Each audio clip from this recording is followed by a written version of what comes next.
welcome back as our new Chief Finance Officer in Section 151. We do appreciate both of you taking on these roles, and delighted to have such excellent staff joining us. So it's only executive lead members present in the room who are taking decisions at this meeting. Others in attendance are here to provide advice. There are no planned fire drills today. In the event of a fire alarm, please follow the exit signs and congregate in the car park. If anyone needs assistance, please let a member of the Democratic Services team know.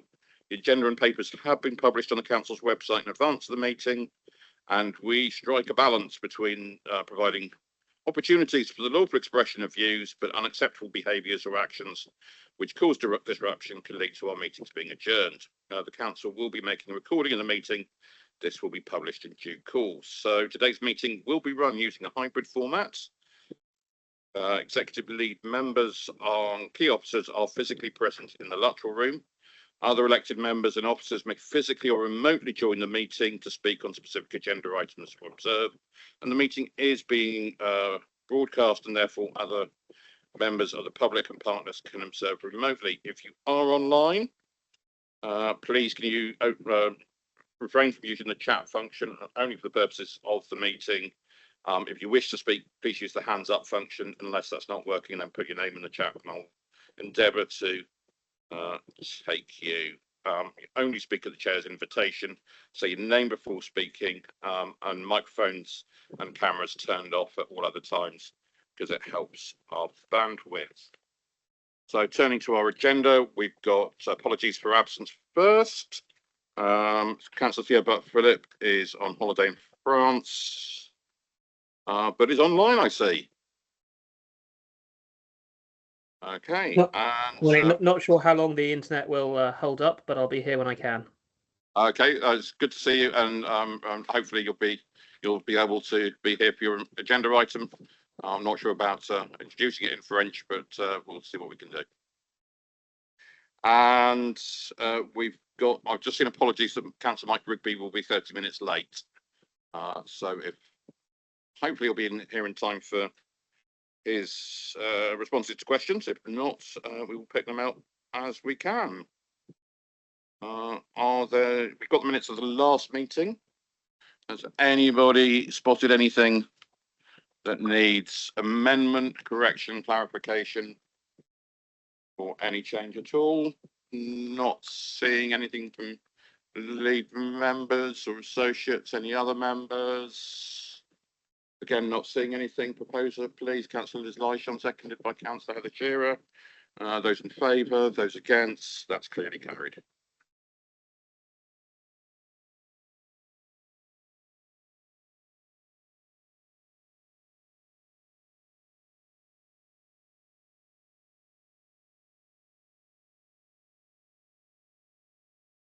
Okay, do we have any declarations of interest, please? Councillor Potts-Jones. I've just been co-opted onto Yeovil Without Parish Council, and I haven't had time to update my declarations. That's okay, that's duly noted. I'm sure that will be added to your declaration and very shortly. Any others? Thank you very much. So we move on to public question time, and we've got Mr. Godwin Pearson. Sorry, I just noticed you've got company. Hello, Graham. Good morning, Monty. Oh, thank you. Yes, of course. Yeah. Thank you, ladies and gentlemen. It's lovely to see you all on such a hot day. I'm Graham Godwin Pearson from Axbridge. I've been here a few times, asked a few questions, as I'm sure you remember. And I've got two questions for the lead member for transport, if that's okay, Councillor Wilkins. Obviously, with finances the way they are in County Hall, there is pressure to raise revenues in all manner of ways, including increasing parking charges, I see, or introducing charges where parking is currently free, such as in Axbridge. With the county-wide parking review due back to this committee in October, I'm keen to ensure that any changes to parking charges in the Cheddar ward, including Axbridge and Shipham, are supported by evidence that such a charge will in fact benefit our rural communities. Applying charges where parking is currently free may look like a good idea, but could in practice have the opposite effect, deterring shoppers, deterring visitors, deterring families, and also deterring hikers, and actually ultimately harming local retail and hospitality. So I know there's a review due, and my questions are both about the process rather than the outcomes. The first question is whether the methodology and street level evidence to determine the proposed tier of any given location, including occupancy, turnover, financial performance, and local economic impacts, will be published for scrutiny by stakeholders, such as the parish and town councils, businesses, and the public, before any recommendations are put forward. There is actually there's not much evidence at all, really, that introducing parking charges in small rural communities either improves parking management or supports local economies. So we absolutely have to be sure that any change is based on evidence, demonstrating not just a purely financial decision, but outweighing the risks to independent businesses and the visitor economy. And secondly, I note the report's likely to include informal engagement with the parish and town councils rather than a formal consultation, which I think is a bit of a pity, because it's a bit woolly, isn't it? What has Somerset Council contacted Cheddar Parish Council, Axbridge Town Council, Shipham Parish Council, and Compton Bishop Parish Council as part of the parking review? And if so, when did that engagement take place? What information was shared? And will their responses be published alongside the October report? Thank Thank you you. very much. Thank you very much, Graham. And it's one of the anomalies that I've quoted in the past is that Axbridge is free and Cheddar is charges 7 days a week, isn't it? Which is it's always a difficult one to get the balance right. But yeah, I'll let Councillor Wilkins. And that's right. And the thing is, there are only a handful of businesses to check. Yeah, Councillor Wilkins. Thank you, and through you, Chair. Thank you for the question. I'll say that the parking principles approved by the executive in March recognises the importance of supporting town centre vitality, local communities, accessibility and sustainable travel, and acknowledges that rural and village locations have very different characteristics and needs from larger urban centres. The report being brought to the executive in September will set out the proposed tier allocations for existing chargeable car parks, together with recommendations relating to existing free car parks and on-street parking where appropriate. Supported by the survey evidence and wider assessments undertaken as part of the review, it will also provide further detail on the proposed approach to engagement and consultation prior to the implementation of any changes. The proposal will be discussed at the Climate and Environment Place Scrutiny Committee on the 3rd of September as well. Thank you. Okay, thank you. I'm sure you'll take the opportunity to speak at that and at our September executive, but please be warned, I believe that meeting is taking place in Frome, so don't turn up to Taunton. Thank you very much, Graham. And secondly, we have Bridget Clark, Chair of Mayday Saxon Vale. Are you online? Yes, I can see you online. Would you like to pop your camera and microphone on, please? Good morning. Yeah, good morning. Good morning. And thank you, Chair, Vice Chair and councillors for hearing this question today. Appreciate that. So I'm Chair of Mayday Saxon Vale Community Benefit Society, but I'm also a resident of Frome, and I wanted to raise a wider concern about the basis on which the decision over Saxon Vale is being made. We have repeatedly sought reassurance from Somerset Council that the long-term interests of Frome and the social, economic and environmental value offered by different bidders will be given meaningful weight in the selection of a preferred bidder. This concerns me deeply. I fully understand the financial position Somerset Council faces and its responsibility to secure best consideration for its assets. But the council's own bidding process makes clear that it is not obliged to accept the highest offer, or indeed any offer. It therefore retains the ability, and I would argue the responsibility, to consider what represents the best overall outcome for this particular site. Because Saxonvale is not simply another piece of surplus land. It's 12 acres in the centre of Frome. It's our last major town centre regeneration site, and probably the most consequential piece of land the council will ever dispose of in our town. Indeed, Somerset Council has itself recognised the importance of regeneration as a tool for creating long-term social, economic and environmental value. The council is already working in partnership with communities and stakeholders to bring forward regeneration programmes in Bridgewater, Burnham-on-Sea, Chard, Glastonbury, Highbridge, Minehead and Wellington. Those places are rightly being considered in terms of long-term outcomes that regeneration can deliver, not simply as property transactions. I therefore struggle to understand why Frome's largest and most significant regeneration opportunity should be considered on any narrower basis. The capital receipts that Somerset will receive from Saxonvale will make a very small contribution to the council's overall financial position. The consequences of the decision, however, will be felt in Frome for generations.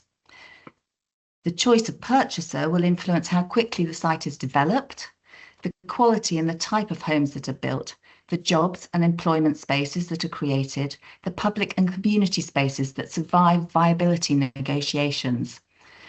Who ultimately owns those assets and whether the value generated in our town centre continues to benefit Frome long after the initial development completely depends on the council's decision. That is why I do not believe that this decision can be properly regarded simply as a land transaction. It is a decision about the future economic and social fabric of the town, its resilience in the future.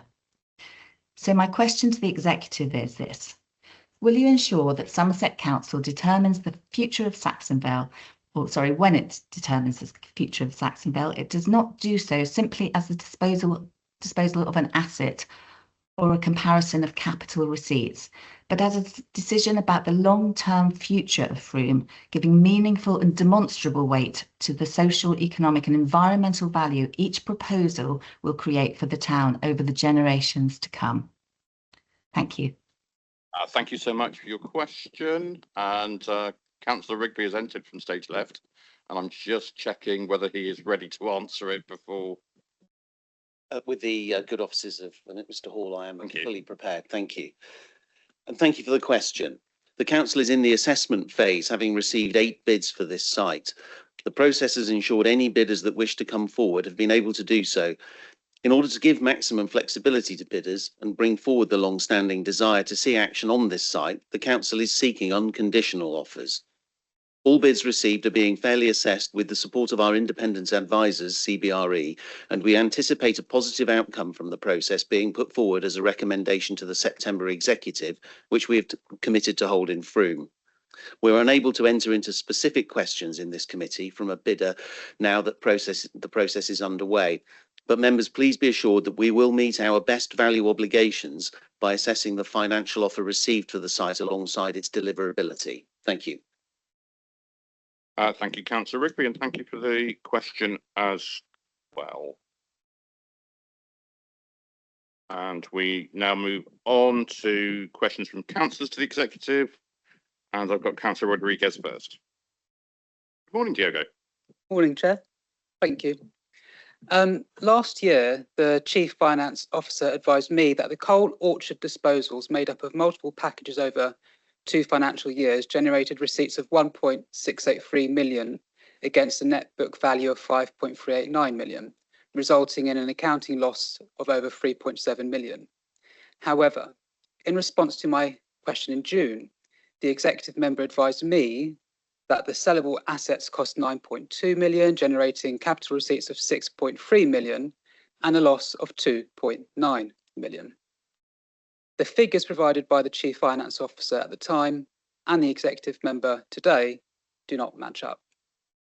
Either way, it appears the Liberal Democrat administration has left taxpayers with a multi-million-pound loss from the £16 million development instead of the tidy profit residents were promised by them in 2022. We must have transparency on the actual loss this council has made on this development, particularly having received a best value notice from the government. If the investment is sold, there shouldn't be any need to hold anything confidential from the public, our council taxpayers.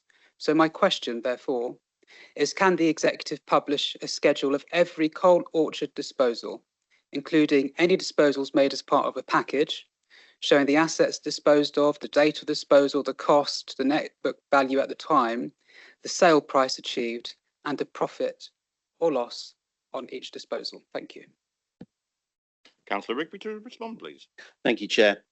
The difference between the receipts from the disposals and the development costs needs also to consider the value of the land that has not been sold and remains in Somerset Council ownership. This land has been improved and developed as part of this scheme and so has a cost and value associated with it, but it was never intended to be sold.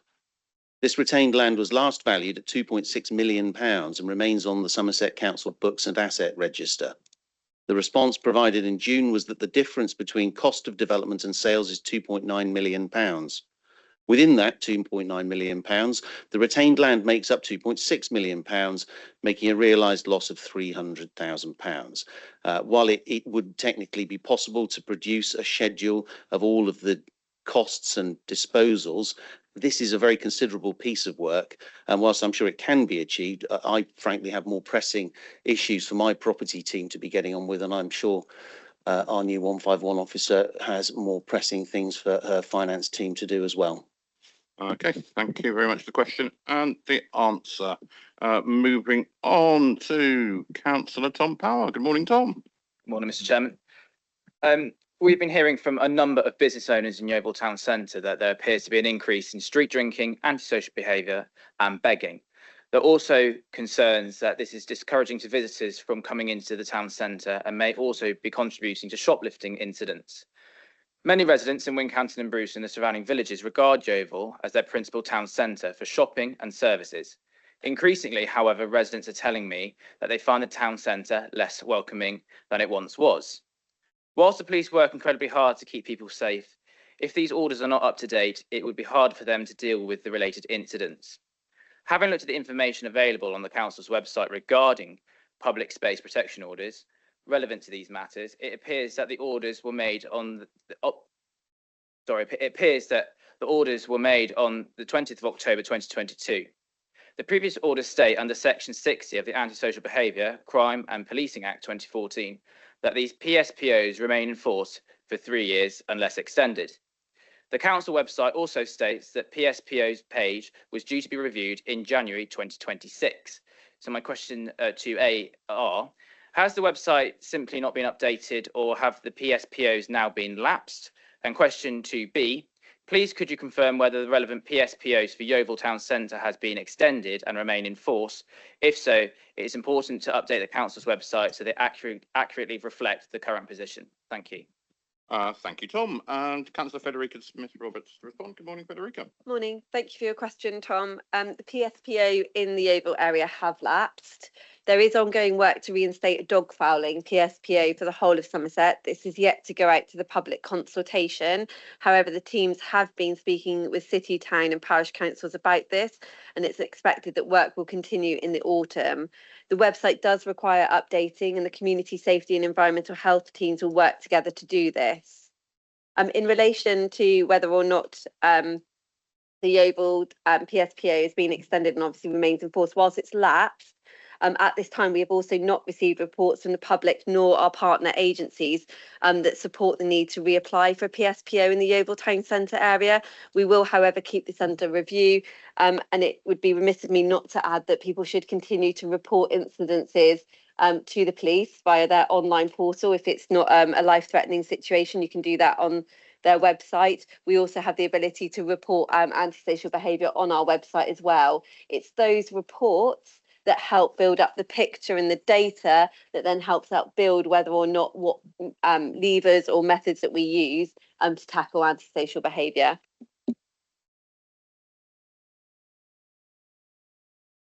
Thank you, Federica. And moving on to Councillor Sue Osborne, please. Good morning, Sue. Good morning, Chairman. My question is about the Stopline Way, which runs between Ilminster and Chard. It's an established and popular traffic-free route forming part of the National Cycle Network, Route 33.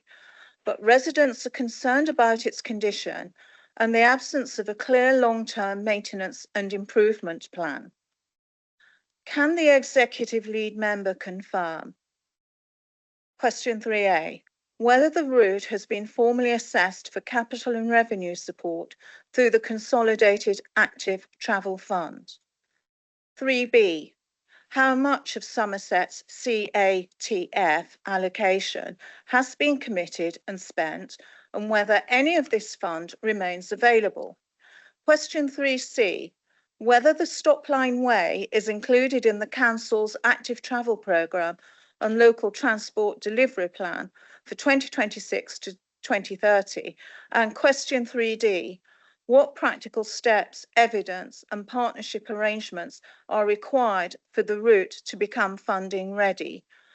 And finally, question 3E, will the executive lead member agree that officers should work with the local community, the relevant community networks, town and parish councils and the Walk Wheel Cycle Trust to prepare a costed route condition, maintenance and improvement plan for the Stopline Way, identifying suitable capital, revenue and developer contribution funding? Thank you. Thank you, Sue. And Councillor Richard Wilkins to respond. Thank you, Chair, and thank you, Sue, for the question. I will send you a written response to the 5 sub-points of your question. And just to say that the council is supportive of the development of the Stopline Way, and it is included along with other strategic multi-use trails in our draft local transport plan. Active Travel England's new rural active travel guidance now allows us to develop more rural paths, and we were developing a rural network plan and a quiet lanes policy, which will allow us to prioritise active travel on rural roads where the local communities think this is needed. And it's worth pointing out that I myself have pushed active travel very hard on this, but we must recognise the work of Councillor Ros Wyke in pushing active travel in the right direction in result of rural active travel, which is a huge step forward from where we were, well, months ago, to be quite honest. The Consolidated Active Travel Fund was required to be committed by March 2026, and I took the key decision last September to commit that to funding projects in Chard, Glastonbury, Highbridge and Burnham, Wells and Yeovil. The Stopline Way isn't explicitly referenced in those local transport delivery plan. However, the council has included some funding to support the initial development of community-led projects, the details of which have yet to be finalised. We anticipate starting to make this available in the spring of 2027, given our current resources. Ultimately, we have limited officer capacity and financial resources, and we therefore have to make a choice about how we use these. The development of a rural network plan will allow us to be clear about priorities and the ability to support the wide range of competing projects. Until this is in place, we continue to provide support to groups who are keen to develop their own projects through the local community network active travel working group, and have an officer dedicated to provide light touch support to groups who are interested in developing their schemes. Unfortunately, we are not currently able to provide the type of dedicated officer support which you describe in your question. Thank you for the answer, Richard. The next question would be from Councillor Helen Kay, who I can't see in the room or online. Is Helen there? Is she hiding behind a pseudonym? Okay, we will do a written response to that one. Councillor Rigby, please.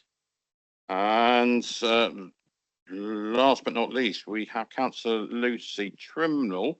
I'm advised that Tom Power was going to ask a question. I can see Lucy's appeared before me as if by magic. It's like hello there. Sorry, it's like Mr. Ben and the shopkeeper. On my way. Sorry. It's like Mr. Ben and the shopkeeper here.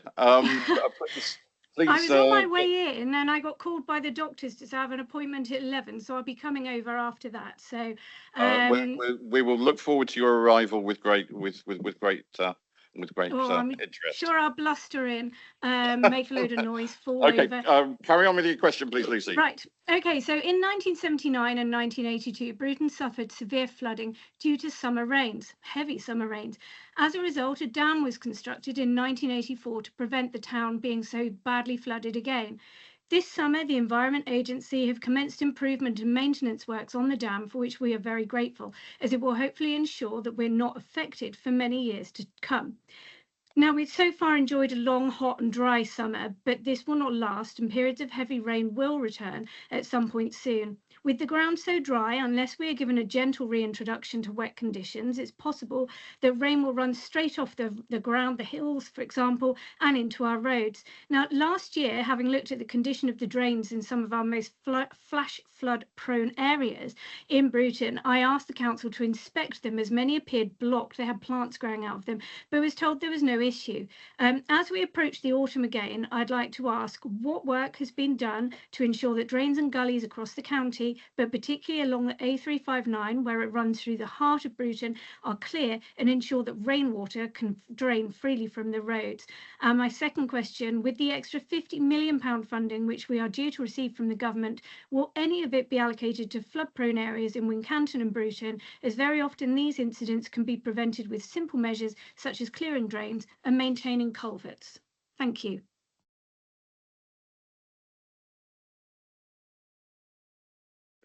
The first bit is going to be Councillor Richard Wilkins, and the second bit is going to be Councillor Federica Smith-Roberts.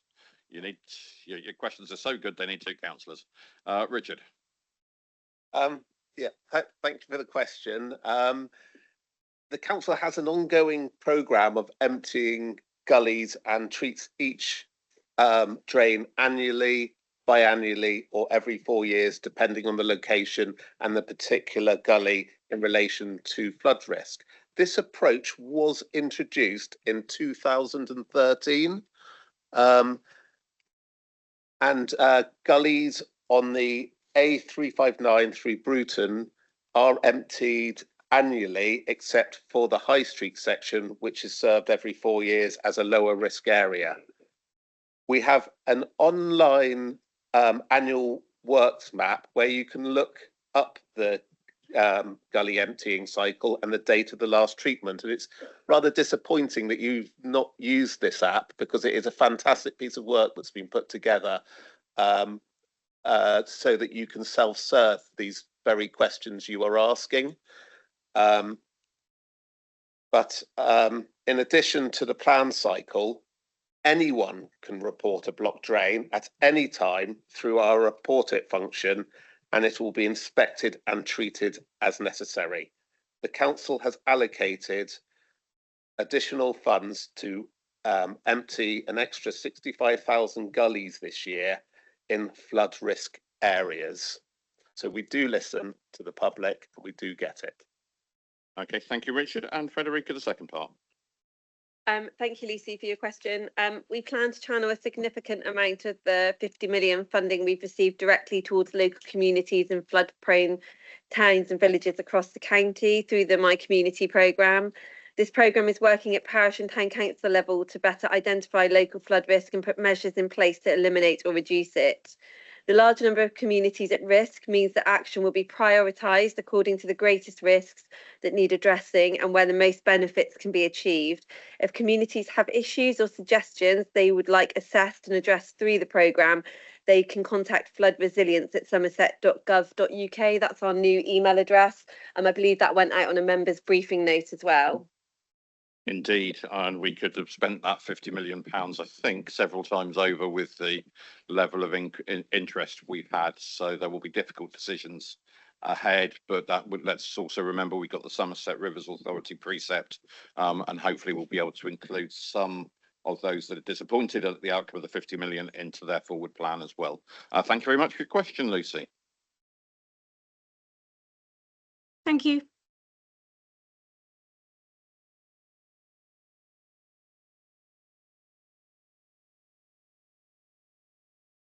We're on item 6, which is the executive forward plan, which is for noting, and any comments or questions on the forward plan. Councillor Sarah Wakefield. Yeah, this is a really stupid question. I'm sorry to ask it, but when I note that in item 7, we've one of the recommendations will be a quarterly report. Does that then go onto the forward plan after we've approved it? Is that how it works? I just didn't know. Yes, we don't put things onto the forward plan until we plan to do them, and we will plan to do that in a moment, and then it will be on the forward plan. So, yeah, they were exactly that. It's not a stupid question, but it's exactly how it works. Yep, you were correct, absolutely correct. So we just that will need to be amended directly after. Any other comments or questions on the forward plan? Not seeing anything from executive members. Any other members? Nobody online. Okay, that's duly noted. Doesn't need a resolution. Okay. So an added item is agenda item 7, which has a supplement pack. As colleagues will be aware, on July the 14th, we received a communication from the government that we would receive a best value notice, and we recognise that that's a serious step. We accept the need to provide further evidence of our improvement to governments. The findings that we've seen in the reports so far confirm what we already knew about, and the recommended actions are already well underway. We've strengthened our governance, commissioned our own independent SIP for review. We've established an improvement board. We're progressing our transformation programme, and we've done all of that transparently. We have not in any way sought to keep from anybody the difficulties that Somerset Council Finance has been under, and virtually right from day one. This is a project that we know that we are well engaged on, and we want to reassure residents that we remain in control of our budgets and continue to be responsible for making decisions locally in the best interests.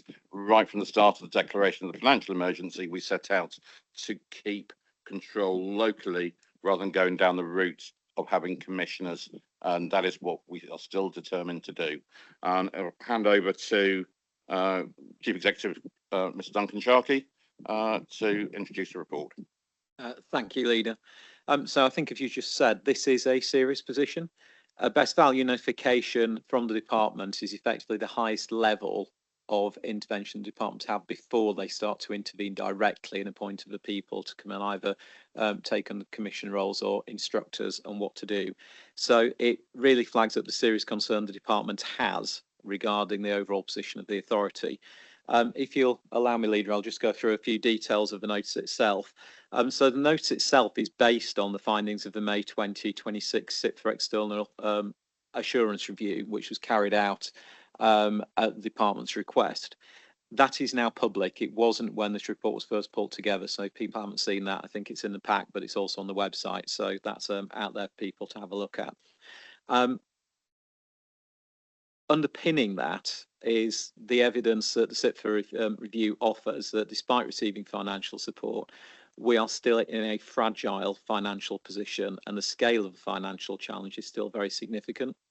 That's tied into the fact that it recognises we have delivered transformation projects over a number of years, but the scale of that transformation has not yet been sufficient to flatten that demand curve and therefore put us in a sustainable financial position. The SIPF report recognises a previous SIPF report, which, as you rightly say, we commissioned ourselves into the strength of our financial management service and systems. And what they recognise there is the evidence of weakness in financial resilience and financial management. They mention low reserves and the need to actually address statutory recommendations, but also the instability in the leadership of the authority's finances. And a particular driver that they flag is the continued demand pressures in key services, including children's and special educational needs and disabilities, alongside the inconsistencies in performance reflected in our most recent Ofsted and CQC assessments. So this is a very broad brush concern. And I think the one thing we've got to make sure we understand as an authority is this is not about a process. This is very much about outcomes and changes that we can deliver. So we are pulling together responses. There will be an action plan. But I think if members or anyone else is thinking that the answer is we turn this box green in the RAG rating because the action's being delivered, we're missing the concern. The concern is not just the specific things that are iterated. They are the basis of the concern. But it's actually the overall position of the authority, both in terms of its finances, but also in terms of our ability consistently deliver quality services to local people. We have some services that are very, very good. We have some services that are absolutely flying, but we don't have all of our services that are very, very good and flying.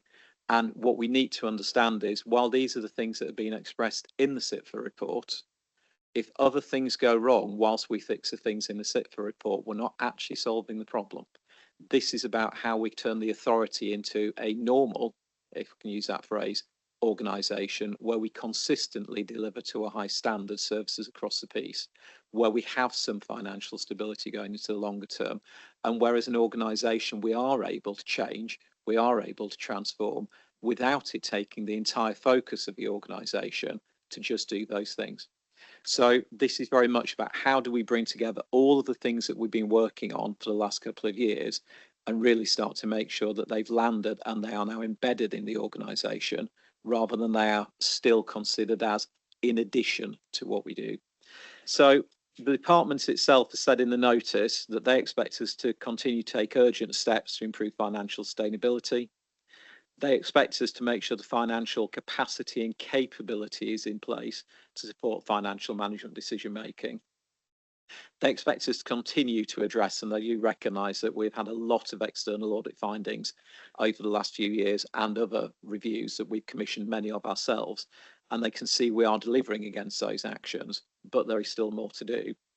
They expect us to continue to deliver at pace transformation activity, ensuring that transformation activity translates into tangible improvements in financial sustainability as well as service delivery, and reduces the overall financial risk.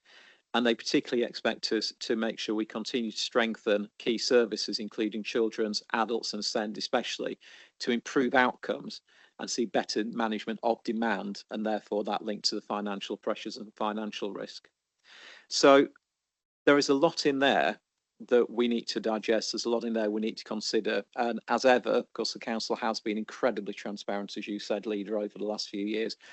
All of these problems are known. There is nothing in any of that work from SIPFA or from the department's comments that we have not already talked about and been attempting to deal with ourselves over the last few years. But the point is, we over a broad front effectively are advancing. The department are saying it's not quick enough. It's not having the bite. It's not actually making the changes sustainably that they think we need to see to actually become a sustainable organisation going forward in terms of particularly financial sustainable.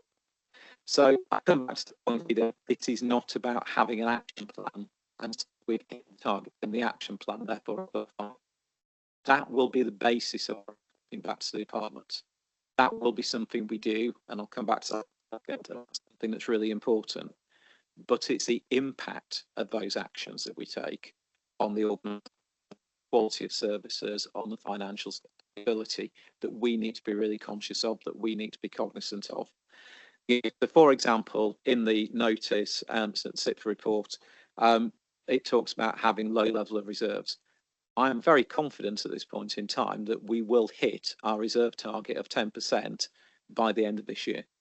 We've been working on that for a number of years. Our reserves, general fund reserves and earmarked reserves are fairly strong right now, but we are still under that target. So we could say, oh, great, that's green. We can tick that box. We're okay.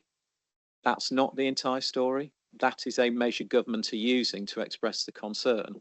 Having the right level of reserves doesn't mean we're financially sustainable. The report talks about stable leadership in the financial service, and not to embarrass her, but this is Lizzie Watkins, the second week as our new Chief Finance Officer permanently after 2 years of working with very good interim colleagues. So we could again say, oh, we tick that box, that sustainability is there. And without wanting to heap even more pressure than I already have on Lizzie's shoulders, it's not about appointing someone permanently, it's about what that permanent appointment does that improves the position and brings that long-term stability. So I think we need to be really clear when we're looking at this, when we're scrutinising this. There is a way of keeping a track, a process, which is about keeping score effectively, allowing people to see the progress we're making in a process terms of enabling better outcomes. But the things that you need to be measuring, members and scrutiny committees and everyone else to hold us as officers to account for, is are those actions turning into tangible improvements in terms of the overall financial risk and the quality of service delivery, particularly in demand management, because that is a critical issue. If we cannot get on top of demand management, we will not be able to balance the finances in the long term. So that's where you need to make sure you hold us to account. So as ever, in organisations of our nature, there is a bit of a process response, and I won't go through every single one of the recommendations, Leader, but the key thing to draw members' attention to is the new improvements and assurance framework. Because we're already working on a lot of the issues which are flagged in the CIPFA report and the best value notice itself, there are a lot of activities within our plans already that are part of addressing the issues and bringing that stability to our finances and that improved quality to our services. We need to make sure we pull all those together so we understand all of the things that are contributing to the headings that we're trying to address under the best value duty.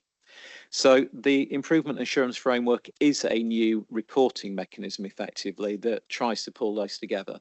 It specifically references back to the best value notice and the CIPFA assurance report, which government are referencing, because that's what they're asking us to report back against. But I just keep emphasising that is a framework for us to be able to think about progress. It is not in itself the answer. So that's what we'll be talking to you about on a quarterly basis. That's what we'll be reporting back on and looking at on a weekly basis as the officer team. But we just all need to hold on to the idea that it's not just turning those actions green in a RAG rating sense. It's actually are they having the outcomes we expected to see when we thought that was the right thing to do next. Governments have asked that we use the Improvement Advisory Board, which we already have in place, to effectively report back to them. Yeah, we report through that, so it gives them a level of assurance in the reporting they're getting has got some external scrutiny, some independent scrutiny effectively looking at it. And I have to say I'm really pleased that we have that Improvement Advisory Board in place. We have some national experts on that board. It's been working with us for a fair period of time now, and it is adding real value. But government won't see that as part of the reporting process back to them. So what we will be looking at is formally quarterly reports back through executive and the Improvement Advisory Board to government about progress. As I say, at the basis, they will be about an action plan report showing that we are taking the actions we said we would take to deliver the improvement. But we will put a narrative report alongside that, which is actually talking about the outcomes those actions are having and the long-term impacts those actions are having in terms of improving both our financial sustainability and the quality of the services, particularly around adults and children's and SEND, where we know we're not doing well enough for local people at this point in time. So I'm going to stop at that point, Leader. I think I'm very happy between myself and other officer colleagues who've been very heavily involved that we take any questions, but just to say this is something we need to do really quickly. We need to talk about pace, we need to keep a focus on pace, but we actually need to make sure we're taking the whole organisation forward as an organisation rather than bits of an organisation, because the actions we take now translate into affecting people's lives in the whole not just down service specific silos that maybe the council thinks down. So we need to make sure, particularly at this senior level of the executive, that we're looking at the impact of the actions and the outcomes on the whole of the population of Somerset and the whole of Somerset Council, not just individual parts of it. Thank you. Can I just clarify that you did say that the SIPA report is no longer embargoed? Yes, that's correct. It's published. It's on the government website. I believe it's on our website. Thank you, because it's easier once we've got that debate, that document in the public domain, to be able to refer to it. And it does make sobering reading in a number of places. There are issues in it in which I am reassured that we have already taken action with our improvement board, with securing a permanent chief finance officer, with increasing our reserves. I see we're 0.722% of achieving that. There are a number of areas where we're there or thereabouts, but there are a number of things that concern me. The first is around that pace of transformation, and I wonder whether I could ask for comment from the monitoring officer, who also heads up transformation, on his view on whether the current pace of transformation is sufficient and what can be done to accelerate, please. Thank you for the question, Chair. I think what's really clear as part of the overall assurance framework is making sure that we get as the Chief Executive has set out, that clear evidence around demonstrable delivery. So we've already commissioned significant level of activity through adults and housing, for example, in our third party spend area, and also looking at an initial proof of concept for children's, and in front of you today is a decision to take that forward into a full programme. There's always more that we can do, and I think the next stage is, once we've moved past this wave 2 proposals, we then need to look at what is coming next, not only in terms of the shorter term measures, so developing activity around third party spend into a full business case, considering how we can review our asset management approach, considering also as well, are there other activities and areas that would match our big areas of spend and assure ourselves that we have transformation activity associated with those and that they are delivering the right activities. So in terms of pace, we've moved significantly further forward from where we were at the beginning of the year. We're seeing significant business cases coming through, and hopefully as we move through this programme, we're also seeing the ability to realise the stretch targets in a number of areas that have already been commissioned because of the confidence that we're bringing and developing in the programme. Undoubtedly, we could move faster, and I think that is the key effort for all of the officers involved to ensure that their services and the transformation team are supporting that pace. So, Leader, in a direct response, we can always do more as part of this work, but I think it's important that we move in the right way. We bring services with us, and I think testament to that is the case study that's in front of you today for Children's.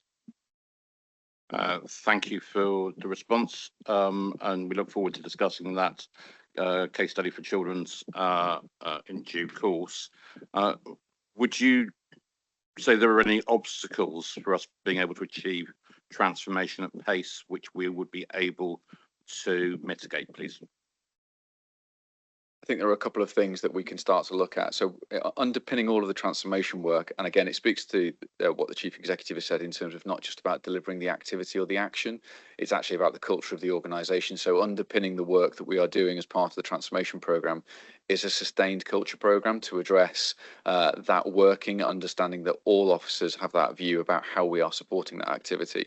So one of the key criticisms that is within the SIPA report and underpinning the best value notice is that view about how do we sustain this change. That culture is critical to it, hence why we have that programme running and supporting the work that we've got as part of that culture. Clearly, what we also need to do is make sure that the processes that we use become more efficient and more lean. And I'm grateful for the support of the Improvement Advisory Board to review our governance and making sure that it's fit for purpose. Again, moving away from a process-driven approach to an outcome-driven approach. And I think the work that's been done with the Improvement Advisory Board to review our governance and make sure it's fit for purpose is key to that. I think the final piece as well is making sure that we don't get knocked off track by some of the other activities that could be seen as separate to and unrelated to transformation. For example, our response to the CQC report, our response to the Ofsted report, and also the response to ensuring that we address the underlying issues and detailed points that are raised by SIPFA. They are not, they should not be seen, and I would encourage all members to challenge officers as part of this process as separate processes. They are not. What we need to make sure is we don't see those as individual activities, and moreover, they are all part of our response to the best value notice. So, Chair, I think, again, the key thing for me is the barrier that needs to be removed is seeing these in isolation and making sure at every single point members challenge the view about how is that contributing, how is that activity, how is that function, how is that response contributing to the best value notice response. And I think it's incumbent on officers to demonstrate that as part of our reporting as well.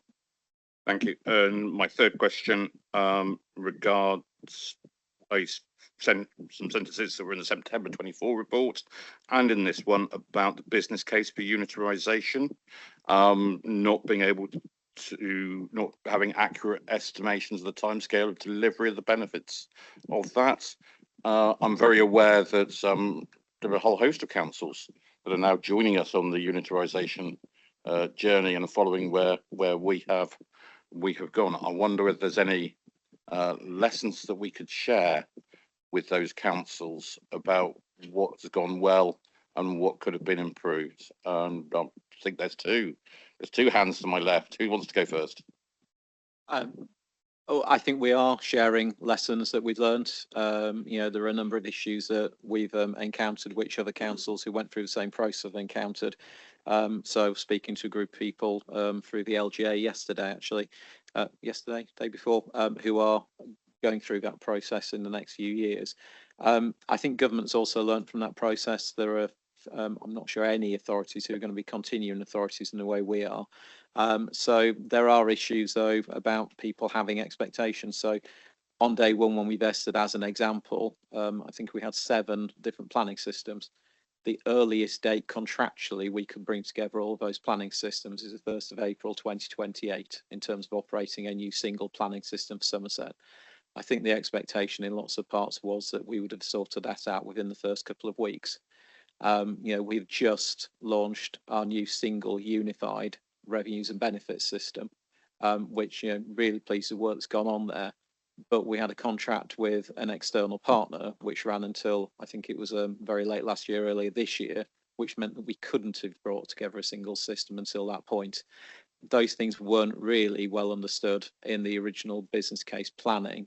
And therefore, whilst there wasn't specifically individual financial targets associated with them, the financial benefit, which in the case of revenues and benefits system, I think if I remember rightly, is well over £1 million a year, wasn't able to be accrued until we could get through those contractual issues. So there are some real examples where we've actually done that work and done it well, but the expectation I think people had at day one was not well grounded in the evidence that should have been available. Anything to add, Alan? All I would say, Chair, in addition to that is absolutely there's a significant amount of support going into and through the LGA to other LGR councils. I think it's important to recognise as well the original business case set out relatively modest efficiencies and savings, and there were a number of key issues within that business case that required further development, and that was something that was going to take place and has taken place in a number of areas post vesting.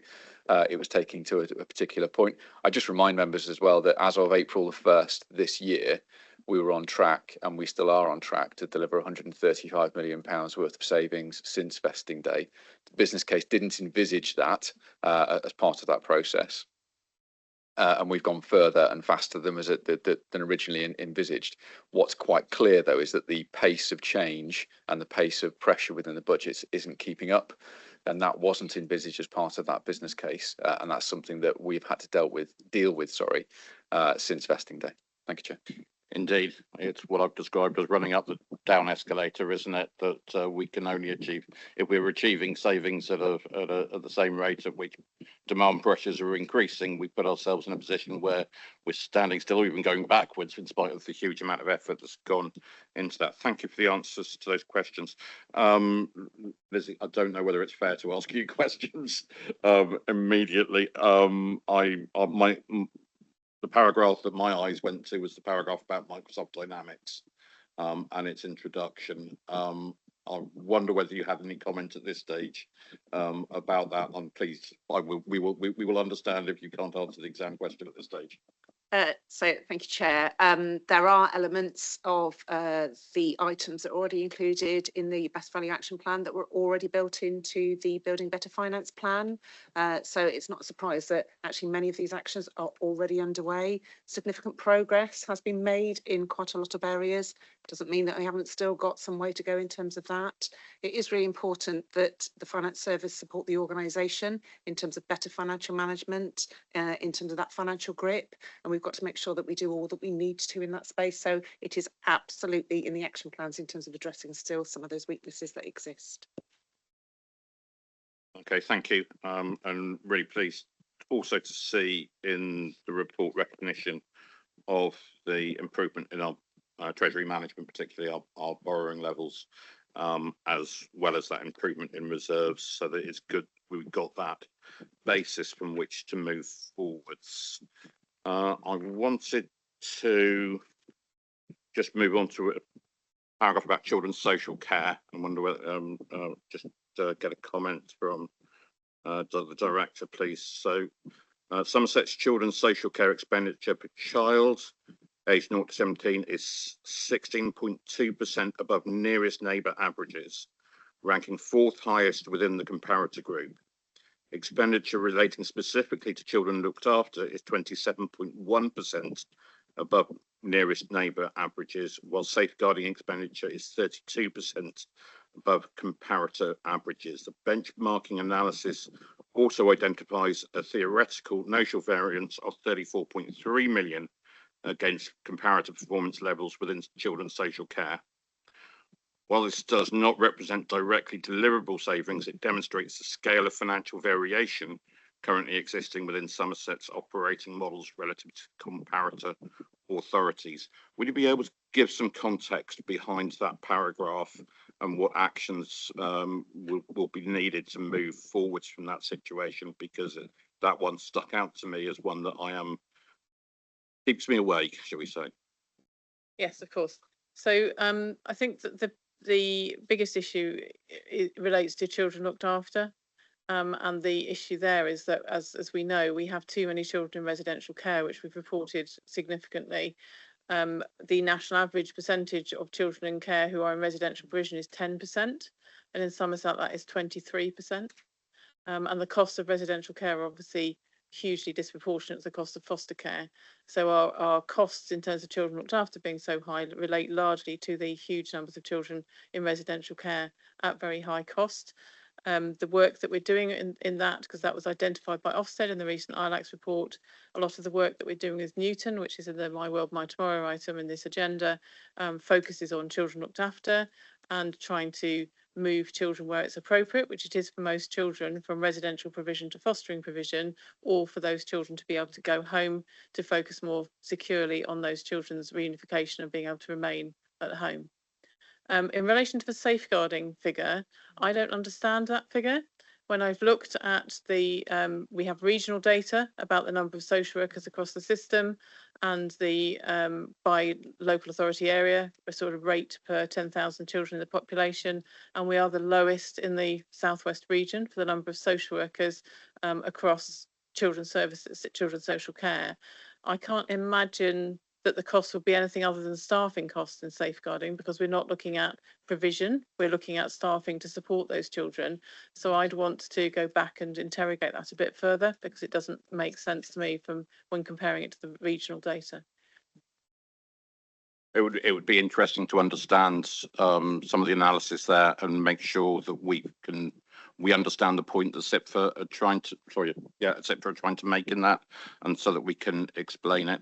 I do just want to highlight one of the points that you've made about children, our number of children that are in care in Somerset. We've got around 700 children in care at Somerset, as I understand it, and we've done a huge amount to recruit foster carers. We got award-winning promotional material. We're one of the few councils whose numbers of foster carers are going up, but they are not going up fast enough.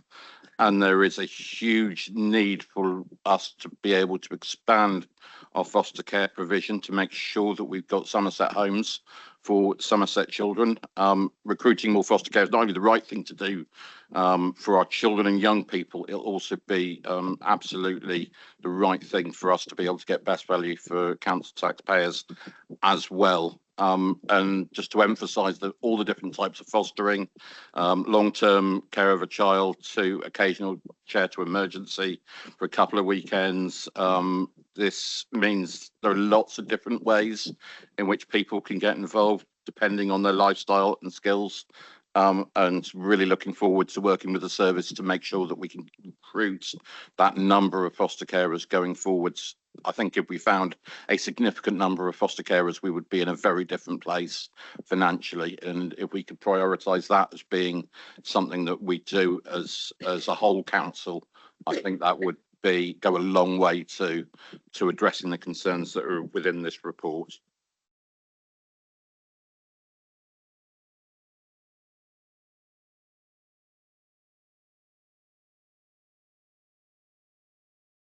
Okay, I'm just going through my notes to see if there's anything more that I wanted to rate. I thought I had another point, but I can't remember who it was for. So I will come back in due course once I've remembered or found it or lost it. And Councillor Mike Rigby, you've indicated. Thank you, Chair.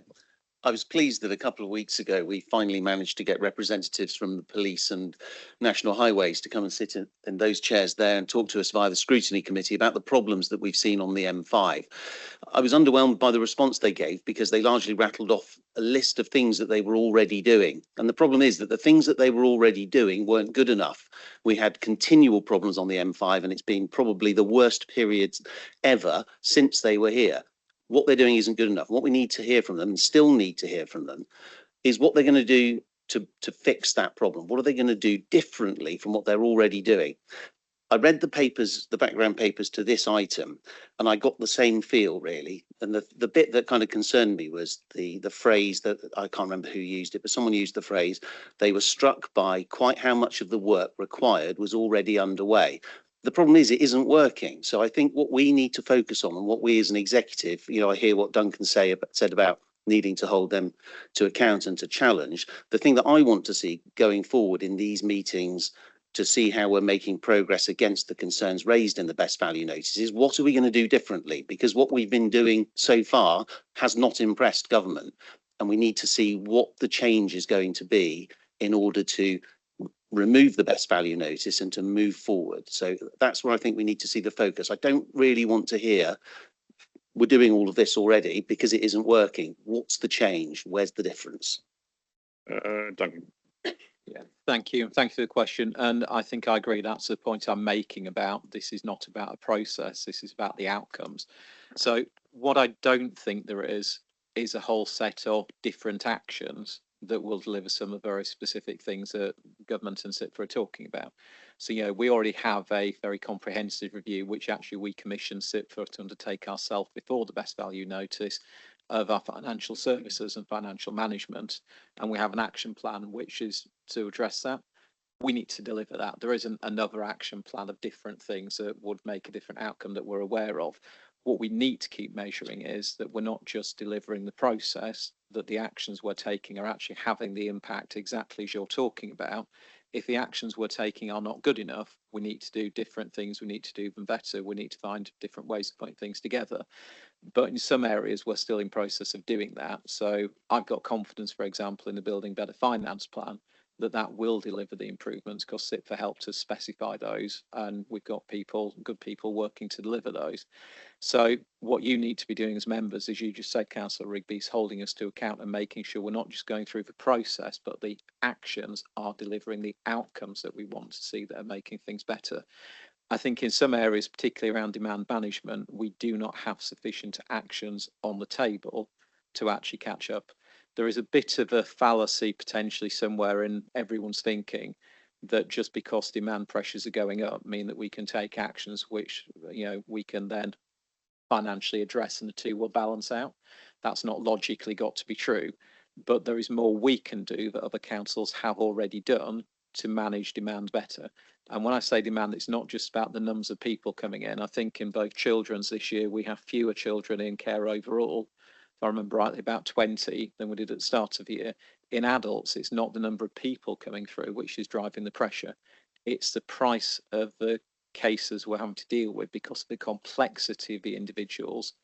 And what we can do more of, and we're not doing well enough, is make sure we're working much further upstream to actually mean that by the time we're working with individuals, they're not in such a complex position. We don't have to go to the very far end of the spectrum in terms of supporting them.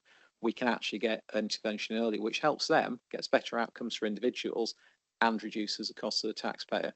And some of the work we're doing with Newton and some of the people we brought in through the Independent Advisory Board are actually at the cutting edge of this, particularly in places like children's services. And if people were at the LGA conference recently, a report was produced about how to get further upstream on prevention. We've got both of the main people involved in producing that report actually working with us now. So there will be more activity coming through, but particularly in terms of demand management, I don't think we have sufficient actions on the table to properly address the problem. So I think you're absolutely right in what you're saying. If we just keep doing what we're doing and we keep getting the outcomes we've had before, it's not enough. Okay, thank you, Councillor Rigby, and thank you for the answer. Councillor Wakefield. Well, I can't be the only person sitting around this table who is deeply disappointed that we are described as deeply fragile. I think we've been deeply fragile from day one, actually. But I think we are fragile as opposed to deeply fragile in our finances. That's my view anyway. I just wanted to say a couple of things about the Improvement Advisory Board, which obviously my service is dealing with particularly, and also the Improvement and Assurance Framework, which is described in the paper here. My concern is that when we have a problem, we just set up another board. Now, I know that's not what's happening here. The framework, and it says it here clearly in paragraph 19, which is a good thing, I hope. The council will move from multiple improvement plans to a single integrated delivery programme. And I suppose I thought that's what we were already doing, but it probably does need. This is one of the biggest councils in the country. It's huge, it's new, and bringing it all together has been the biggest job that I have certainly been involved in my entire life, and I think for everybody else involved in the executive as well. It's such a big job because it's like picking up rice pudding in your hands, and there's always something slipping out all over the place when you think you've got it sorted. I am delighted that our reserves have gone up the way they have. When we first started this council, they were nothing like as big as they are now. And so we've done a really good job with that. But what I really wanted to talk about this morning was building better finance. I'm not sure that everybody listening to this or in this room understands what building better finance means and why it's needed, and why it's needed now and not before. I'd like to inquire about when we can show some results from that programme. I've got some notes here that I think our previous Section 151 officer said. He said, we're working towards getting a 3-star rating as soon as possible. I know we're all very disappointed to get a 1-star from CIPFA. We're doing the basics well, but we've got to rebuild capacity. He said, what we want is one version of financial truth, which is maybe something that could be explained by one of our officers. He said, MS Dynamics doesn't work very well in the private sector and not many authorities use it. We were bequeathed this programme by the previous authority and we have been struggling to make it work properly. And I just want to make that absolutely clear that if you are given a programme on day one of a new council that you didn't choose, that doesn't actually work very well in many authorities, you're going to struggle with it. And getting all our computer systems from the various different councils to talk to each other and work together has been an absolutely massive job that only I can say to our finance team, I'm absolutely amazed that you kept the show on the road. So I just wanted to say that about that. But I would like you to explain a little bit more about building better finance and how that's going to make our finances in this council work better and be more accessible. Thank you. So through you, Chair, in terms of a response, and this is week 2 for me in terms of understanding the history of how we've got here, particularly in terms of these type of action plans, where we are with the action plans, what's driven them. My understanding is that actually this work was already underway and the work that CIPFA have done have been brought in to do some validation of, have we captured everything? Are there any gaps? Do we need to add more in? I just want to do a little bit of a reminder for the organisation that the CIPFA Financial Management Code of Practice is not solely about your finance service. It is about finance leadership across the organisation. You have to have competencies, capabilities in your finance professionals to ensure then that they can hold the rest of the organisation to account in terms of financial management. So that is absolutely key, that it isn't just focused on a finance service. This is about the organisation and how we do what we do. I've already been having conversations with my executive leadership team colleagues already in terms of how do we do that engagement? How do we do that ownership? How can I provide absolute oversight of what the position is and what we need to do about it together? And that really is utterly important to me as a leader in such a large, complex organisation. We have to have that ownership. We have to have that understanding at the top level. When we work successfully together, we start changing that culture, those behaviours, and holding our teams to account in terms of organisational financial management, which leads into the conversations about medium and long term and how do we do this together. In terms of detail of building better finance, the plan itself has been through audit committee. We have got a report on scrutiny next week. So I'm really interested and, opening up the invitation to everybody to come along and ask the questions in more detail at that point as well. Again, we need to be focused on not just these actions and doing a tick box and getting the actions delivered. Are they having the impact? Are they delivering what we need as an organisation to see that shift? And in the next agenda item, I'll also be talking about actually what do we need to do together to do that shift? Because Q1 at the moment is not indicating that we are doing all that we need to. So it's all of this work together that is absolutely critical, how it all hangs together. Where's that visibility? Where do we get the oversight? Where do you get your assurances? And where do you hold officers to account in terms of this? So that is also critical, knowing that there's so much improvement, planning and work and action going on across the council. You have to navigate your way through that. It's our responsibility to make that as easy and transparent as possible for you to be able to, work your way through. So that's my introduction, and I'm really glad to be here. Thank you. Nicola would like to add to the answer to your question and then come back. Yeah, to supplement our new incoming 151, I just wanted to add a few bits. So Building Better Finance also picks up the findings from the external audit work. So you'll know at the moment we're not in a position as a council where we have unqualified accounts. This is a position we need to get to, and part of our Building Better Finance is about building the capacity and enablement to allow us to get to that position as quickly as possible. I'm not going to delve into the report that is going to go to audit committee to talk about how quick we're going to do that, because there is a report coming by external audit that we're just finalising. But I'd say we're in quite a strong position to be able to do that with the work that we've already done and the work that we've commissioned to help deal with some and address some of the external findings that came out of our 24-25 accounts. Some of that we won't have achieved for our 25-26 audit. So it's about building on that and how we then develop to achieve that in the most timely way to strengthen. The Building Better Finance is broken into 7 strategic themes, and as Lizzie said, addresses financial management and governance across the whole organisation. It looks at budgetary, it looks at control, it looks at forecasting, it looks at capability and capacity, and that's not just about the finance team, that's about budget holders out in the services. Do they have all the correct tools to enable them to do their forecasting correctly?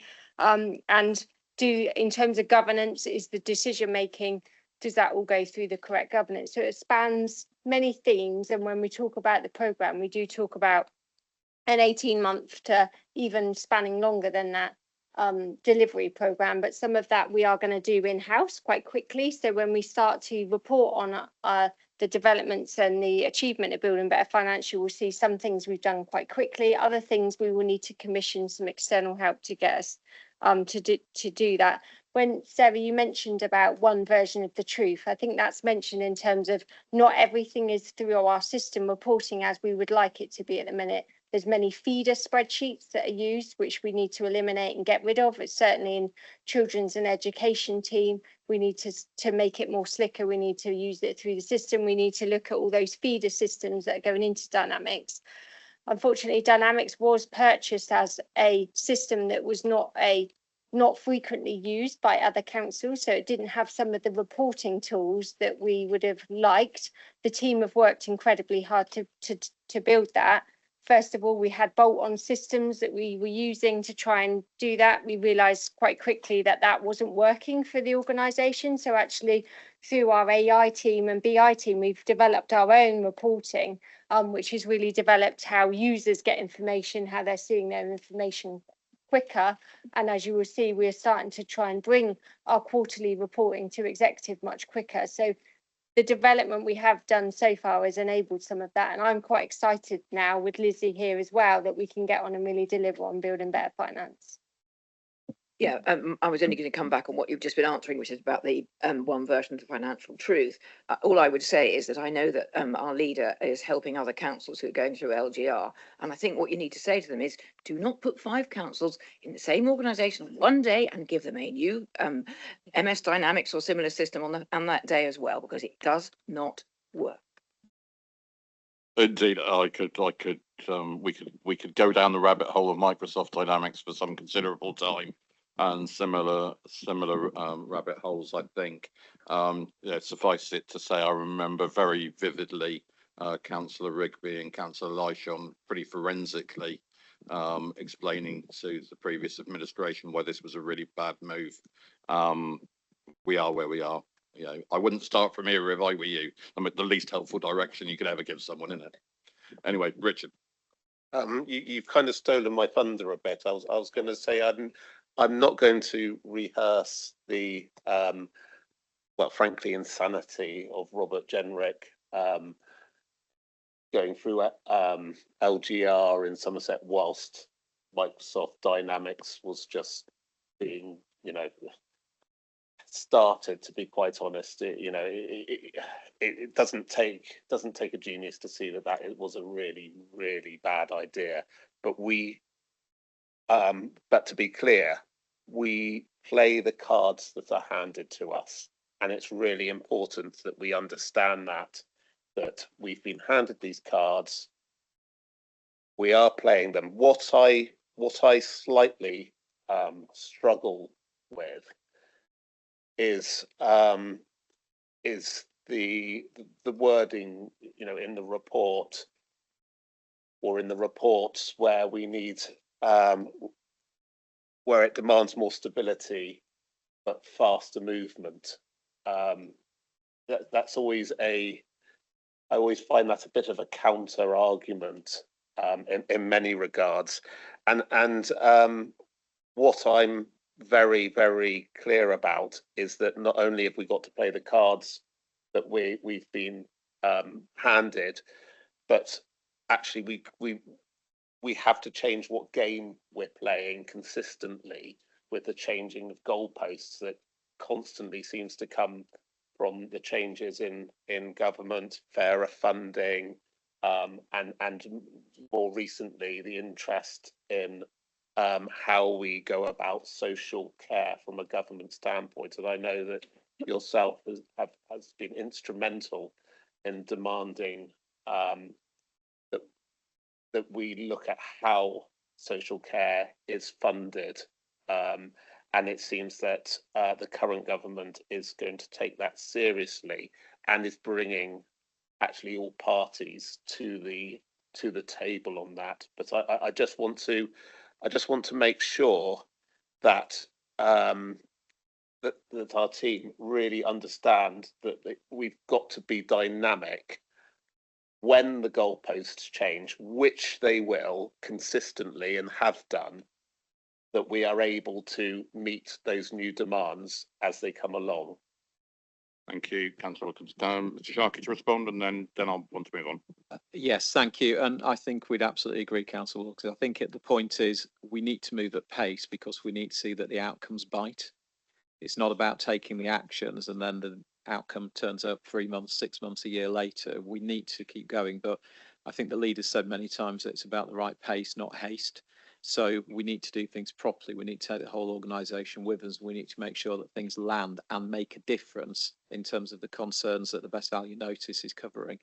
I would just, while I've got an open microphone for a second, Lee, could just say slightly in defence of Microsoft Dynamics. Microsoft Dynamics is a perfectly good system.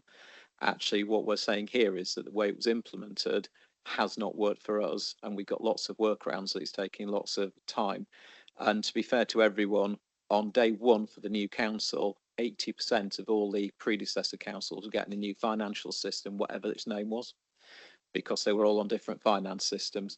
So I think this goes back to the point about the business case as actually properly factoring the risk of the changes that were being made to the finance system.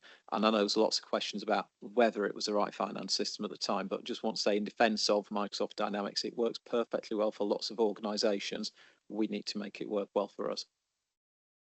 Okay, I wouldn't start from here if I were you, but we are. Okay, dokie. Not seeing anybody else. Diego. Thank you, Chairman.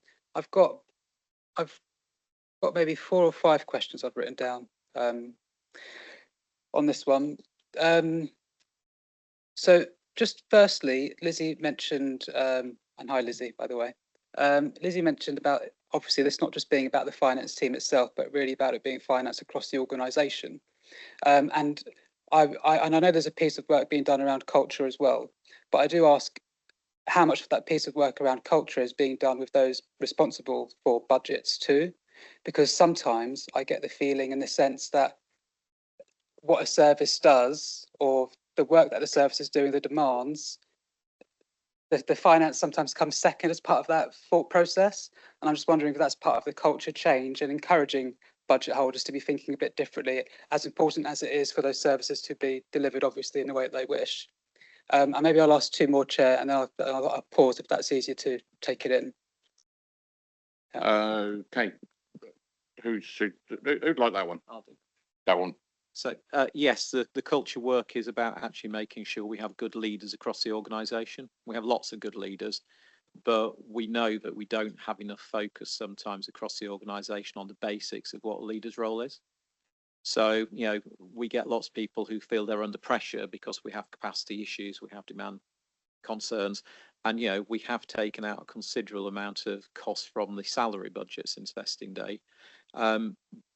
What we need to do is make sure we're equipping leaders to understand what their role is, and that is making sure that their services are managing the budget, are managing health and safety, are managing their staff appropriately, are delivering the outcomes that we contracted for, internally contracted for. And at this point in time, we've got too much variability across our wider leadership cohort about are those things done. So you can see in all of the aspects of the best salary report, you can go to different parts of the council and see those things are absolutely fine. And you can go to a neighbouring bit of the council and see that those things aren't fine. And what we've got to do as part of the improvement and assurance framework is make sure we bring the whole council up to that good standard. Thank you.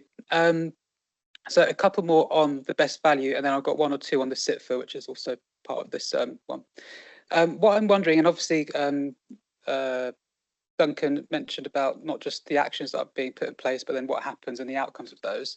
And what I just really like, really high level maybe, is by the time of that first quarterly reporting on this, what should members be seeing? What should we be expecting to see after that first quarter, and to show that there is some success being made as part of the additional measures and whatever measures are being put in place.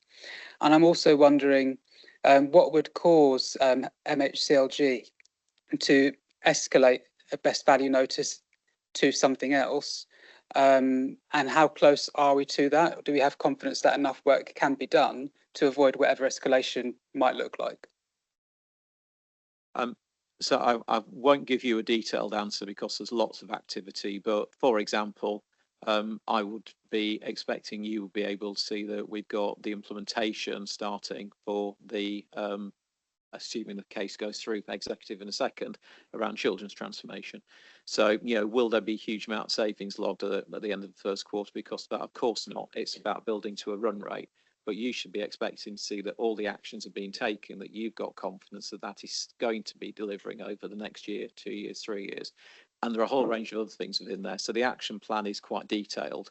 But to answer the question fundamentally, we'd have to take quite a lot of detail from all of the action plans underneath. So I'm being waved at. I'm not quite sure. I think You I want the microphone think you're a closer? little bit quiet for some people. Yeah, sorry, it's really quiet back. I don't have a question, but it was just that it was really struggling to hear back here. Sorry. Sorry, Charles. I'll try and sit a bit closer to the microphone. Is that better? Sorry, that's totally thrown me. I forgot what the second part of the question was now. What would cause escalation? Oh, yes. Sorry. Thank you. So I can't answer that obviously formally, but I think right now in the first quarter, what would cause government to start to think, hang on, this isn't working, is if we weren't taking this seriously. As we continued, I think it links to Councillor Rigby's question as business as usual. We know all these things, the current actions we got in place are all sufficient. I think we need to be taking this seriously. We need to demonstrate we're taking it seriously by the fact that we're doing different things and we're doing things at pace. So we need to be able to demonstrate at the end of quarter one that we have taken substantive action, and government need to be able to start to have confidence that those things are coming together to deliver the improvements they want to see over time. In terms of what might cause other escalations, would be other things happening. So I suppose the biggest risk, the biggest concern I've got is another agenda item around the quarter one finances. But it's fair to say that when government were working with SIPFA, and the SIPFA report, as we've been talking about, was May 26, they were not cited, as we were not cited, on what the finances might look like at the end of quarter one. We have got some significant budget pressures in quarter one, which have been reported today, which are causing me concern. So without in any way being blasé, the strategy for the council always was to be able to balance next year's budget without using exceptional financial support. I have a high degree of confidence, might be misplaced, but I have a high degree of confidence we can do that on the figures that were set in the medium-term financial strategy earlier this year in February, March, which was saying there was a £58 million gap. We have got plans we're working on, transformation children's being one of them, which will give us sufficient capacity to be able to look at closing that gap. Those plans do not cover the forecast overspend from quarter one at this point in time, and I think that's going to be a really big heavy lift for us. So if we start to say we can't do that, then that might cause government to step in much more quickly than waiting till the end of a best value process. It's not a static thing, it's very much a dynamic thing, and if things aren't going well, government will step up, and if things are going well, they may, give more time, etc., etc. Thanks, Chair. My very last two, I'll ask them together. Liz wants to add to a response. Sorry, Liz. Thank you, Chair. I just wanted to say on pages 9 and 10 of the supplement, items 20 and 21, we have got a considerable list of our focus over the next 3 months. And then on item 21, expected outcomes by December 2026. And I think as colleague Sarah Wakefield has already referenced on building better finance programme, that we are already referencing in this paper a lot of what you have just asked. Thank you. Okay, so your homework has been referenced. Thank you, Mrs. Lation. My final two then, just on that same paper, when you're looking at the risks on, I think it's page 11, one of the risks on there is statutory recommendations are not addressed, potential risks addressed to the external auditor's satisfaction. My question is, when do we get an update from the external auditors on the state of the current statutory recommendations? And if any of those statutory recommendations stand or are strengthened, or indeed any other new statutory recommendations are issued to the authority, what could that mean? And are we confident it might not happen? And then the risk score, have you taken all that into account when you've looked at the risk score? And then the second and final question is just around the transformation entirely. Obviously, one of the core criticisms or points in there is about the pace, which as everyone has mentioned. And I'm just wondering, has the executive at any point considered splitting the role of the executive director for transformation, monitoring, services, regulatory, I can't remember what it all is, but it's a very big role, to have a sole executive director to focus on the pace, the energy that's required to do much of what's been expected of us that we haven't yet done as needed. Okay, so the first part of the question is for Lizzie, and congratulations on answering the question so well in your first week. Thank you very much. That does go to show the X number of years experience I do have in local authorities. So Somerset unique, but not unique in terms of all those aspects. So statutory recommendations, and I need to be careful I don't geek out on you because I love some of this type of stuff. So external auditors have their own specific rules, regulations that govern them. Every single year they have to provide what is called an annual auditor's report.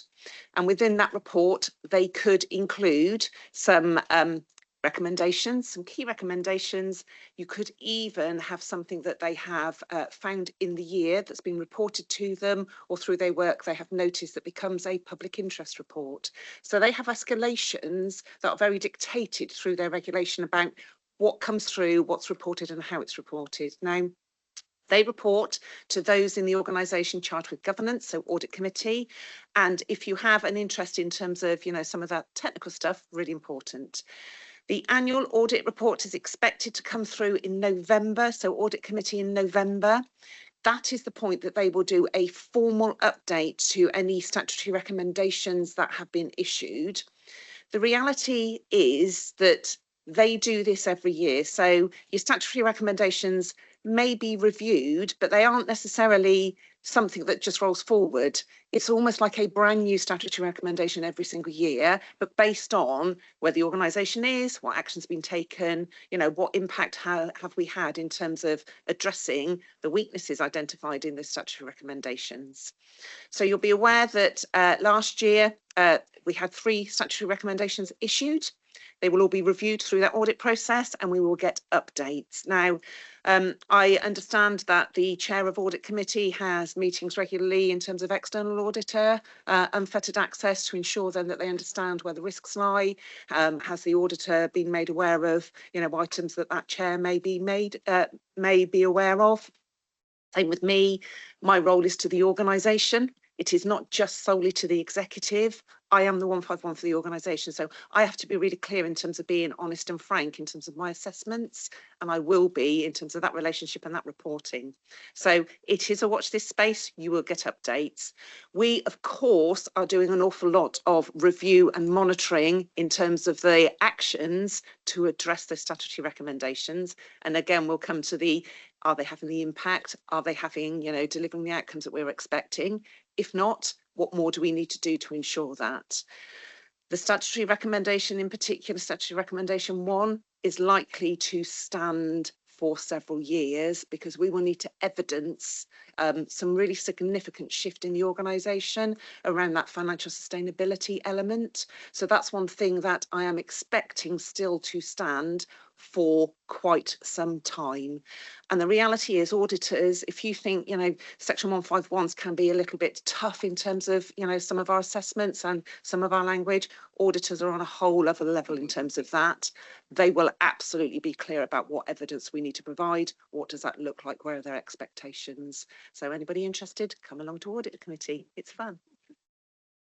Okay, and the audit committee get regular updates on those statutory regulations. You asked about a particular post holder and the range of responsibilities they currently hold. I'm not sure a public forum is the best place to discuss a specific. I'm sure you'd appreciate that.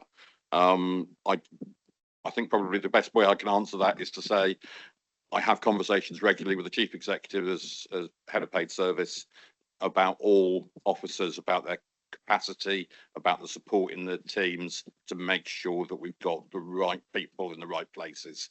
I hope that gives you the reassurance about the conversations we've had. Yeah, thank you. I've got Bob next. Thank you. Obviously, the best value notice is helped focus us all on the urgency of the financial position that we're currently in.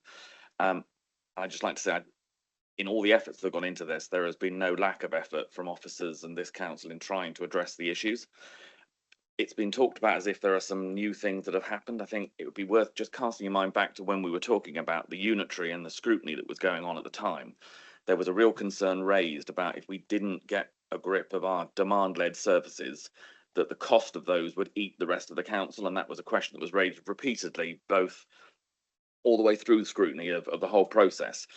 And I guess the question that I have is following on from the other report that's within this documents today of the ongoing overspends that we're seeing in Q1 in those demand-led services. And it's really just asking the $64 million question of the officers on the top of the table is, what is our confidence that we can actually have a change of, it's we've talked about working at pace for many, many years now. Are we actually capable of stepping up that pace and make that step change now to address this? Because we now are at the stage where we are looking at not having those reserves that we can call on in terms of selling off assets going forward. So can we make that step up in pace now? Because at the moment we've been saying all the right things and we've been trying to do all the right things, but it hasn't got us to where we need to be. So are we confident that we can now make that change at this point in time? Well, thank you for a $64 million question. That'll come in handy. So Duncan. I'll start and answer that and then bring in the relevant directors if that's okay. I think this goes back to the point I was making earlier about just because prices are going up, does that mean that we can actually make efficiencies that equally compensate?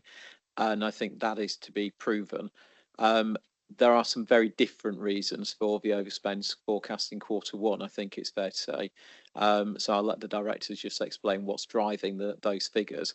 I think, yes, we can step up and we can deliver, whether that will be done in a very short period of time, because this is not about just changing something and everything gets better. This is about working with individuals, young people, older people, and, all sorts of people in the middle, over a course of years, stop them getting to the point of escalation where we actually need to put statutory services around them. And that will take a long time to turn that around. We have a lot of preventative work, which we already do successfully, and that effectively holds the line where they are now. What we need to do is actually, how do we do more of it? How can it be more successful? And one of the things that we'll be talking about, I think it's been bumped to October, is about actually what does that look like for a council as a whole in terms of future of the council if we actually pivot more towards prevention than we already have.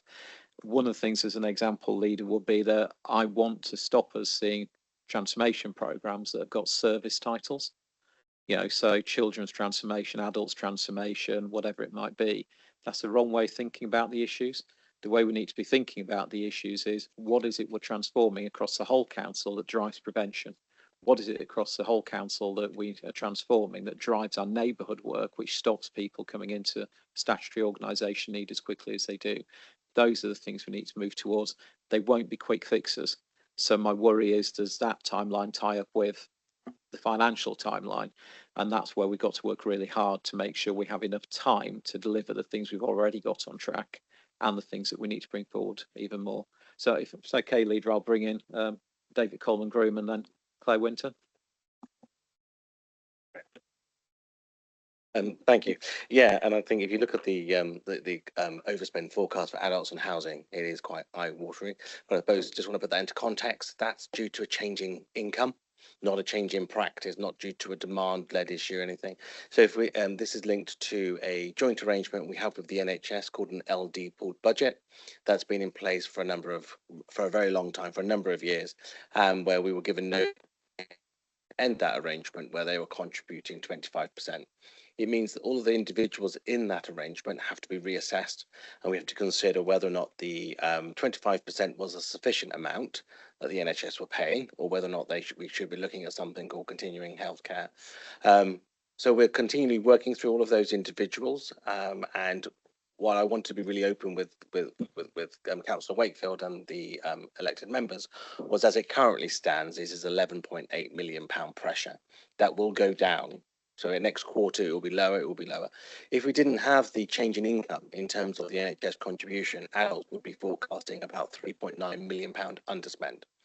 And if I look at the kind of the demand where we finished the end of the financial year in 2025 and where we finished in 2026 in the March, we have seen a reduction in the number of people we are supporting in terms of receipt of care. So the demand has gone up, the number of contacts have significantly gone up, but actually the total number of people who are getting a service at the end of their care and support has remained pretty static or gone down in places.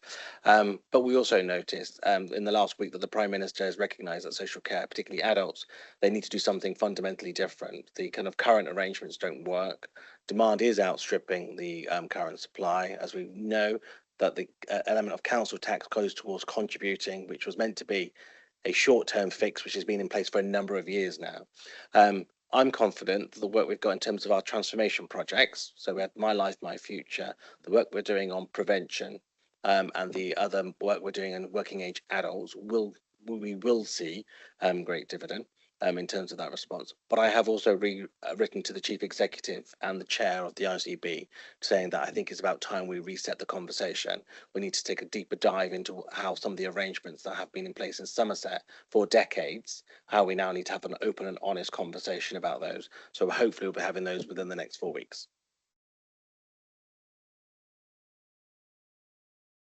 Okay, thank you. So in relation to children's, I think there are some sort of allegiances with the adults picture to some degree. So we do have in children's a hugely increased demand, which we'll see in the My World, My Tomorrow paper. In order to be able to meet that demand, we need to meet it earlier so that we have more provision in the early years and also early in the problem, if you like, for families. There is a national piece of work that we are undertaking alongside every other local authority in the country called the Families First programme, which is about getting in earlier, supporting things earlier. The impact of that will be slow because actually going in earlier, you still have that cohort of children who are already on the edge of needing intensive support or who already need the intensive support. But we anticipate between 3 to 5 years is the national picture in terms of the impact of that work. We also have capacity issues. So we have been given some more money by the council quite recently to bring in more staff over the next 2-year period to get us over the hump of the early intervention and the acute system working alongside each other. The problem at the moment is that there is a national shortage of children's social workers. It is not a profession that people want to go into, I think probably because it's a very stressful and very difficult job.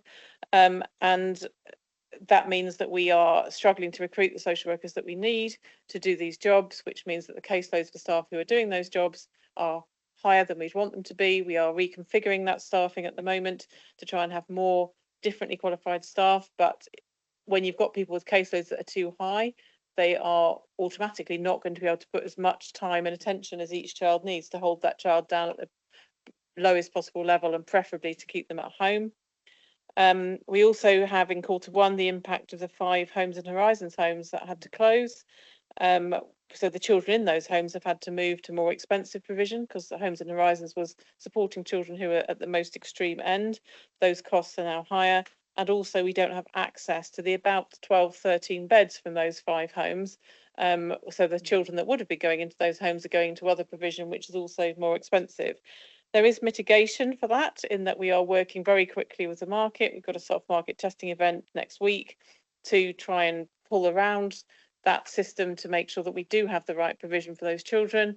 But it's not a quick exercise in terms of procuring that. We've got the buildings, but we need to work with those providers, go through procurement processes, go through Ofsted processes. So we're looking at about 12 to 18 months to get those homes back up and running with providers who can provide the type of care that children we know need to have. Obviously, the My World, My Tomorrow work we're doing with Newton is also very focused on earlier intervention and also trying to ensure that children have the right type of care when they're in our care. And the capacity issue there is making sure, as the leader's already said, about making sure we have foster carers who can provide the care for children, because most children in care need that home-based care.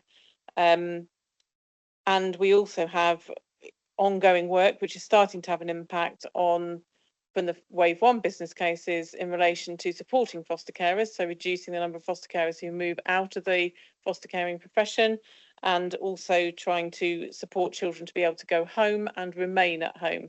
So we've always done quite well in children going home. It's the supporting children to remain at home when they've been in care that's been the difficulty, and the reunification team that's now in place is already showing some impact there in terms of keeping children at home when it's safe to do so with their own families. So all those activities and inputs will have an effect. You're not going to see, as the Chief Exec said, a very quick impact on that, because the costs in that are high, and the ability to move children to the right place has to be at a child's pace and when it's right for them.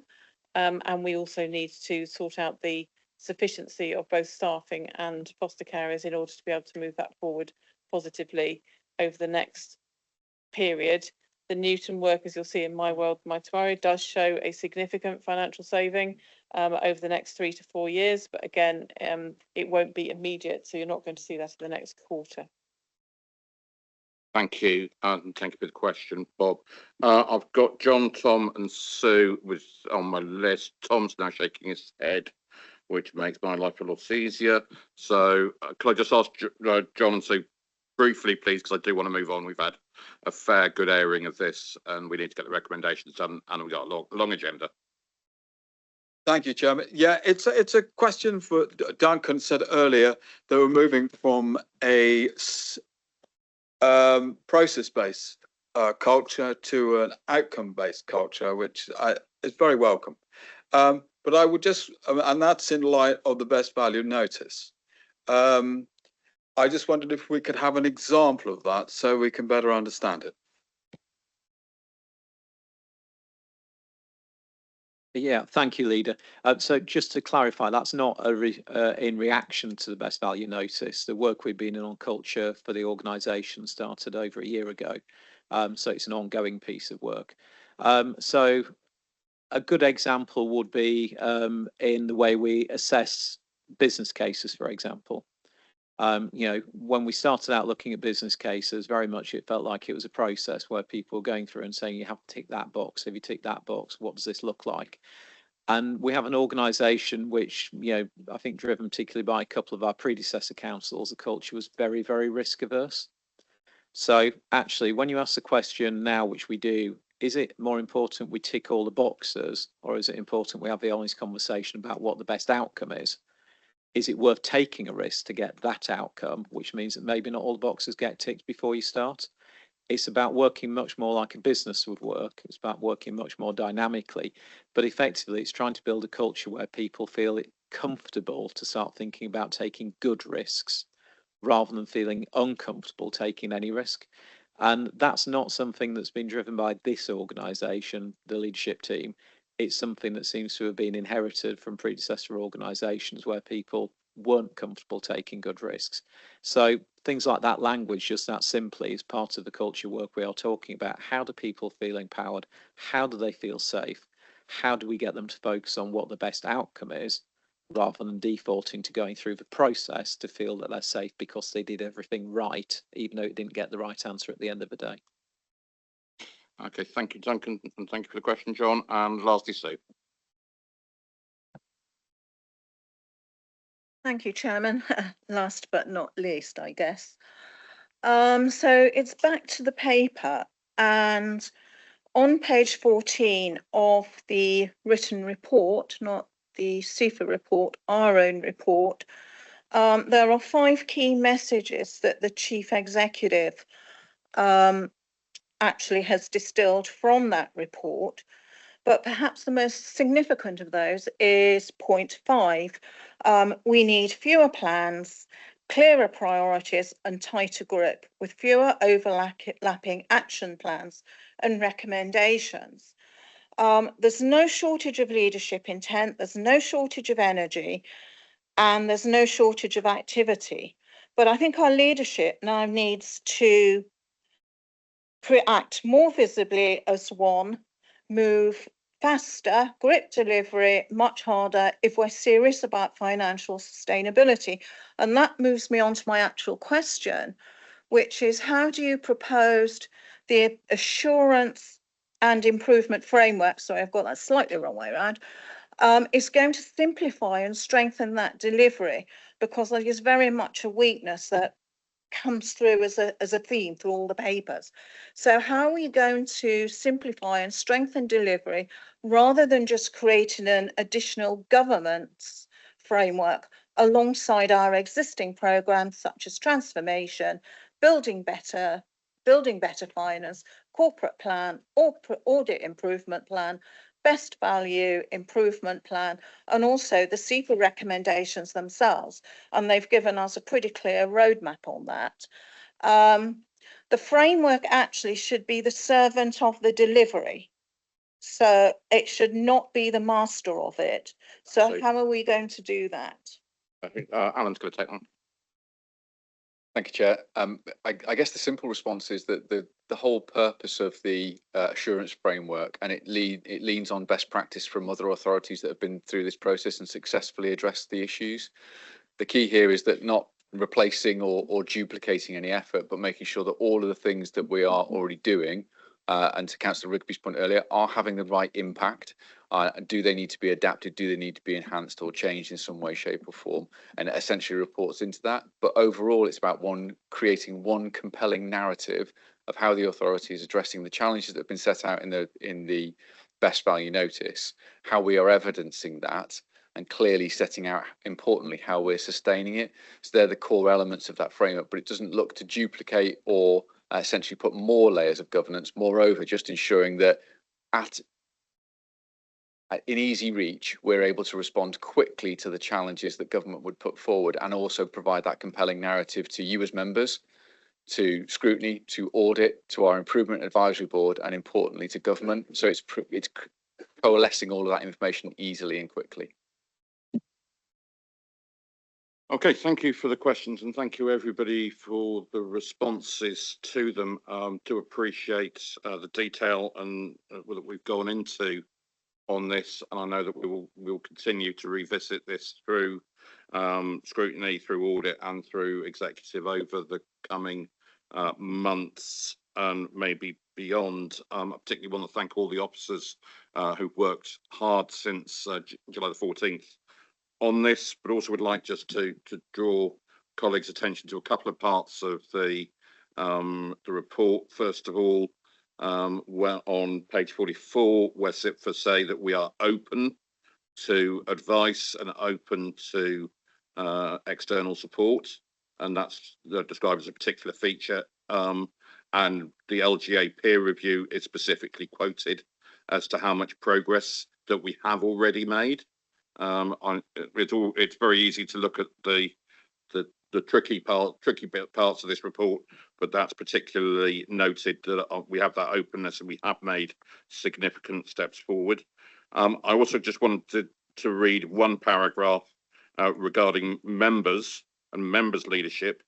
In the discussion with a number of members, there was no issues raised about the manner in which they conduct their business. Lead councillors are well versed in their own portfolios. The leader and lead councillor for finance, procurement and performance are both well informed about the financial position, the challenges that contribute to the financial situation, and the clear need to deliver effective transformation and increased pace has been achieved to date. And particularly, I want to recognise the immense work from Councillor Liz Lishon involved in that, because her work has been nothing short of heroic and at times miraculous in keeping the show on the road in terms of where the finances have been for the last 4 years. And I know we're in excellent hands there. So turning to our recommendations, which acknowledge the best value notice and the actions that have been taken, particularly around the improvement board and the quarterly reporting that will go forwards from that. Can I have a proposer for those recommendations? Please, Councillor Liz Lishon, seconded by Councillor Smith Roberts. Those in favour, please. Those against, that's clearly carried. I know we have had comment on the court on agenda item 8 already with the quarter 1 report from as it kind of overlaps with the other one, but with the best value notice, but we've obviously got them in sequence here. So agenda item 8, and hand over to Councillor Liz Lishon to introduce the report. Thank you, and Mayor, thank you, Chair, for your kind words. They're very much appreciated. It is a very significant task that we face in this council. But certainly from vesting day onwards, we've not shied away from the scale of that task, and neither will we. So I'm particularly delighted to welcome Lizzie Watkin as our permanent Section 151 officer. I think that will now take us into another phase of our work where we can look forward to the same person setting our budget for years to come, and that is extremely welcome to me. The first quarter report of the current year is disappointing. There is no other word I can use at this stage, but we have heard from David Coleman-Groom and from Claire Winter already. And as you referred, Chair, there is very significant overlap in these papers. We do know that in local authorities, a Q1 report can be a worst case scenario. But for us, working with £25 million of capitalisation directive in this current year, this current forecast is totally untenable and obviously creates a much greater challenge for future years unless directorates are able to respond. And we have heard some of that respond and the ongoing work for improvement and transformation.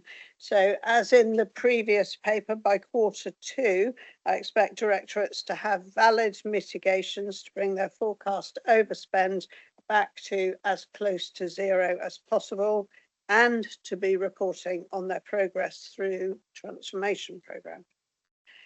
The report and its appendices are very comprehensive. I read it again last night and I must pay tribute to those in the finance team who are giving us tremendous amount of information.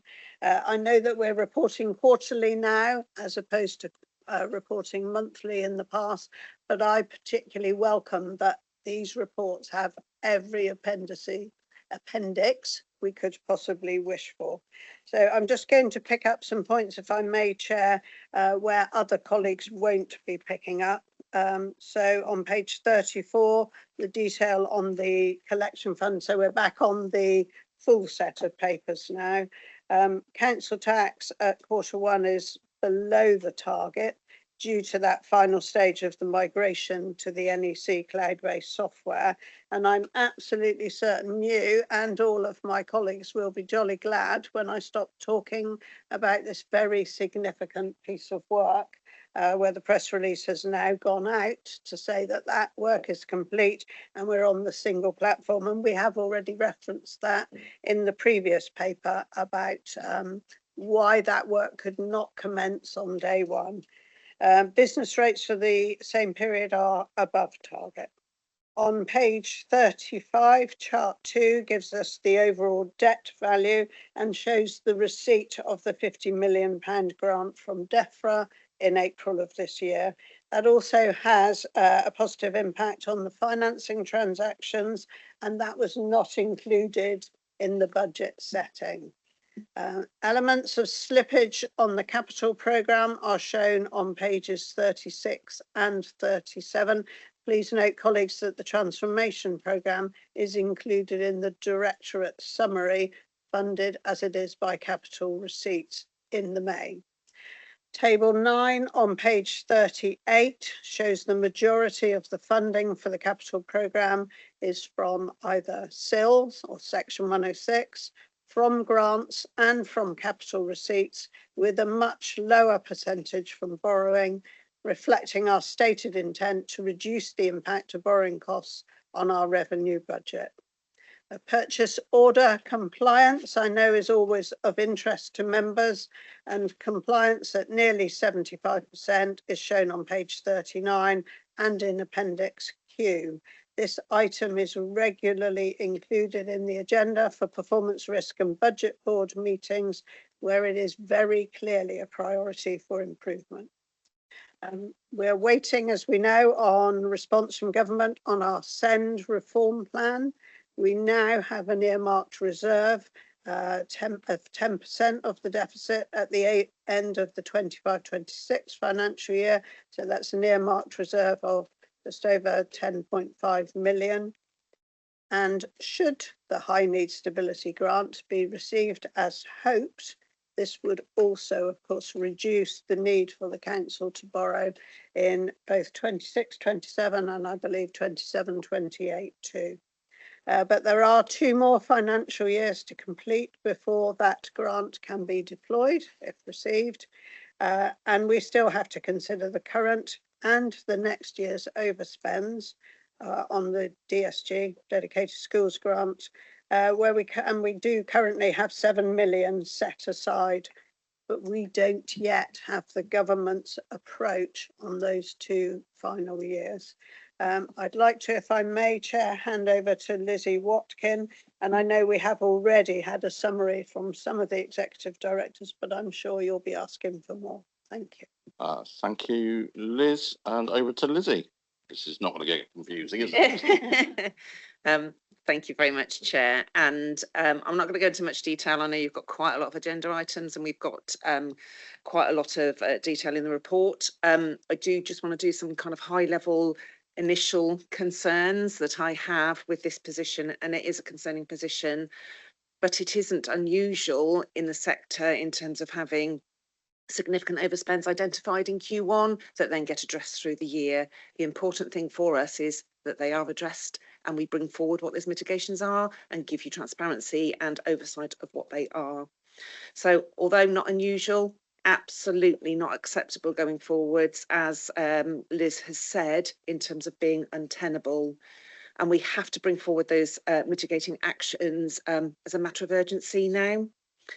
As we have discussed earlier and can be seen in the report, most significant areas of overspend are in adults and children's services.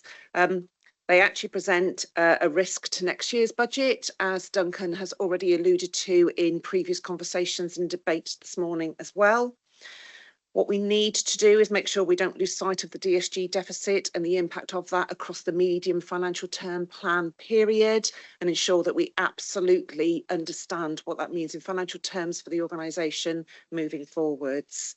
And as I said, we need to be addressing this as a matter of urgency, and as you're aware, leading into budget setting, all eyes, all action on this at the moment in the organisation and taking that forward.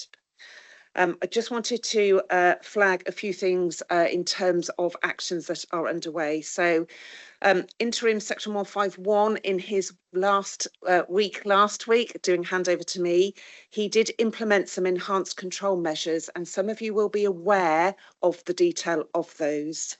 They are enhancements to controls that already exist, and many of the items in that document that was issued to service directors and heads of service are already existing. So part of the documentation was also about confirming in clarity about the expectations of controls, considering that Q1 position.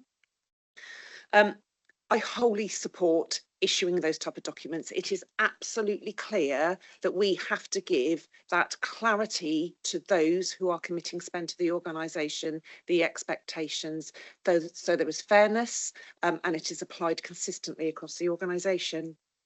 It's also the minimum I would expect, and we are currently investigating, looking, considering all sorts of other additional mitigating action that's required, because we must bring this position back into balance. It isn't tolerable. We cannot put this type of pressure within our reserves and needed to fund at the end of the year. Just wanted to highlight the recommendation C really clearly sets out that work is required and will be reported back to executive. It will be reported at least as part of the Q2 budget monitoring. However, if there are other impacts or implications that need to be considered and reported, they will also come through the executive as well, because that is absolutely critical to understand. What does this mean to the budgets that were set in February, but what it means in terms of service delivery and those implications as well. I am going to be keeping in review all of these measures, consideration of additional measures that might be taking place or need to take place. As Section 151, I have to show that the organisation has financial grip and is taking this seriously.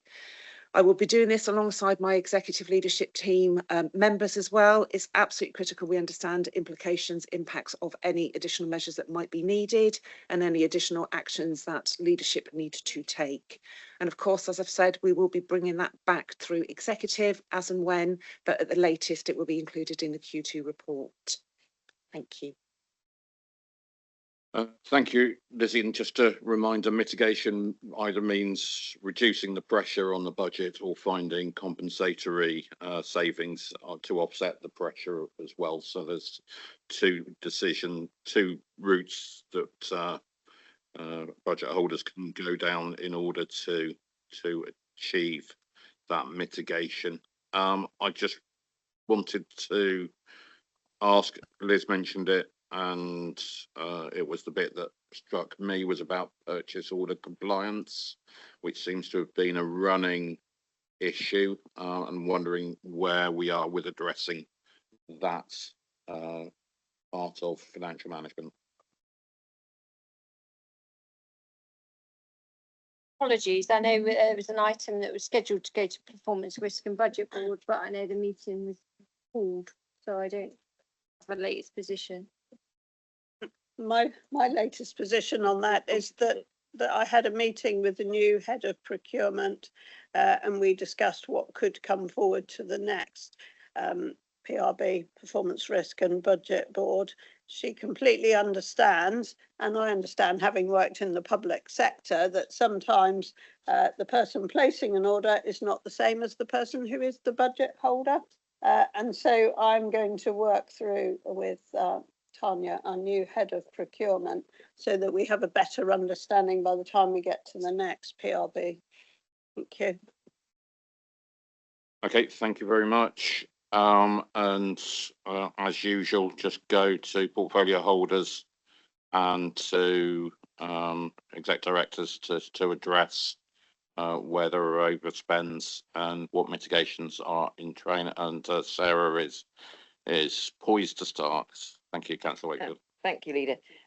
Yes, I mean, obviously it is disappointing that we are showing an overspend, which is to do, as David has already said, to do with the learning disabled pool budget, which for historic reasons has been shared with the NHS 25-75%. So we would pay 75%, they would pay 25%.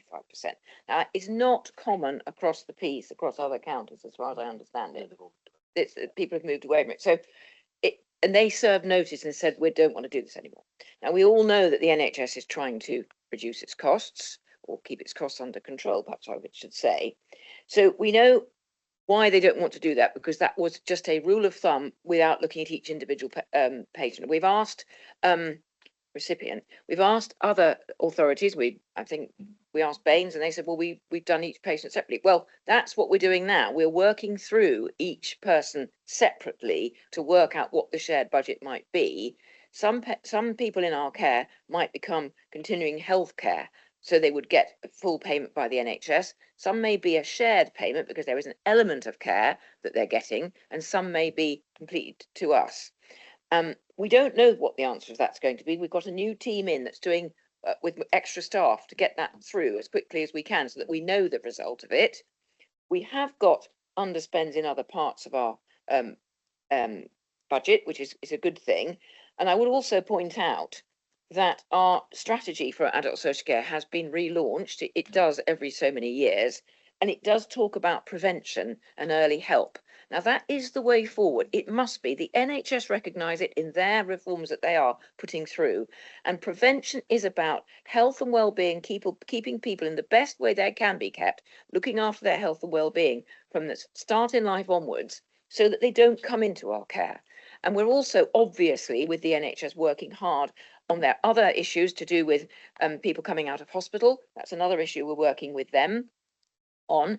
And I just wanted to say to everybody, we are dovetailing what we're doing. We've got to do our reform plan for what we're doing as a result of our CQC inspection. We're putting that together now. We're working with the NHS on their reforms, and we're also working on the pool budget. So we're doing all those together, and they do dovetail with each other. We're not doing them all separately. They're all, where they overlap, and they're all part of our strategy going forwards. Anything to add, David? Just just a small piece to say we did have additional staff, like Councillor Wakefield has said, we had 5 additional members of staff to look at the LD pooled budget work. We've now increased that by a further 10 because of the urgency, and there's a very clear kind of expectations and what will be delivered.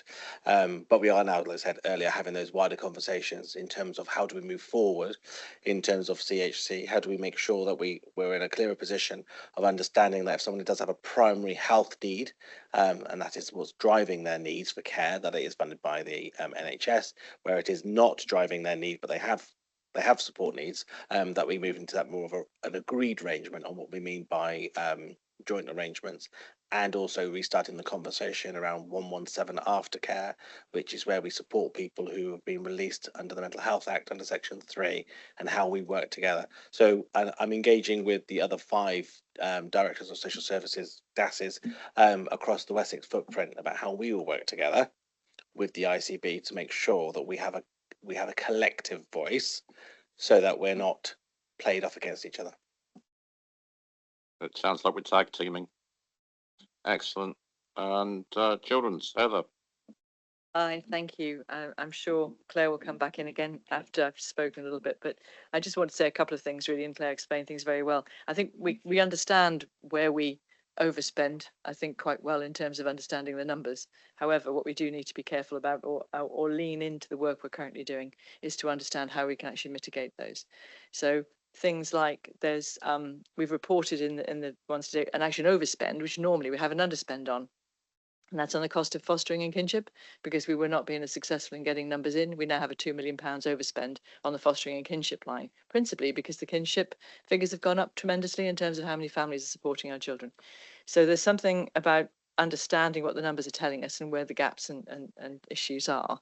I think there's something as well about helping people to know, obviously this is historic. This is what happened in the first quarter, and a lot of the things that we're getting through in terms of getting plans in place and really proper costed plans in place to make improvement have really only happened in the last few weeks, or in fact one of them's happening today, hopefully, if we get item 9 through. So I want this to be very historic, and I want the next months to be better, but of course some of our changes are going to be slow because they are going to be around prevention. We had I think it was 57 more children were in our care in June of this year than were last year. And I was tracking it through thinking, well, are we just bringing more in than we should? And I get the impression, no, we're not. I'm hearing back that the right children are coming into care at the point they need it. We can perhaps stop that escalation, and that's part of the prevention bit. And are we getting children back out again? And yes, we're doing as much as we can to get our reunification is working well.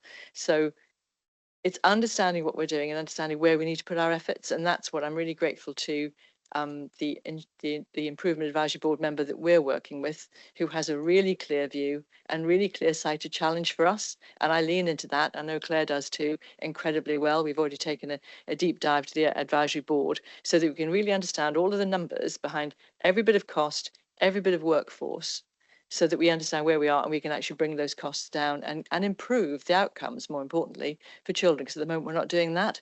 So I just wanted that assurance that we'll talk about it a bit more on the next item, but I think I just want to make sure I understand each line of the budgets and each line of the outturns and each line of the workforces so that we all know where we're at. But that was just my part. Claire, if you want to come in on the back of that one.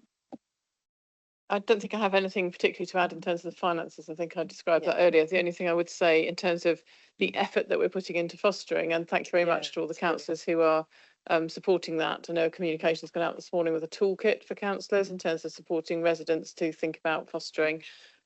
We've also done some work recently with the police, Avon and Somerset Constabulary, the ICB and the Somerset Foundation Trust. And the Foundation Trust and the police so far have agreed that they will pursue alongside us with our support becoming a fostering friendly employer, which is fantastic news. And that they will also enable our fostering recruitment teams to go into their team meetings and into their buildings to support staff to actually think individually about becoming foster carers. So it's positive that we have that support both in the council, but we are pushing that support into the rest of the statutory sector to get the support we need to be able to recruit foster carers with the right skill set, because a lot of people in those organisations will have a specific skill set, which will mean that more complex children could be cared for by those people. So there is some positive news in terms of the work and the commitment we have both in the council and also through our statutory partners.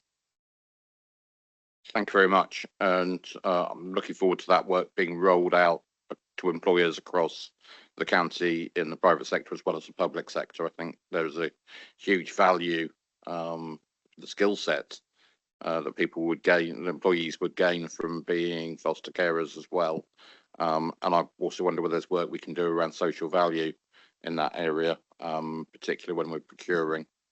I am struck by the similarity in the numbers in 23 when we had a projected overspend of just under 29 million, and we turned that round to being an underspend of 1.8 million with similar sort of numbers here. We've done it once, we can do it again, but we know it's really hard work to be able to get that back on track. So I don't underplay the seriousness of where we are with this, but also the knowledge that as an organisation, as a whole organisation, we can get this back on track. But it will take that culture that was referred to earlier and that resilience across, that we continue to serve our residents with the best possible services, but also make sure that we're very carefully monitoring our budget position. Okay, any other comments? Richard, did you want to mention anything from your service area? Yeah, obviously the three main areas of well, we've got two areas of overspend, which is in highways and transportation, and an underachievement in our traffic management, road safety and parking areas. Fair to say that the start of the year was particularly difficult and we had to put extra resources into our highways. But we're very clear that we will manage that overspend throughout the year. Sorry, can you hear me now? So yeah, we're very keen that we will manage our overspend in highways. On the parking side of things, obviously we're looking to do some stuff later in the year to look at that, but obviously that hasn't moved as quickly as we may have expected, or finance may have expected. And on transportation, another really difficult area for us, especially with the, shall we say, increase in fuel prices. And I won't rehearse the reasons for the increases in fuel prices. I think that's pretty goes without saying, other than to say I filled up at £1.60 3p the other day, which I found so excessive. Thank you. It was good to see you on your bike the other day. Any other members wish to comment? Evie? I don't like being left out. I kind of like got a portfolio that goes over everything, so I think it's important that I do sort of like look over all of the areas. If you're okay with that, let's just check which page I'm on. First of all, I'd like to bring up, I can't read one of the graphs. Can you be mindful of people that can't see colours properly? Dotted lines would be great. I think that's on page 101. As we reduce the overspends, I want to make sure that any changes don't unfairly affect any of our most vulnerable residents. So that's from our quality side. We know that some of the reasons that our send costs are so high is we do not have enough suitable local places for children and young people. That's sometimes mean that we use expensive provisions there. And one of the questions that I'm really working hard with Heather and with Claire on is, are we creating these local places quick enough? And where projects have been delayed, do we understand whether those delays are actually costing us more in the meantime? It's a shame that Daniel's just left the room because I'd love him to do a piece on fostering. Public health, welcome the continued investment in prevention alongside monitoring. We'd like to see measuring the outcomes and whether earlier interventions have saved later costs. I don't think we focus enough on those, the intervention side. Public health, on page 47, I have brought to attention, I'm not entirely sure if that is right for our budget line, please. We're on page 61. With the expected demand of VHCP assessments continues to rise, we're asking ourselves the reason behind these increases and how we can use that evidence to strengthen our earlier support for children and families. I welcome the government's commitment to address up to the 90% of our historic DSG deficit. However, we are forecasting further substantial deficit this year. But one of the questions I'd like to ask Claire, if I can ask, do you understand? Do we have any indication of what the government's commitment to provide proportionate but not unlimited support can mean for Somerset? That's on page 63, because, you know, that question's been banging around for a little while. And public health, despite Somerset receiving just £41.65 per person through the public health grant compared to a national average of £75, our teams to continue to deliver vital prevention work, which I'd like to thank. And as we address the wider financial challenges, we must recognise the role that prevention plays in reducing further demands across the council and health system. And I'd also like to thank the hard work that's also gone on with children's and the partnership work across my portfolios. Thank you, Evie. Just looking for Claire, there was a response on that one. Yeah, so in relation to the proportionate but not unlimited support, there's no further guidance being provided that. I think it was a phrase the government put out because of the level of concern about what would happen in terms of the deficits of 26-27, because they're not included in the formula for the High Needs Stability Grant.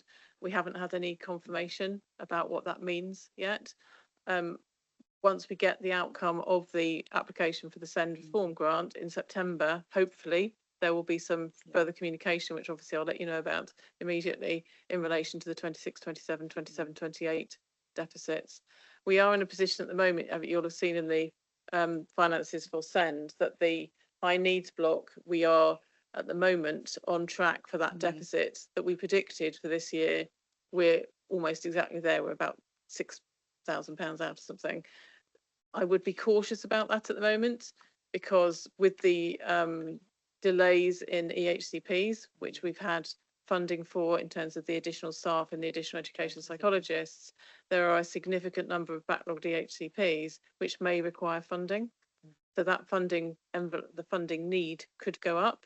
The teams are working very, very hard on making sure that children have the right support in school and the right school place, and that they are getting a very specific offer. So we're tightening up the work that we're doing with schools, and particularly with the INMS schools and the special schools, to make sure that we are funding only what those children need in what's called Section F in their education healthcare plan, and that is for the most appropriate period of time. So children's needs do change, and we're making sure that those needs are addressed as appropriate. So it's just a word of caution that I don't know what that's going to look like when those EHCPs that are backlogged come through the system, because they need the assessment of needs to be completed for us to be able to identify what their needs are, what the funding is likely to be for that level of need. But obviously we'll keep that up to date in all the reporting so that people can see that. Okay, thank you. Alison? Yeah, just to be brief and just to make sure the record of this meeting is accurate, the public health grant that is reflected in this finance report isn't quite accurate. The finance, sorry, the budget for the public health grant is not accurately reflected in this report. Finance are aware and we're working to resolve that, but it's not 33 million. Thank you. Okay, thanks for clarifying that. I think other areas are green. We only look at red, which is kind of depressing. Is there anything you wanted to add, Chris? We used to so well, just in response to the community place and economy position as a net overspend made up of under recovery of income in some areas, as Councillor Wilkins has referenced, and overspends in some areas. Predominantly, they are all within infrastructure. Sorry, predominantly they're within infrastructure and transport, with the possible exception of some planning, legal cost overspend associated with appeals and various other high profile cases. We are mitigating that with underspends from elsewhere. It will be very difficult for us to be able to reduce the expenditure in those specific locations to be able to not only stop the overspend, but also be able to then recover the overspend to date. So we, as usual, are looking across community, place and economy to find savings elsewhere, and the 4.6 million showing is already net off by some of the mitigations in partnerships, localities and culture, and regulatory and operational services. So we'll continue to do that. You will know from last year that the position with CP&E was quite similar. So we do have the ability to make changes, and we have, as the rest of the organisation is now doing, stopped any non-essential expenditure, and there will be some consequences to that action. But we are working very hard within services to find solutions to support the areas where they cannot stop that overspend or mitigate directly against the loss of income. Okay, thank you very much. Any other comments or questions from league members or members of staff? No. And so I've got Sue, and then Dawn, and then Diogo. I think that was the order in which you won that one.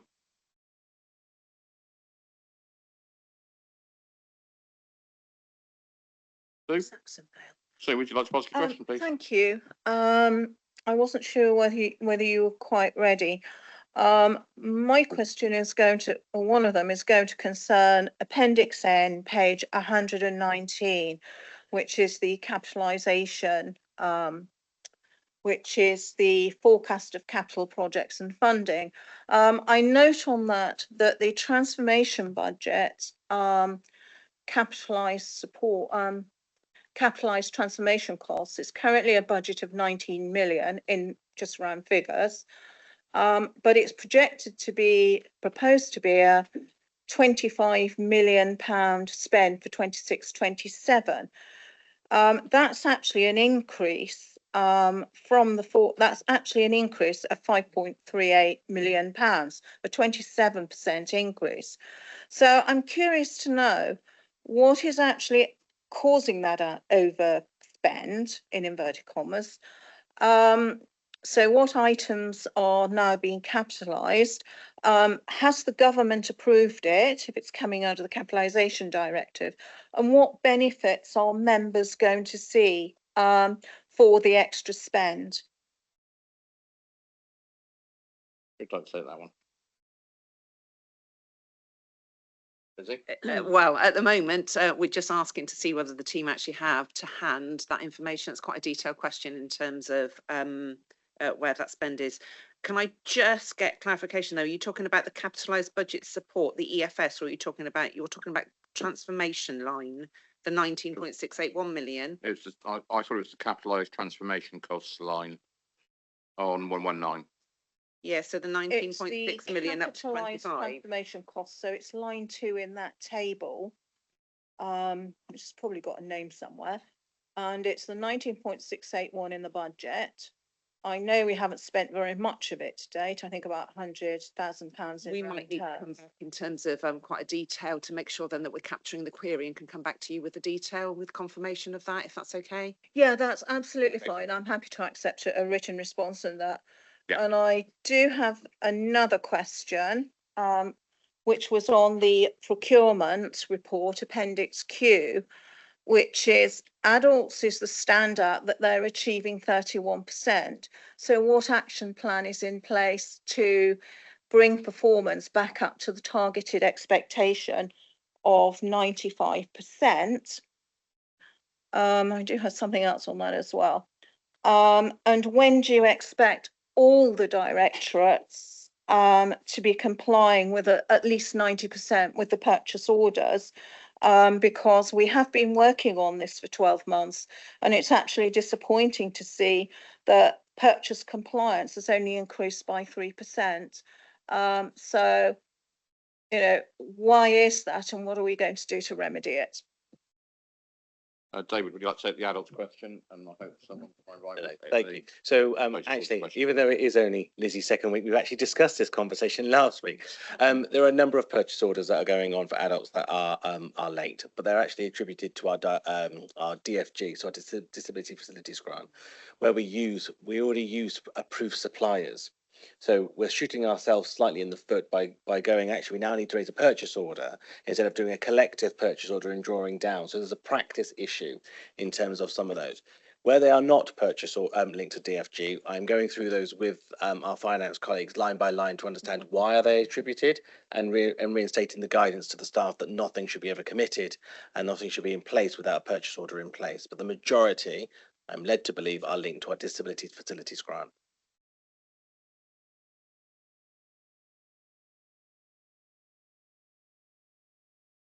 Is there a more general answer on the purchase order compliance? I'm happy to take it in terms of early days. I need to make sure that we have systems processes are the most efficient and effective to ensure then that we understand what our financial landscape looks like, that we understand commitments, that we understand, you know, what that means in terms of moving forward. This is an indication, but it isn't the sole indication in terms of do we understand where our commitments are. The council is absolutely massive and very complex and has very many different working practices. So it's really important that we get that nailed in terms of the reporting. And absolutely, David and I have had the conversation in terms of actually, we just need to do a slightly different process here to make sure that we've got the visibility and oversight, that we understand, and then we're moving forwards on that kind of right footing. Now, these purchase orders aren't the totality of the spend for the council as well. So what we need to make sure is that we don't get hung up on this type of stuff, and we make sure that if this is important, we are focused on it, but it is only and I'm going to say a small part in terms of compliance and understanding.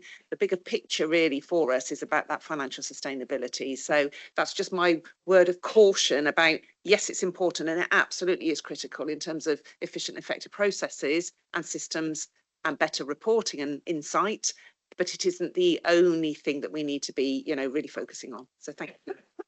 Yeah. Well, thank you for your answer, Lizzie, but I have to say this has been an issue in audit for about the last 12 months, and we don't seem to have seen any progress on it at all. And there has been mandatory training, so it has been seen as that. And I think, in all fairness, you know, we do need to know. Thank you, Sue. Why it's not delivering perhaps as it should. And particularly with CEFA breathing down our necks and MHCLG, this is the sort of stuff they're going to be looking at. Okay, thanks, Sue. Dawn.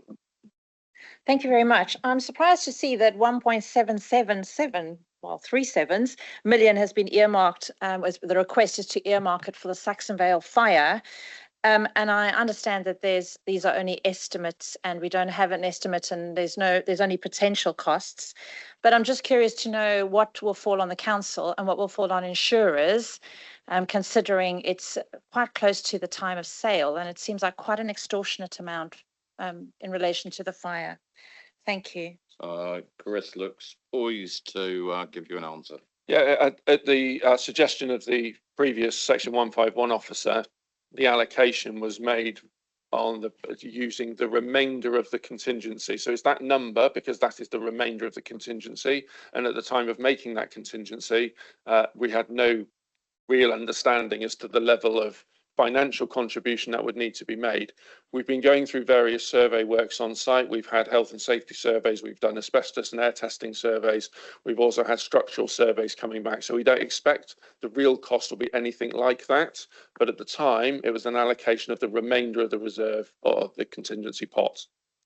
You asked me another question. About the insurance. Insurance. Beg your pardon. Yeah. Yes. So yeah, we do have insurance. There is an excess premium associated with that insurance. So depending on the nature of the works required, we may well be able to call on non-insurance should it be necessary, but we would need to meet the financial cost of the excess. Okay, thanks, Dawn and Diogo. Thanks, Chair. A handful of questions for different directorates, I suppose, different people to respond. The first one is the adults pressure, the pressure in adults. The particular pressure, I think, was known to be coming in 2025.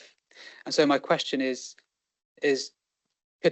Is there a reason why that wasn't built into the budget setting process for this year, knowing that that was going to be coming down the line? And the director said that confident that the overspend for this year will come down. Will all of the assessments be done this year, or is it the case assessments will be done next year, and we may again be seeing an overspend after Q1, Q2 all of a sudden as well? So is it just really pushing those additional costs to a further year? Okay, so I think the reason why it wasn't necessarily built in is there was a belief that it would be cost neutral. And there still is an opportunity that it might become cost neutral. It's just that we haven't done all the assessments. So we're still working through. So what I've made, trying to make kind of elected members aware is I didn't want to do Q1 and present a picture that I'm underspent and then get to Q4 and say, by the way, I've actually got a massive pressure that I haven't made everybody aware of.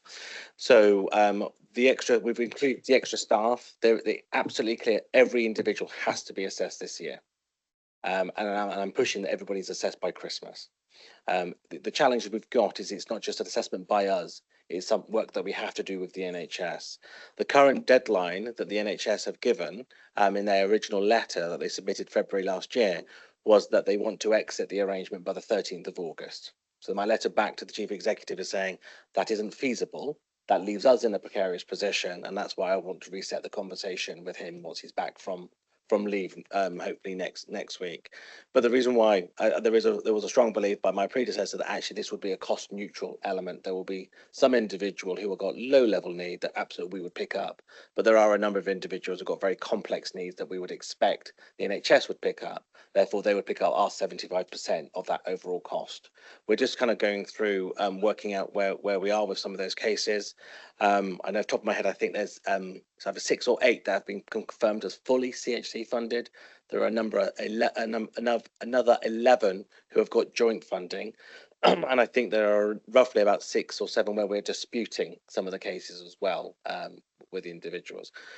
So the reason why I've asked from the NHS, instead of them just saying they would like to walk away and that we would go back to them retrospectively for money, is I'm saying that I think they should wait until every individual has been assessed and then we determine the outcome based on everybody and on individuals. It would be wrong for me to sit here and say I'm absolutely confident there'll be no financial risk to the council. That's why I flagged it at the end of Q1. But I am confident we would definitely be bringing the forecast overspend in year down because that's how it currently stands, and we've still got over 500 people to assess.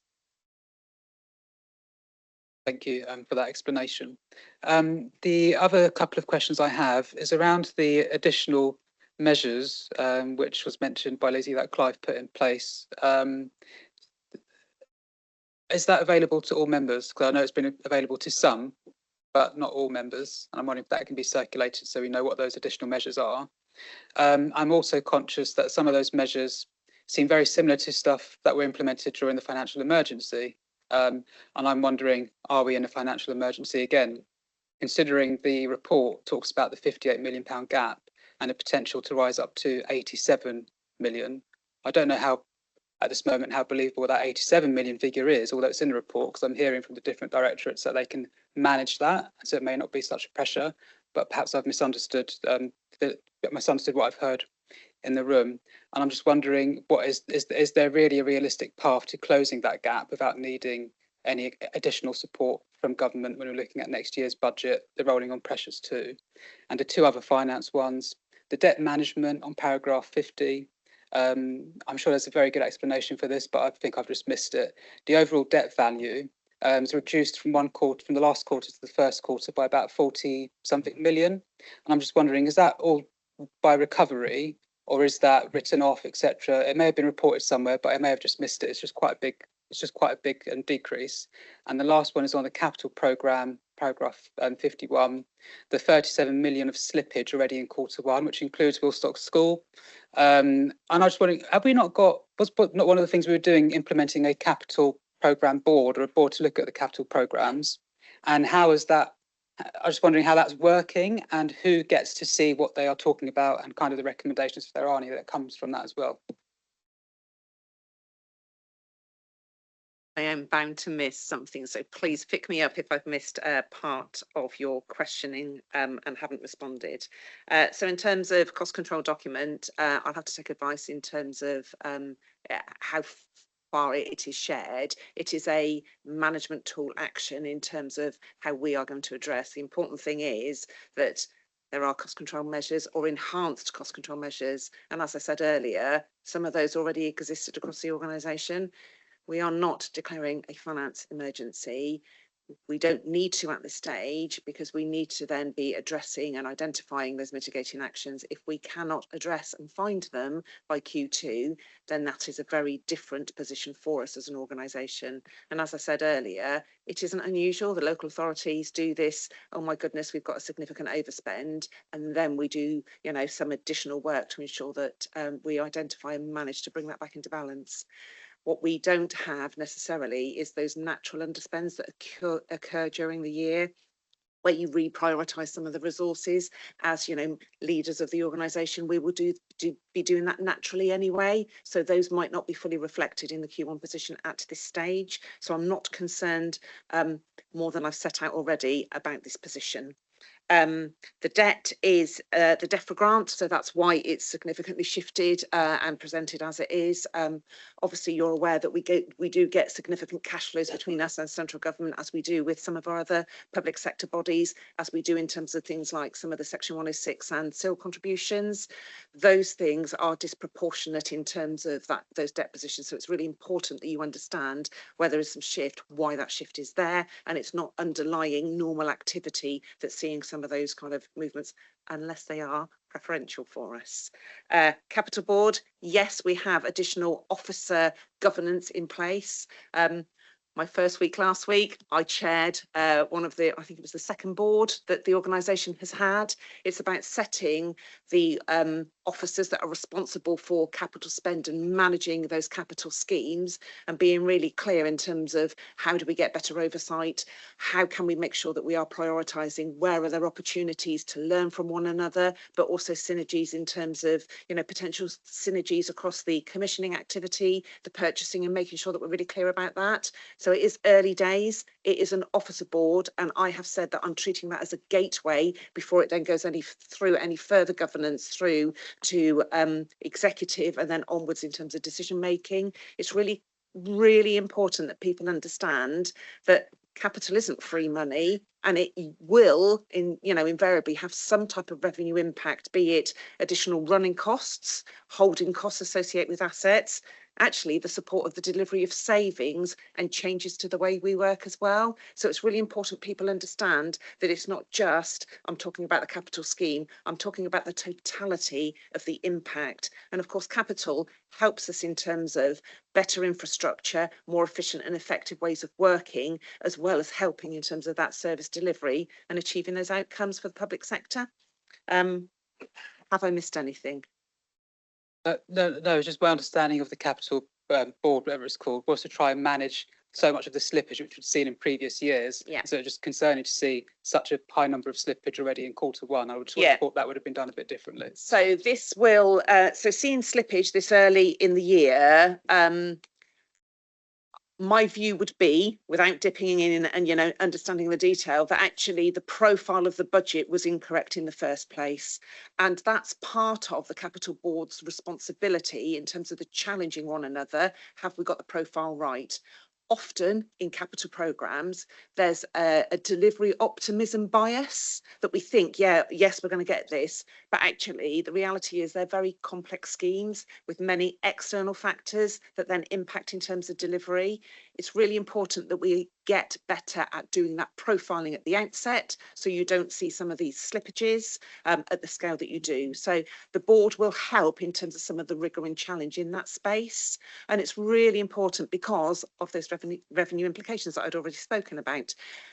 You know, when are we going to get the service? When are we going to get the building? How do we know what the impact is in terms of service delivery? How do we know the impact in terms of our outcomes? And we've spoken earlier in terms of things like provision for SEN places. You know, that's really important for us to understand. And it's not always about general fund either. We are responsible for many other different kind of funding sources and provisions. So it's It's very complex, but it's absolutely critical in terms of us having that rigour through those processes before it then comes through to members.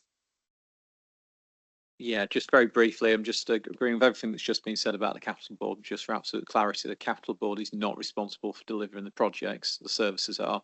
Capital Board is about the rigour and challenge, as has just been said, to make sure we do it as well as we can.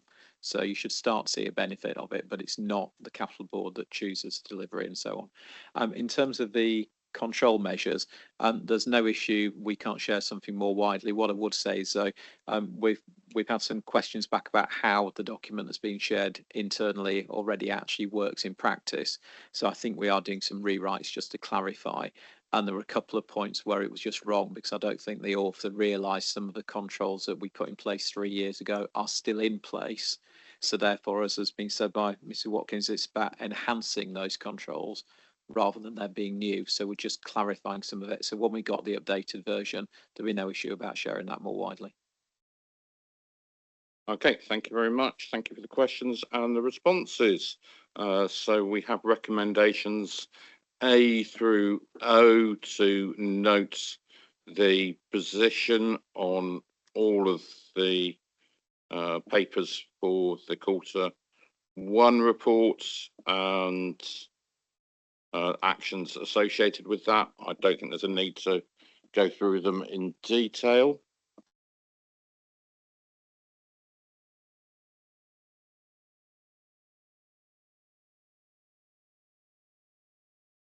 Okay, can I particularly highlight point C around the mitigating actions that need to be identified and implemented by each and every relevant executive and service director.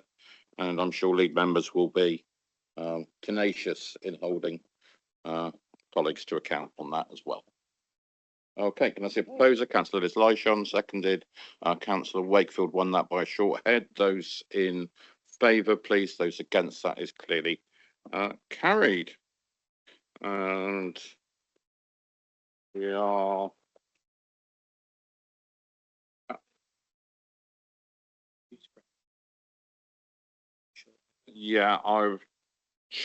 can I suggest that we're running quarter of an hour late, and if we start the wave 2 business case, I think we will be running further behind. So I'm going to suggest that we take lunch now at 1:45 and back at 1:30, but it's a 45-minute rather than a 1 hour break, and that catches up our time.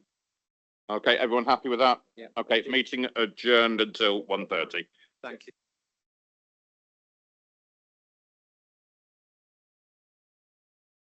Can hand over to the leader to bring in our chair of scrutiny. I just want to thank the officers who have been involved in the creation of this document. Lots of hands have touched this, and that's how it should be. That's finance, children's and other professionals.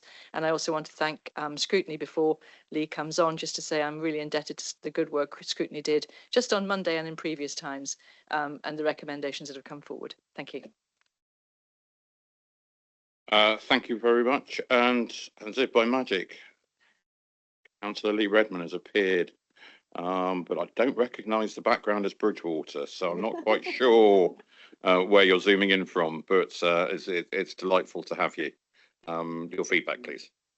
Thank you, Chair. Thank you for taking me time. Just to explain, I've got another community event starting at 2 o'clock I need to go to, so I apologise for jumping in. But I want to open by thanking the officers who have worked hard to produce this report. I want to thank the members of the Children in Education Scrutiny Committee who took the required time to review this report before being presented today. Ensuring scrutiny feedback is part of this important decision. Members recognised the significant pressures facing children's services, including increasing demand, placement sufficiency challenges, workforce pressures, the recent Ofsted findings and the wider financial position of the Council. The committee recognised the plan presents a substantial transformation proposal and a significant investment intended to improve the outcomes for children while contributing towards financial stability. We took time to review the information Thank you. The cat comes back for a second view. There you go. He thinks he's talking. I'm talking to him. I apologise. Members support the ambition to improve outcomes for Somerset's children and families. However, given the scale of investment, the risk identified within the business case, and the importance of safeguarding vulnerable children, scrutiny believes that continued oversight, transparent reporting, and robust assurance arrangements are essential as the programme progresses. Chair, we've submitted 8 recommendations that we hope you'll be able to consider today during your deliberations. Thank you for your time. Thank you for everyone. Thank you, Councillor Redmond, and I can categorically state that we will be, we will be looking at your recommendations with great interest. And can I now hand over? I'm not sure whether it's Alan or Claire. It says both. It says Alan/Claire in my notes, and they're both pointing at each other, which is even better. Claire. I was just wondering whether it would be helpful for Councillor Shearer to respond to the recommendations that scrutiny made initially. It would be absolutely essential, I would have thought. Thank you very much for reminding me. Thank you so much. Thanks, Dita. Thanks, Claire. Just to say thank you again to Lee and his colleagues for the 8 recommendations. Largely agreed, but just with some comments on some of them. So recommendation 1, we agree, absolutely. Recommendation 2, some of this has already happened. Rebasing of the budget won't impact savings, but will impact ratio between cashable and cost avoidance. There is a gateway in the plan to review this in September. So again, agreed, but with that extra detail. For number 3, this is in place for test and learn phase other than equality impact. Which rather than equality impact, which will be tested in test and sorry, I've written this incredibly badly. Essentially, the recommendation 3, I got this one right again, is it's about the quarterly reporting. That will be in place for the test and learn phase, other than the equality impact, which will be tested in the test and learn, and then put in place for wider rollout if required. In equality, as we won't do equality impacts until we're actually rolling something out or before we roll it out. Recommendation 4 is agreed. Frontline staff feedback is a critical part of test and learn. Number 5, agreed as above. Number 6, children and family consultation is not in the current business case, but the business case was built on a survey with families and children for the Family First programme. So we've used the data from the Family First programme for that family input. Where changes occur for individual children, usual processes would include children and family voice. If the programme results in wider system change, there will be family and child consultation, and foster carers will be consulted and will continue to be so through the process. On number 7, mitigation is within the business case as the programme is multi-stranded, where focus can be changed where issues arise in one area. And on recommendation 8, regular updates to executive on progress on 1, joint commissioning forum, which is largely SEND reform updates, and on number 2, the ICB, Integrated Care Board, involvement in the governance structure. Thank you. Thank you, Dita. Okay, you are looking very thoughtfully. Are you content with the responses? Thank you, Chair. It was just a couple of quick points. One of the things that the committee took a lot of time to talk about was the test, the fact that a lot of these projects will be tried out as we go along. We recognised also that the fact that, as was identified in some of the risks, because the equality impact assessments were rather light, but it's because the fact that these systems and these changes have not been put into formal place yet. We also recognise as a committee that equality impact assessments and everything else would need to go through the normal key decision making process of council. So we accept the fact that test and learn is just more a matter of being able to put the larger, the more robust frameworks around these proposals as they came forward was important to be considered. And it's at that point that we were talking about the young person's voice, making sure that just because we think we did a test and learn and it worked, that we also recognise that the people we were doing things for also recognised it. So that was where it was. So it's a matter that the test and learn is a good idea. It's just that we'd like to be able to make sure that the proper the council scaffolding is there as we move things forward.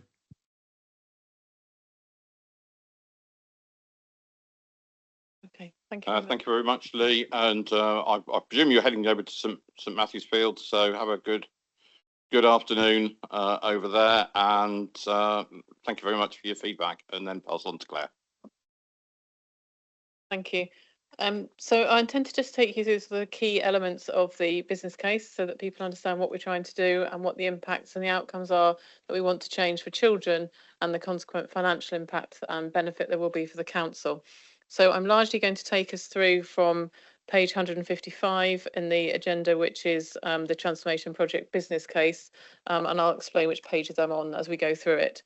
So this business case is about trying to, as I said, to change the outcomes, transform the outcomes for children and young people in Somerset. The programme is called My World, My Tomorrow. That's what children and young people said they wanted to call it when we explained to them what we were trying to do. So it does align with all the other pieces of work that are going on. There's been quite a lot of discussion already this morning about having multiple plans and the need to have a consistency of planning so that we can see one plan and what's happening under each element of it. So this does align to the Children and Young People's Plan in Somerset, and it also aligns to the Inspiring Innovation thematic programme board for children, which has the 3 pillars which are on page 155 around local mainstream school being the right choice for children, most children, early families accessing early help, and sufficient homes for children in care. So the final 2 of those, accessing early help and sufficiency of homes for children in care, are the elements that the programme is largely focusing on. But education is a key element of every child's life. We can't really separate out social care support and homes for children from the education that's integral to every child's everyday life. So they are all integrated, although the focus, as I say, is on social care. And it also builds on the business cases that we brought forward earlier this year in the Wave 1, which are in place and are supporting this programme, specifically reunification, where we were funded to put in a reunification team for children, fostering and kinship work in terms of supporting our foster carers better. And it works in tandem with the Homes and Horizons scheme, which obviously we're reconfiguring at the moment, and also the Families First national proposal, which I think has been here under scrutiny previously. Because of the elements that came out of the Ofsted inspection, particularly in relation to sufficiency, those elements are also worked into this programme in terms of the need for identifying more homes for children, specifically trying to reduce the number of children in residential care, and particularly for younger children and in unregistered care, which came through the Ofsted inspection. So the problem that we're trying to resolve, I think, is probably fairly well known. You can see at the bottom of page 156 and in page 157, the increases in demand in that table there that there's been since May 22. So over the last 4 years, the huge increase in demand there has been for social care services, and the impact of the insufficiency of staff on that in terms of the impact of the workloads on staff, and the impact of that therefore on children in terms of the outputs, that the outcomes we're getting for children are not as good as they would have been previously because we are struggling to work that through. We know that, as you can see on page 157, the pressures that we're in the system have really badly impacted on the outcomes for children. So you can see there that the rate of children entering care has doubled since 2023, with reviews that we do every 6 months on all children coming into care, identifying that 16% of those children coming into care, that could have been avoided if we got involved earlier. We also, as we said earlier this morning, have 23% of our children in care looked after in residential care, with the national average being 10%. It's all poor outcomes for children in residential care. That's very well researched in terms of their outcomes going into adulthood. And obviously the cost of residential care is absolutely huge compared to foster care. So it has both a sort of outcomes basis for children that is poorer and also a poorer financial output for the council. There are some things that we're doing well, which we've identified in this report. So we have really high rates of what we would call early permanence, which is getting children to the permanent home that they need to be in early in the process of care proceedings. And we also have a really high rate of adoptions through care proceedings, where that's the most appropriate route for children compared to the national average. And as we've also said this morning, internal foster care is a really critical part of this programme, increasing the number of children who can be fostered. And we have seen a net increase in foster carers over the last 2 years, which does go against the national trend of steep decline. So we are bucking that trend, but not in sufficient numbers to actually be able to meet the needs of our children. So the impacts of all those things obviously have been an increase in spend in children's social care. You can see in that report there's an increase in an average 13% a year on year between 2019-20 and 24-25 on children's social care, and 65% of that growth has been in children looked after. So the focus of this programme, which is on early help and also on children in care, you can see that that is exactly the right focus in terms of trying to improve the outcomes for children, make sure they have the right home, but also reduce the pressures on budgets in the local authority. Okay, so if we move on to look at the project aims. So what this project does is, which is on page 158, people looking at the agenda for the papers. We've worked with Newton very carefully on this. Newton have a lot of experience in this area to try and work out what it is that we need to do, what we need to focus on to get the best outcomes for children and have the consequent outcome of being able to reduce the financial pressures for the service and the council. So as I've said, we need to work with reducing the number of children who are in care and reduce the number of children who escalate from foster care to residential care, and try to bring children away from residential care back into fostering or back home. That is a project that's already in the test and learn phase in one area of the county. Staff are really enthusiastic about working in that way, and they're seeing quite a lot of benefit already in terms of identifying children who could be in homes that are better for them. We also need to maximise our internal fostering capacity, and you've heard already that we're starting to do that work already in promoting and supporting people to think about being carers in the council as well as in other organisations. We are already doing the work about starting to reduce the number of children entering care, so that is another area of focus. Obviously, if we can reduce the number of children coming into care, we don't have that pressure going forward, and it's better for children to be in their own family where they can possibly be. Because their family is going to be there for the rest of their life. If they're in our care, we'll be there with them till they're 25 possibly, but the rest of their life, they are not going to have our level of support. And the final element there is obviously really critical in terms of getting the best value for money from the external market. We know that the cost of residential homes is increasing and increasing hugely year on year, above inflation. It's a national problem. We all know that market is out of control. So working with Newton's experience to try and reduce the average cost of residential homes so that we get the best value for money, as well as getting the right outcomes for children through having the right provision and homes in place for them. So if we move on to page 167, that sets out the, sorry, I'll just get us there. It is a bit slow. There we go. That sets out the impact that we intend this programme to have. So you can see there in that table on page 167 the improved outcome descriptions. So reducing the number of starts of children in care from a baseline, these are rate baselines, which Newton have calculated, and the timescale and the targets for that, and the financial impact that that will have. So as Councillor Butt-Phillips said, through Councillor Shearer, the total cashable financial benefits, which are on the following page, are 28.437 million recurring annual run rate by the financial year 2031-32, and also estimated non-cashable financial benefits of 14.27 million. The non-cashable financial benefits are what I would describe as cost avoidance. So if we avoid children coming into care, then we have prevented us needing to spend the money on those children in the care system. A lot of children are at the edge of care, so we would be calculating that they would be coming into care and we would be spending that money. So being able to avoid that, I would describe as a cost avoidance and therefore a non-cashable benefit. That's it. Thank you very much. Alan, do you want to add? Thank you, Chair. Just really briefly, members will be familiar with our partnering arrangement with Newton Consulting, and some of the work that we do with them essentially is a partnership arrangement. And this is about working with the services and working with the council in order to realise these savings, rather than it being a traditional contractor relationship, which we may have had in the past. The critical part of that as well is that there is essentially a risk and reward element to this contract, as with our previous arrangements with Newton Consulting. In essence, that means that essentially Newton will continue to work with us to deliver, importantly, the outcomes for young people, but also the financial benefits that have been set out within the business case, and will continue to do so within that fee envelope that's been identified. So it's critical to almost assure ourselves that it's being delivered. So the reporting and the benefits tracking are critical to this.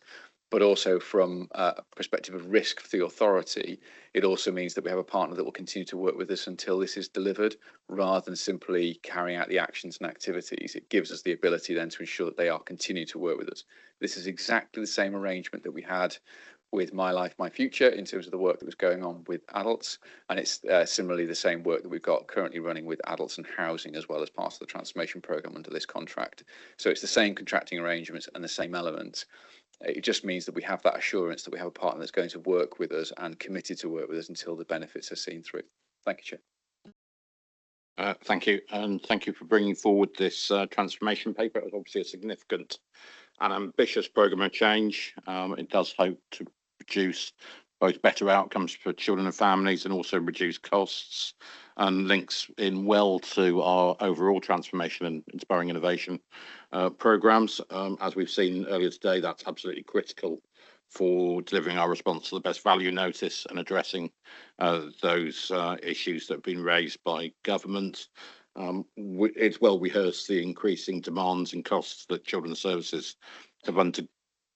We have to do things differently, picking up Councillor Rigby's point earlier, and this sets out a way forwards. Councillor Rigby, I believe you were the first to indicate questions. Thank you, Leader. I've got a pretty good idea of where we are at the moment. I think I can figure out from this where we'd like to be. What I'm not quite clear on is the journey between the two. We're looking to spend up to £7 million on this process. Can someone just give me some examples of what we're physically going to spend that £7 million on as part of the process of getting from where we are today to where we want to be? So a significant part of that is the additional staffing and expertise from Newton. So they're putting in a large number of staff alongside social care It's teams. 6 FTEs, isn't it? There are slightly more staff than I've that just coming added in. it up and it came to 6. That's not £7 million, is it? More staff than that coming in to support children's social care, because I think there are about 7 coming in from the next 2 weeks. But a significant proportion of that is that staffing to come and support the change of culture and practice in the social care teams. There's also a lot of data analysis resource coming in behind that, to actually sort of deep dive the understanding of what's going on in the system and where we're seeing those changes at a really individual and very focused level, so that we can identify any changes in trajectory, both positively and negatively, and work with Newton to move that into the right place. So it's all staffing basically, is that right?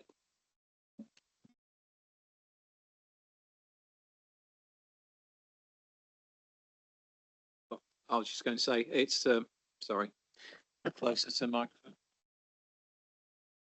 Fees to fee to actually get the delivery. So some of that will be staffings, data analysis, more technology we implement, predictive analytics will start to come into it. The test and learn is not a simple thing in terms of actually if we need to rapidly experiment and bring back in, we might need the resource we had at the very beginning to start speccing up projects, come back in and do more speccing up as the test and learn work through.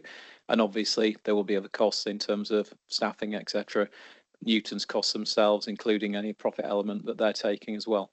So that's what the fee adds up to. But as I think Mr. Jones pointed out, the fee is about a contingent arrangement to get to delivery.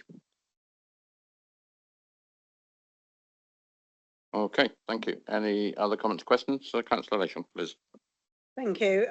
While we're on the fee, there is the £1 million held back that the section 105 can release.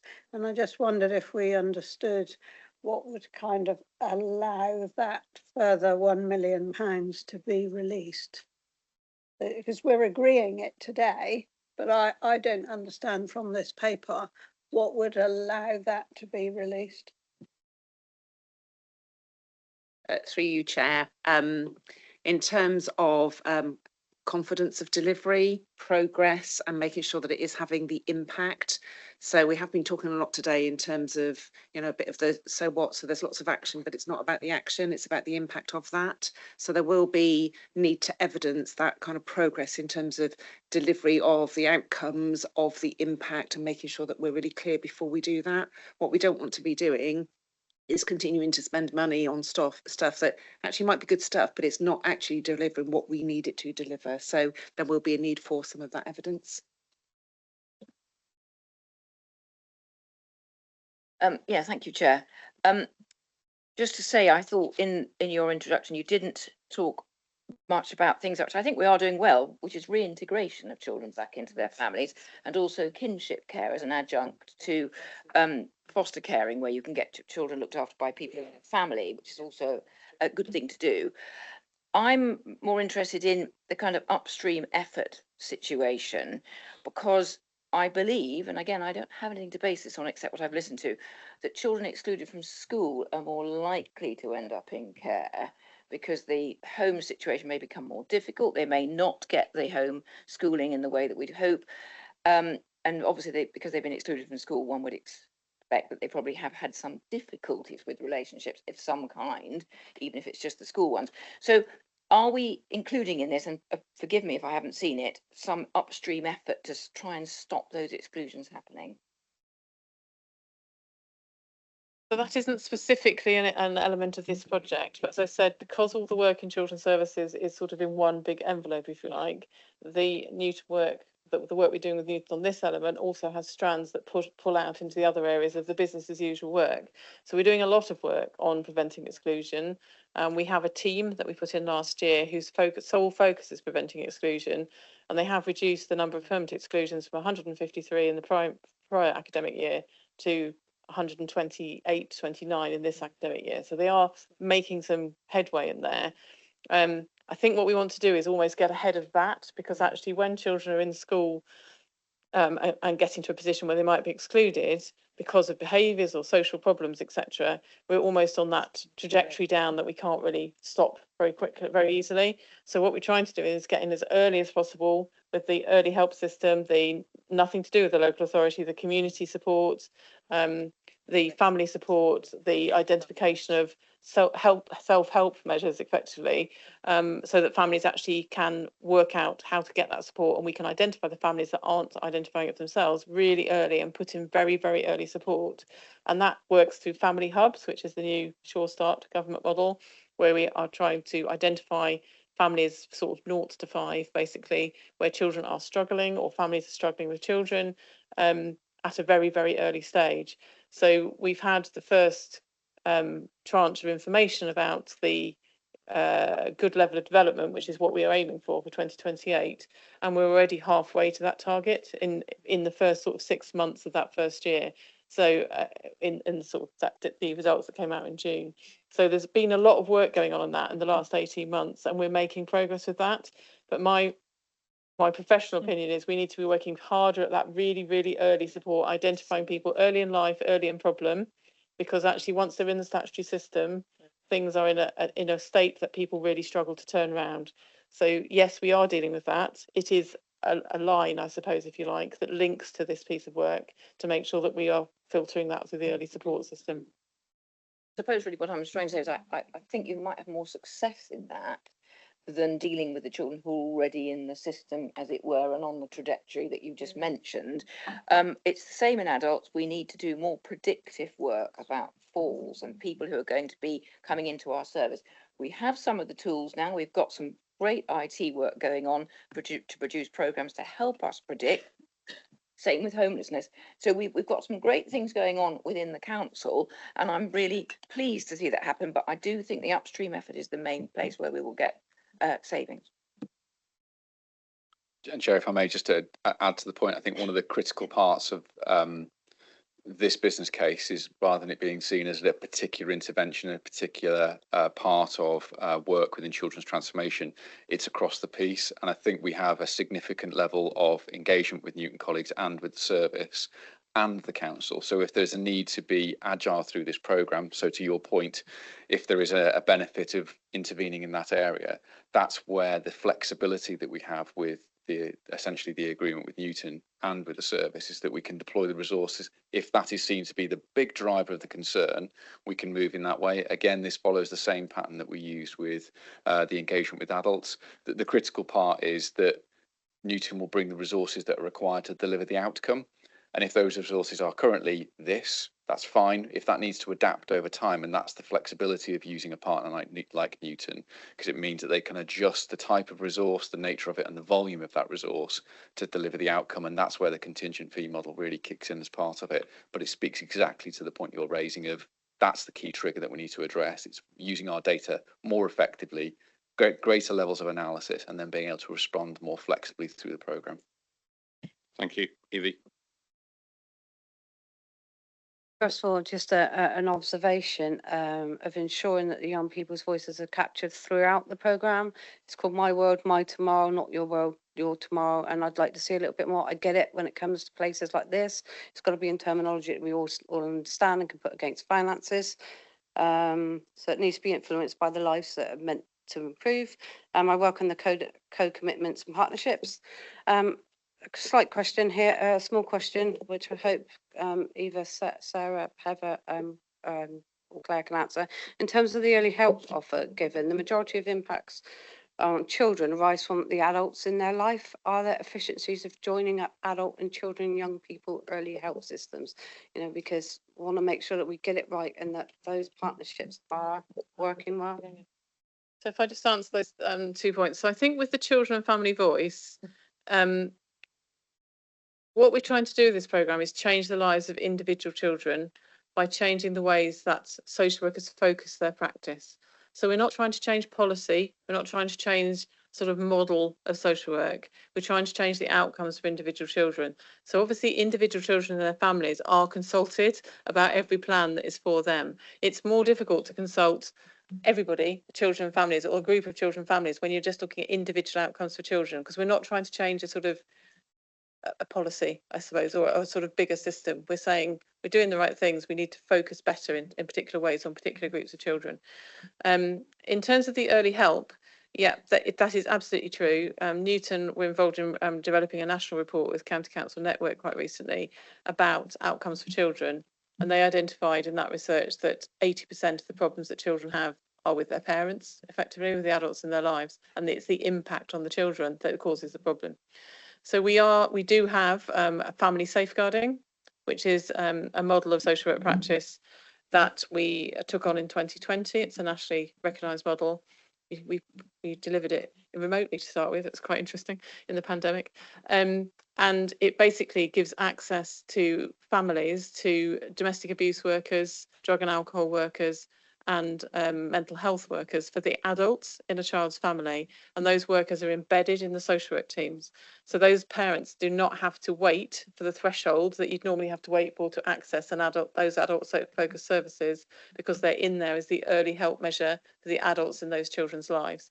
So in terms of, we're at the moment trying to work out a way of testing the impact of that, because we can see that it does have an individual impact for children and an individual impact for families in terms of keeping them together.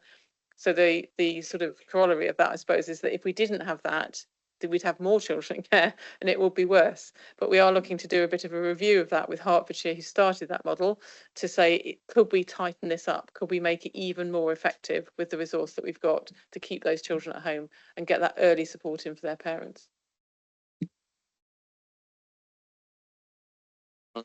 Not seeing any other hands, any other members, and I'll go to Lucy first. Thank you, Chair. So I attended the transformation briefing that we had after corporate and strategic a few weeks ago. And I just want to raise again the point that I raised there, which is that obviously you can see from the numbers that are presented to us in these papers that the demand and that the issues that are being faced by the department are enormous, and that increase needs to be managed. So I have no problem with this, but I did just want to say that I feel it's really important that we guarantee that the children's needs are prioritised over and above our council needs to make those savings. To me, that is the most important thing, and we have seen failures all across the country in care services, in children in their home setting services. So we just have to make sure that the children are prime in our thoughts. So when it comes to removing a child from an unsuitable home, you know, that isn't delayed in the hopes that things will get better, that in our hopes of recruiting more foster carers, we make sure that those people are absolutely dedicated to the work that they want to do, and not thinking, well, I get a bit off my council tax and a bit of extra money. So that's all I want to say on it. It's not really a question, but I guess I would be saying, will we be able to guarantee that? And I think the answer will be yes, but I'd just like to hear it. Thank you. The answer is yes. I think we'll leave it at that, because I think it was substantively making a point rather than asking a question. But absolutely, I don't think I could disagree with the word that you said. Thank you very much for those comments. Lucy, Sue, please. Thank you, Chairman. There's no doubt about it. It's a very ambitious programme, and I think you ought to be demanded on the ambition and aspirations and what you want to achieve with this, and the emphasis as well increasingly on delivering outputs. But as Lucy says, it mustn't be at the expense of the welfare of the children that are looking to us to support and care for them. So a couple of points. On the milestone section, what are the key milestones that you've mentioned that would trigger the stage gate review? So you review as to whether you review the programme, you stop it, or you continue. What are the key milestones there? And also, as well, it's an ambitious programme, but it's also built on behavioural and demand changes, and those are inherently difficult and unpredictable to guarantee. So how quickly can transformation, and particularly in this case, My World, My Future, can it deliver recurring savings before the financial pressure actually starts to overtake delivery? Thank you. And what are the contingency plans if the proposed savings are delayed or fall short of expectation? You. Oh, sorry, you said two questions and we went on to three. Sorry. But that's absolutely. I do apologise, but I think my leader kept saying two questions this morning and we kept getting to the question. You, where others follow, you, no, hang on a second, that's wrong one. Three questions.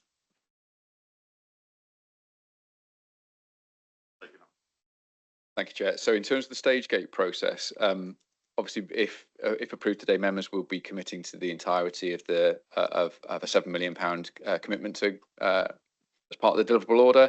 Clearly, that will then go into negotiations and final approval with Newton colleagues. I think the critical part of that, and to a degree, Lizzie already set this out from 151 perspective about being assured of delivery and ensuring that we've got all of the trajectory that we wanted to see as part of this process, part of this activity. If that is in place, then essentially that further funding can be released because the activity is clearly delivering what we intended it to do as part of this programme of work. So it's part of that reporting process. Are we seeing the rate of change, the early parts of those changes? Is the run rate in terms of the benefit, the outcome that's coming through, but also importantly, the financial benefit as well being seen? And as a result of that, are we continuing to invest in the programme as part of that process? That stage gate process just gives us a bit more flexibility to, again, to hold the programme, colleagues and Newton to account as part of that final process, but there will be sufficient investment early on to make some inroads into those things so we can demonstrate that that next step. And of course, we'll report back on where we've released that contingency in order to assure ourselves of delivery. In terms of the recovery, the savings themselves and the financial benefits associated with that, I think as Claire stated in her introduction, the intention is to go beyond what is within the business case as part of that delivery. And we believe that there are both cashable and non-cashable benefits, and they can be stretched. It wouldn't be prudent to really put those forward in front of members now and guarantee that they'll be delivered, but the anticipated benefit would be that we could go much further. Again, we've seen that in other programmes that Newton colleagues have delivered in other councils and in this one. So I think part of that process is what do we do next and how do we deal with that? And as I've mentioned, we've got agility within the programme to respond as easily and as quickly as possible. If something's not working, we move quickly away from it and we start to focus on what's being delivered.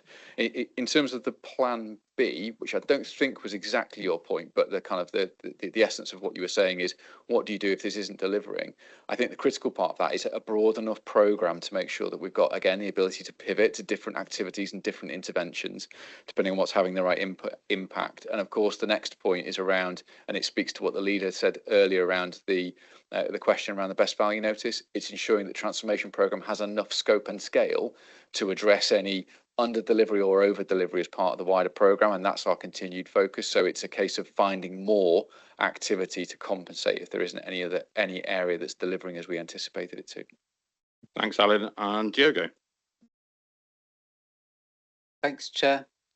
The point I make is the same perhaps point I made at children's scrutiny around the outcomes and the financial savings from this programme. Clearly a very big, in terms of non-cashable and cashable, very big there, around 42 million, and the potential as well for up to 65 million potentially looking at it. What I think I need to see, I would like to see, is how the baseline measures for some of those outcomes have come together and the evidence that's come forward. For example, if I'm just going to pick on just one because it's the first one on there, around reducing the number of children starting in care, you've got the baseline of 24.8. It would be good to understand where that comes from, how that has been worked out. It's maybe a public document. I'm sure all of that has been done already behind the scene, but it'd be great to see that, to have confidence that this is the correct starting point. And also, when we're looking at target and timescales, if you're going to save 45 million, whatever it is altogether, then which outcome is going to deliver what amount of savings and at what point?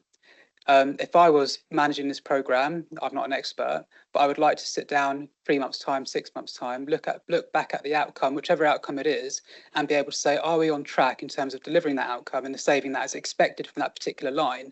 If so, where is that information? And is that going to be shared with either the executive or scrutiny? Because without that, I think there's little confidence that whilst this is great and the ambition is great, and I hope it does succeed, I think having that confidence, without having that confidence, I can't have really very good confidence in the delivery. Who wants to give Diogo some confidence? May I start, and then Claire can do the job better than me afterwards.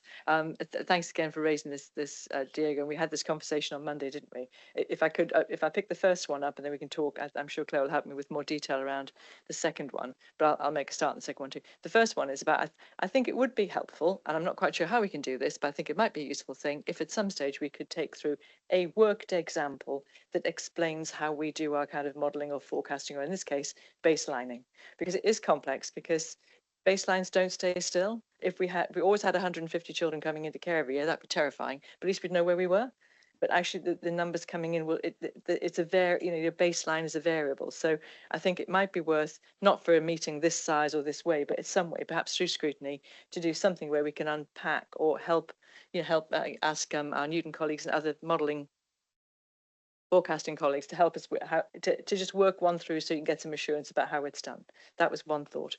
On the, if we make £45 million worth of saving, how do we know where it's come from? This is going to be a challenge, I think, for all of us through the entire transformation programme, and also I think for us in, say, children's.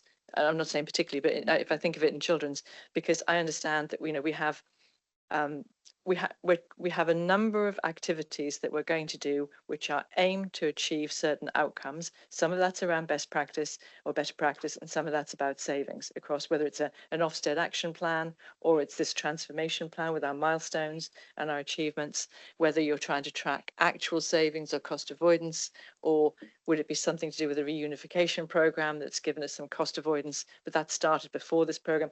Tracking which bits has actually touched which plan will be complicated. I'm not saying without doubt it's going to be easy, but I think we're very live, and better brains than me than mine are very live to how do we track these complementary sets of actions that we must have, some of which we have to publicise or give to the government.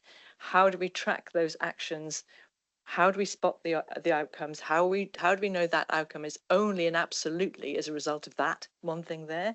That's not, I don't think that's going to be easy. Claire, were you going to say more or differently on that one? Because you might have a better idea about how to do that, because it's quite a challenge, I think, for the entire council to do this. Probably two things there. So one is that the modelling for the sort of starting point, the baseline, if you like, has been done in huge detail between our finance team, the service, and Newton. And there've been lots of quite challenging conversations about how we've got to that baseline. Is it the right baseline? How do we make sure that it's actually going to work going forward? And I think the second point is that this relates to children, and children are people, and people are not necessarily predictable.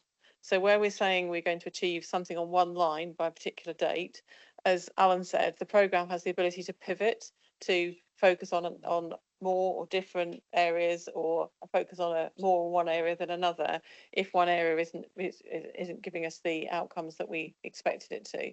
And children will be, we can't predict how they're going to behave. So in terms of reducing the escalations into residential homes, if a child really kicks off or has a very difficult time and a foster carer says, I can't do this anymore, and we didn't predict that that child was going to be moving into that place, that will obviously change the data for that particular child. But there'll be other children who will also behave in a different way that might reduce the escalation or change what their trajectory was as well. So we're working with some quite sort of challenging situations in terms of trying to work it out, because we need to work it for individual children. And with the flexibility, why I'm more confident about it is because the flexibility of the approach is that we can move from one to the other, pivot to things that are working, move away from things that aren't, and make sure that we've got the right outcomes for children. And this whole programme is focused on the right outcomes for children with the consequent financial savings, if you like, benefits from it. And we know, there's all the research and experience would tell us that it is better for children to be in foster care, better for children to be at home and not in the care system. And that is every social worker's, it's like through them like a stick of rock, you know, everybody, that's what everybody's trying to do. This is trying to support them to do it in a more sort of evidence-based, data-based, analytical sort of way, so that actually we get those results more quickly, if we can, if that's right for that child, and they're sustainable. And those speed and sustainability are the areas that we've really been struggling with. Thank you. Thanks for that. I don't disagree with any of that at all. But I still go back to my point. If there is an ability to pivot, then great. But at what point do you pivot then? So is it? I don't yet understand. Is someone going to be looking at this at month 3, month 6, month 9, month 18? Or if we just use the first outcome, 10% reduction in November 2027, is it in November 2027 that you can say, yeah, it's reduced by 10%, we've saved 3 million? That's just a bit I'm not quite understanding. As a weekly meeting, we look at this every single week in terms of the trajectory for every single child, and then at the longer term picture in terms of, are we meeting the trajectory, going on the trajectory that we thought we were going to be? So if we felt that things were starting to go off kilter, we would be doing a very quick deep dive analysis into why is that going off track? What are we doing about that? Can we move it back to where it should be, or stretch, as Alan said, or do we need to move to something else because actually there's a block here or something here that we aren't going to be able to resolve at this point? So I have a weekly meeting with senior people in Newton and with my managers, and we look at it all in detail to make sure that we are on the right trajectory, and where there are blocks and issues, we're trying to pull them apart, make sure we can resolve those to move forward in the right way for children. Okay, I hope that gives you the confidence you were looking for, but I think we're in danger of getting really into the detail, which is probably a level beyond what we would normally do in executive. I'm sure you'd appreciate. that. I'm not sure. I'm hoping that gesture means you really want a very small Just contribution. really small. I just wondered if I could just get by that additional confidence, something from the finance officer around the measuring of the financial savings from here until the November date, whatever it is, in 27. Just what she'll be looking at, and whether those elements are in the programme as well. Just for that additional confidence. She said yes. Okay, brilliant. So I think we're all done and dusted there. So we've got recommendations to approve transformation expenditure, to delegate authority to the executive directors, and to note the delivery programme's contribution to the MTFP. Can I see a proposer, please? Councillor Heather Shearer. Can I see a seconder, please? Councillor Evie Potts-Jones. And all those in favour, please. All those against, that's clearly carried. Thank you very much. Moving on, we're now only 20 minutes late. So we are on the Somerset Council Corporate Plan, which is item 10 on the agenda. And I'd like to invite Councillor Bill Revans to introduce. So the corporate plan before you today is about turning our vision for Somerset, a fairer, better future, into action. And it's built around our key three missions of opportunity, connection and homes. And it sets out our key strategic priorities and outcomes we will focus on over the next 18 months. And members will know that this plan has been shaped through strong engagement between members and officers, including a number of informal executive workshops. It provides a clear link between our vision and delivery across the council, and helping to focus our efforts and resources on the outcomes that matter most to residents. The corporate plan will also work hand in hand with our best value improvement plan. Together, these plans provide the framework for both improving outcomes for residents and strengthening how we operate as an organisation, ensuring that service improvement, financial stability and organisational effectiveness support the delivery of our wider ambitions for Somerset. Importantly, the corporate plan doesn't include every single thing that the council does. It is deliberately focused on strategic actions and measurable outcomes that will drive change rather than every day-to-day operational action. The plan has also been considered by corporate and strategic scrutiny. I'd like to thank them for their inputs and for their support, and a number of changes are being made as a result of that input. A full summary is available with the corporate and strategic scrutiny outcome tracking document. And today I'm asking executive to approve the corporate plan 2026-28 and delegate authority for any minor amendments, ensuring the plan remains up to date and responsive to future changes in priorities, financial planning and performance measures. So now hand over to Sarah Hawkins and Joe Walsh. Welcome to run through the report in any detail and include how this will impact future corporate reporting. Over to Sarah. Oh, over to Joe. Sorry. Jump in first. Thank you, Leader. So yeah, just to make members aware, the corporate plan is an integral document within our golden thread and connects the council vision to service plans. This is included in page 205 of your report pack. It clearly outlines what strategic actions we're going to take to deliver the three missions over the next 18 months, but doesn't include day-to-day transactional or operational activity. It's not intended to cover everything that the council delivers. We are considering how we make visible critical enabling activity that indirectly supports the delivery of the corporate plan actions and outcomes, and how this interplays with service plans. As mentioned, we've worked alongside the executive as well as the council's leadership team to develop what actions have been included, and are working with them as we move into setting targets for each of the performance measures outlined within the document, as well as a set of measurable milestones for each action. As we have started to do this, a small number of minor amendments to the corporate plan have been identified, largely based on the proposed performance measure descriptions, to ensure that they are as meaningful as possible. These amendments will be made through delegated authority arrangements and will be visible to all members through quarterly corporate performance reporting. Whilst reviewing the actions, we've encouraged all leaders to consider the 4 principles that were approved within the council vision, and these are outlined within Appendix C. The structure that we have used is aligned with what was discussed at previous executive meetings. We have a clear flow between the council vision, missions, opportunity, connection and homes, the outcomes we seek to achieve, which were previously reviewed by executive and agreed at full council, the actions that will support the delivery of these outcomes, and the performance measures linked to the outcomes that will help us measure how impactful delivery has been. I'll now pass over to Sarah, who's going to run through the corporate plan and how it will strengthen performance reporting. Thanks, Joe, and good afternoon, everybody. So yeah, just to touch on what this will mean for corporate performance reporting, because we are going to see a shift when we bring our Q1 report through committee. So really, the approval of the corporate plan is a key step for us in enabling us to strengthen that reporting, which, as you know, comes quarterly to executive and scrutiny. It will have a new look, it will have a new feel. What it's going to comprise going forwards, compared to where we are currently, which is just having a set of measures, is actually progress against the delivery of the corporate plan actions that you can see in front of you, and also reviewing the refresh set of performance measures as indicators of each outcome. So really more focused on those outcome levels.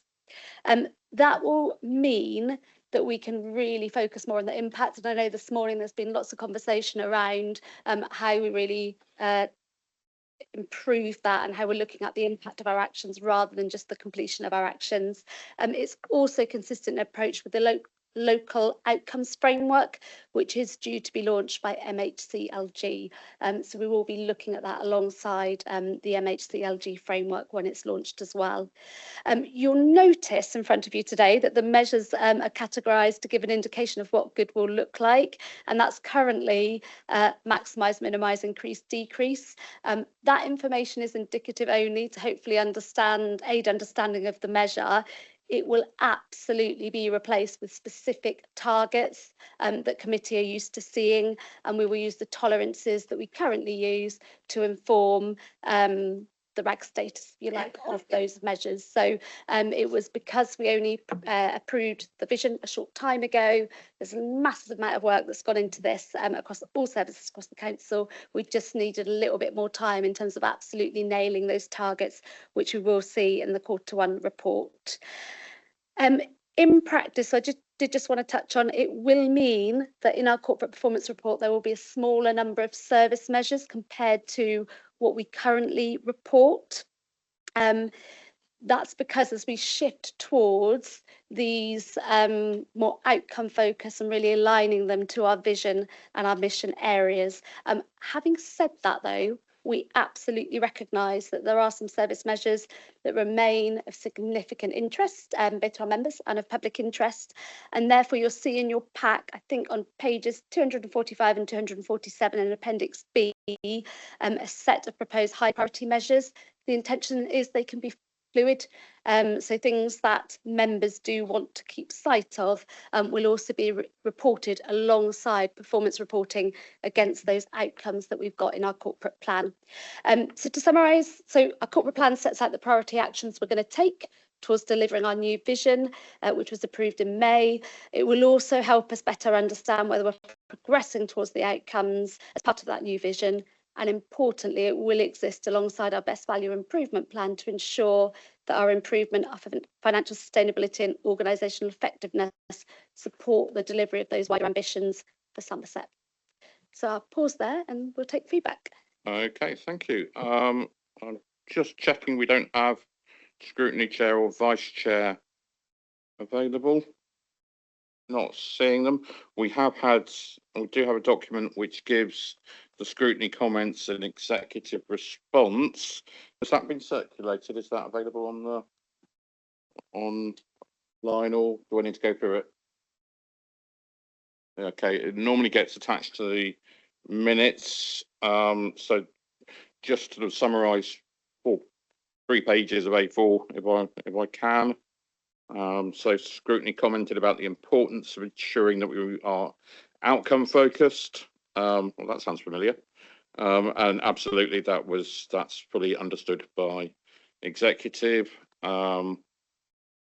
The committee sought assurance on the approach that would be taken to prioritising and how decisions will be made, and that strategic framework through which the priorities will be considered and programmes actively aligned with competing demands. Decisions will be informed by how strongly proposals contribute to the outcome set in the vision.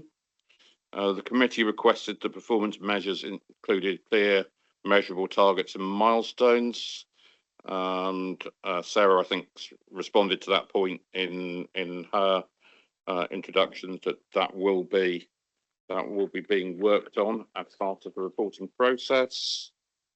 The committee raised concerns about the council's pathway towards carbon neutrality, and officers have agreed to regularly review those measures. The committee noticed the importance of improving digital connectivity, and yet we recognise that accessibility is important in improving digital connectivity, and we will review measures associated with that. Committee questioned the proposed active travel performance measures, and they will be reviewed in the first round of reporting. Committee requested that fly tipping reporting be included, and that measure will be reviewed in the first round of reporting. And the committee reiterated comments regarding the importance of children's play and early intervention, and children's play will be recognised during the development of the corporate plan, and recognises the importance of that in outcomes, and will work with partners to deliver that.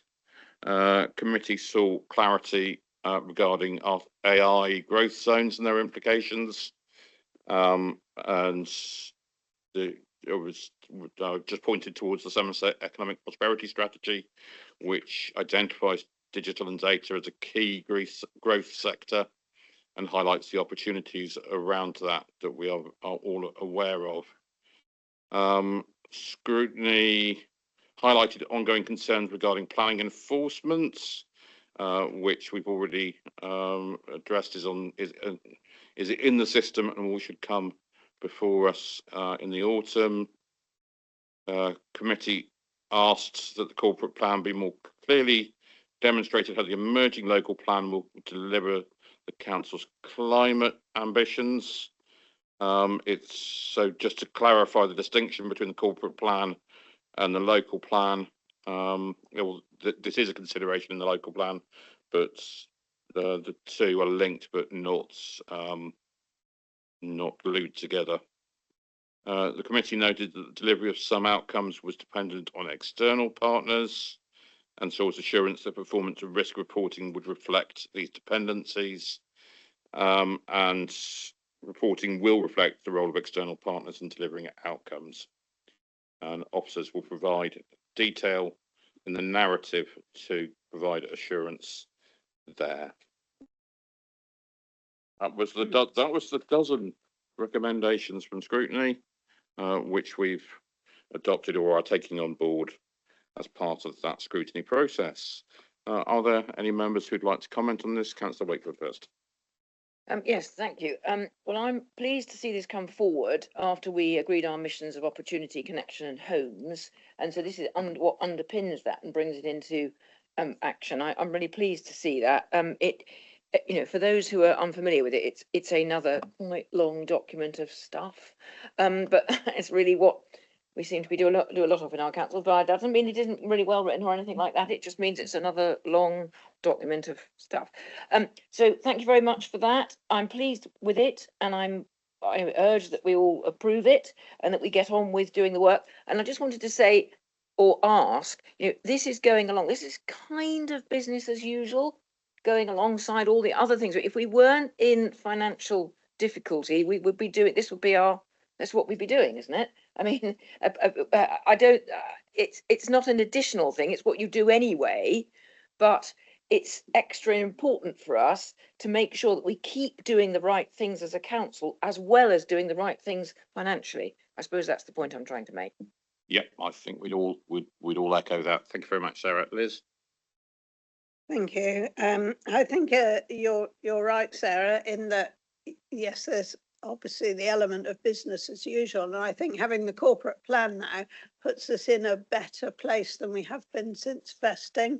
So having that vision, mission and principles, and then the corporate plan, and then all the service improvement plans is exactly where we need to be. And our corporate performance reporting, where we will have Q1 and apologies that it's got out of sync for Q1. So we'll have risk, budget and performance separately this time, and then we will catch up. But we need to be dynamic in our approach so that we make sure that where we're working on reviews and inspections, that they are all shown in our corporate performance reporting, and that does become part of our assurance to members and to the public.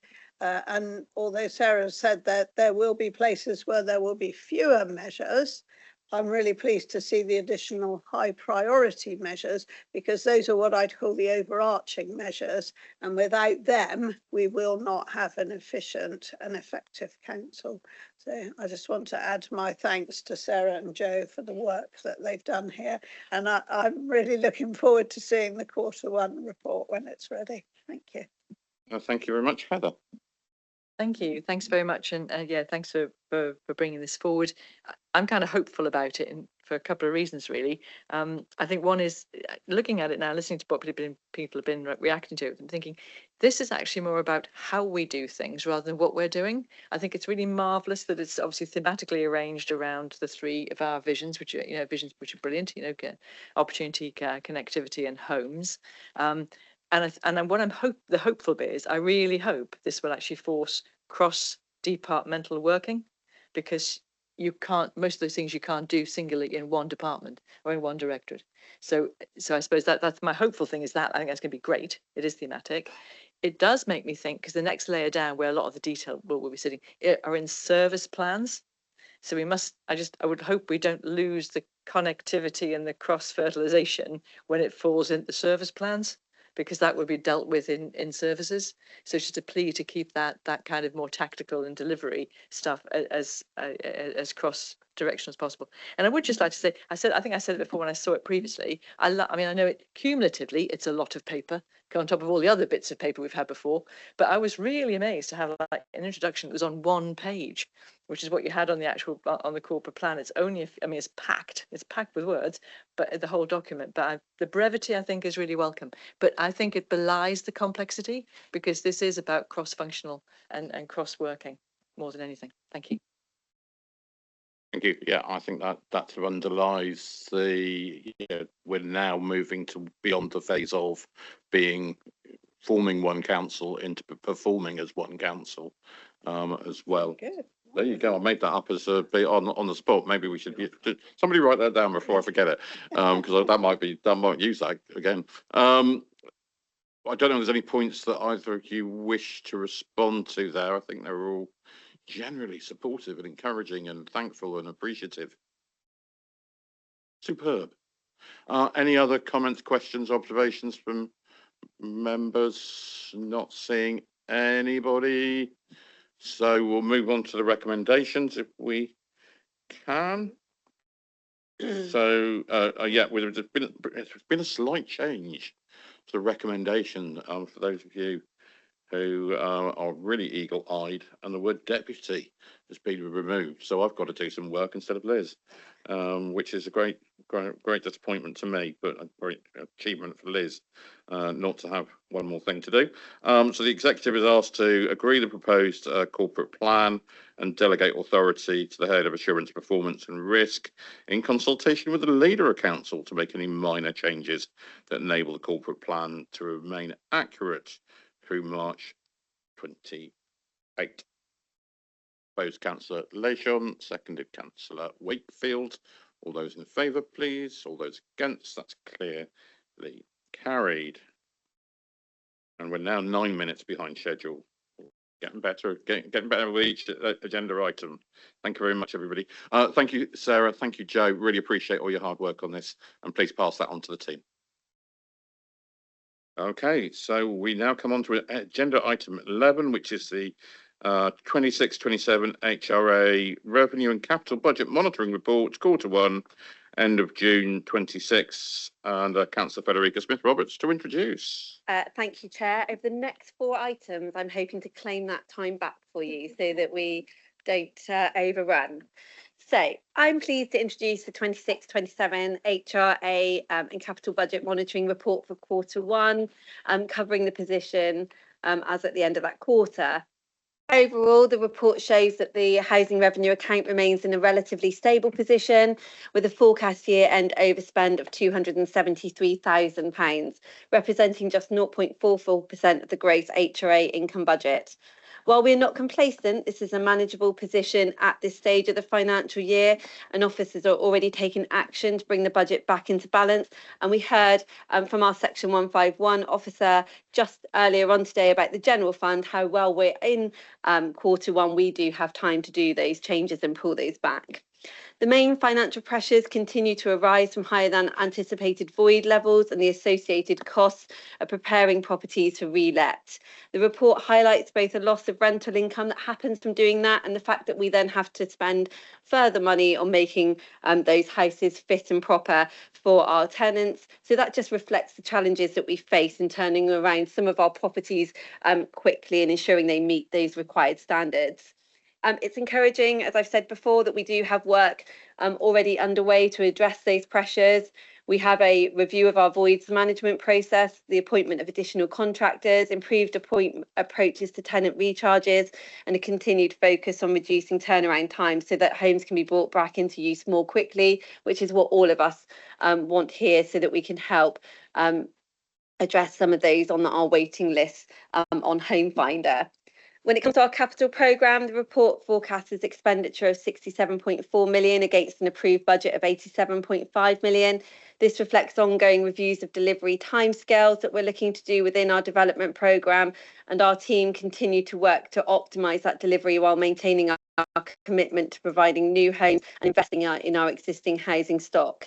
That continues to be a challenge as we see rising costs within the sector, the challenges that our regeneration sites bring us, but we continue to remain committed to delivering new homes within our communities. As always, our priorities will continue to be to provide safe, affordable and well-maintained homes for our tenants while ensuring that HRA remains financially sustainable for the future. I'll commend this report to us as an executive and open to any questions, and I have the team and Kerry and Chris available to answer any technical questions.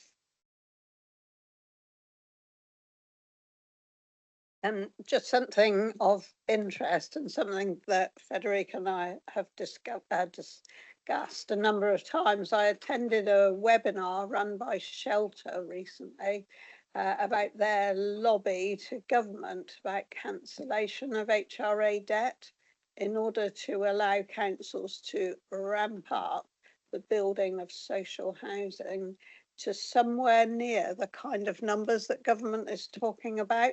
And I was very impressed by the quality of the Shelter presentation. So in the past, we talked about the possibility of lobbying to cancel the part of the HRA debt that was taken out in 2012, which in Somerset is 133 million. Shelter are going much further in asking the government to cancel all HRA debt in order to allow councils to really ramp up a social housing build, particularly where some councils have got land and even have planning permission, but because they're maxed out on their HRA borrowing, which has to be affordable to the HRA, they are not able to build any of those additional homes.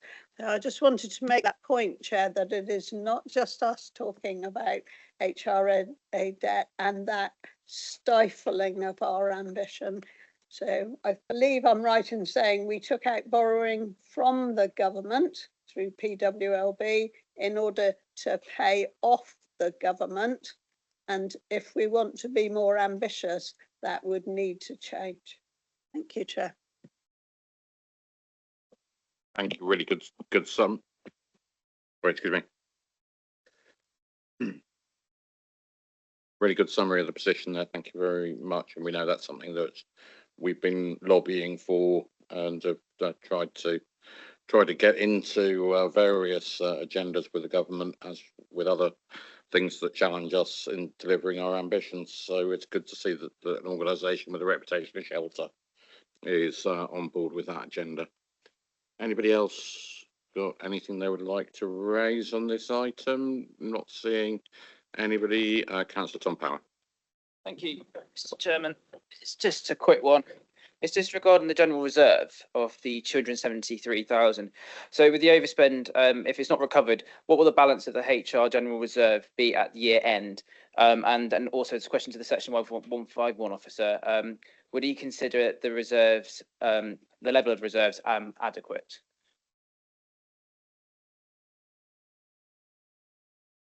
I appreciate that some of that was referenced to the Section 151 officer. She may not have immediately to hand the reserve position for the HRA. Kerry, I'm sure, has the exact numbers, but we are well above the minimum reserve position by some millions. So I think I'm right in saying it's a £6 million minimum reserve balance, reserve position for the HRA, and we are currently standing at around 17 million, gradually being drawn down by 3.3 because of the additional units that were authorised by full council in addition to the capital programme last year. But Kerry, do I have the numbers right or wrong? Very close, Chris. Can I say it's brilliant from the top of your head? If I could refer you to table 5 within the report, it does give you information to answer your question exactly. Would you like me to come in terms of confidence on this reserve value? Share your confidence. So now, having heard the value of cover in terms of reserves, actually, yes, I don't have any issues in terms of that. And that's actually very adequate considering the sector, what HRAs across the sector are seeing and facing. You will be aware there's been significant pressure, particularly in things like repairs and maintenance, as well as the build programme. We know the inflationary pressures that we have all seen, nationally over the last 3 or 4 years, particularly in terms of build cost. So that's absolutely it's a really good place to be in terms of the HRA, but can't become complacent because we know that there will continue to be those pressures that we see and we face. Okay, not seeing anybody else wanting to comment. And so we have recommendations to note the HRA forecast overspend, to note the service will identify areas to reduce expenditure, to balance out off throughout the year, and note the forecast outturn position of the capital programme. Proposed, Councillor Federica Smith-Roberts, seconded Councillor Wilkins this time, I think. Those in favour, please. Those against, that's clearly carried. And we're now 2 minutes behind. Well done, Fed. Agenda item 12, HRA Housing Joint Asset Management Strategy 2631. So I'm pleased to introduce the Joint Asset Management Strategy that runs from 2026 to 2031, which we've developed jointly from us as Somerset Council along with our ALMO Homes in Somerset. And it sets our approach to investing in, maintaining and improving our housing stock over the next 5 years. This strategy comes at a time of continuing change for social housing, whether that's the new requirement of AWAB's law, the revised decent home standards, strengthened energy efficiency expectations that we need in our homes, and an increasingly proactive regulatory environment mean that we as a landlord need to be able to demonstrate not only compliance, but a clear evidence-led approach to maintaining safe, healthy and sustainable homes. At its heart, though, the strategy has a simple vision, which is to provide and maintain homes that are safe, decent, warm and sustainable, and that's going to be supported by good quality data, sound investment decisions and meaningful residents' involvement. The strategy is particularly important because Somerset currently operates across 2 legacy housing management models, and this document provides a single framework as we move towards that one model for the decision-making, investment priorities, governance and performance management, helping us ensure that residents receive a consistent approach regardless of where they live within Somerset. A key strength of the strategy is to focus on prevention rather than reaction.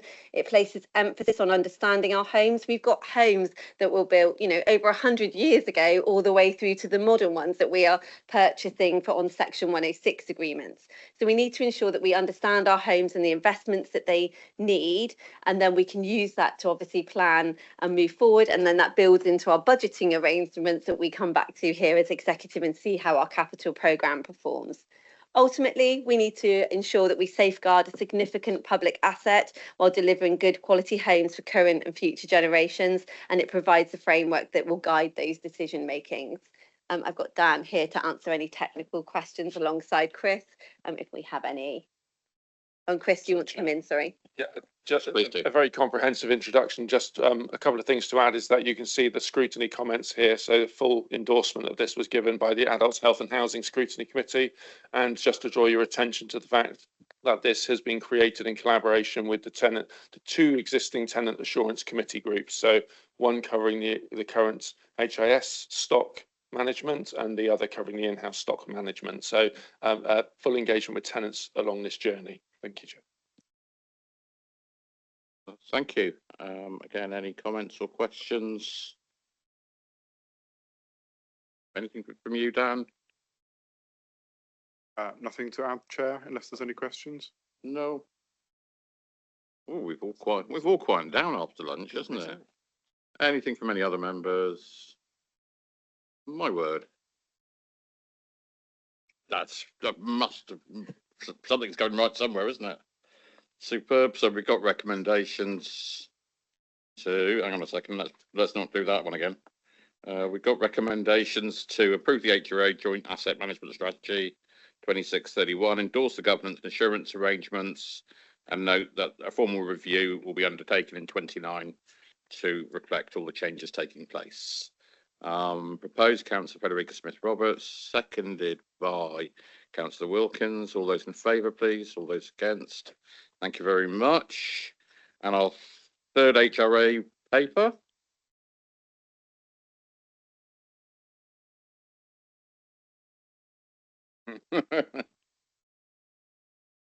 Yeah, we are now significantly ahead of time. We're 9 minutes ahead now.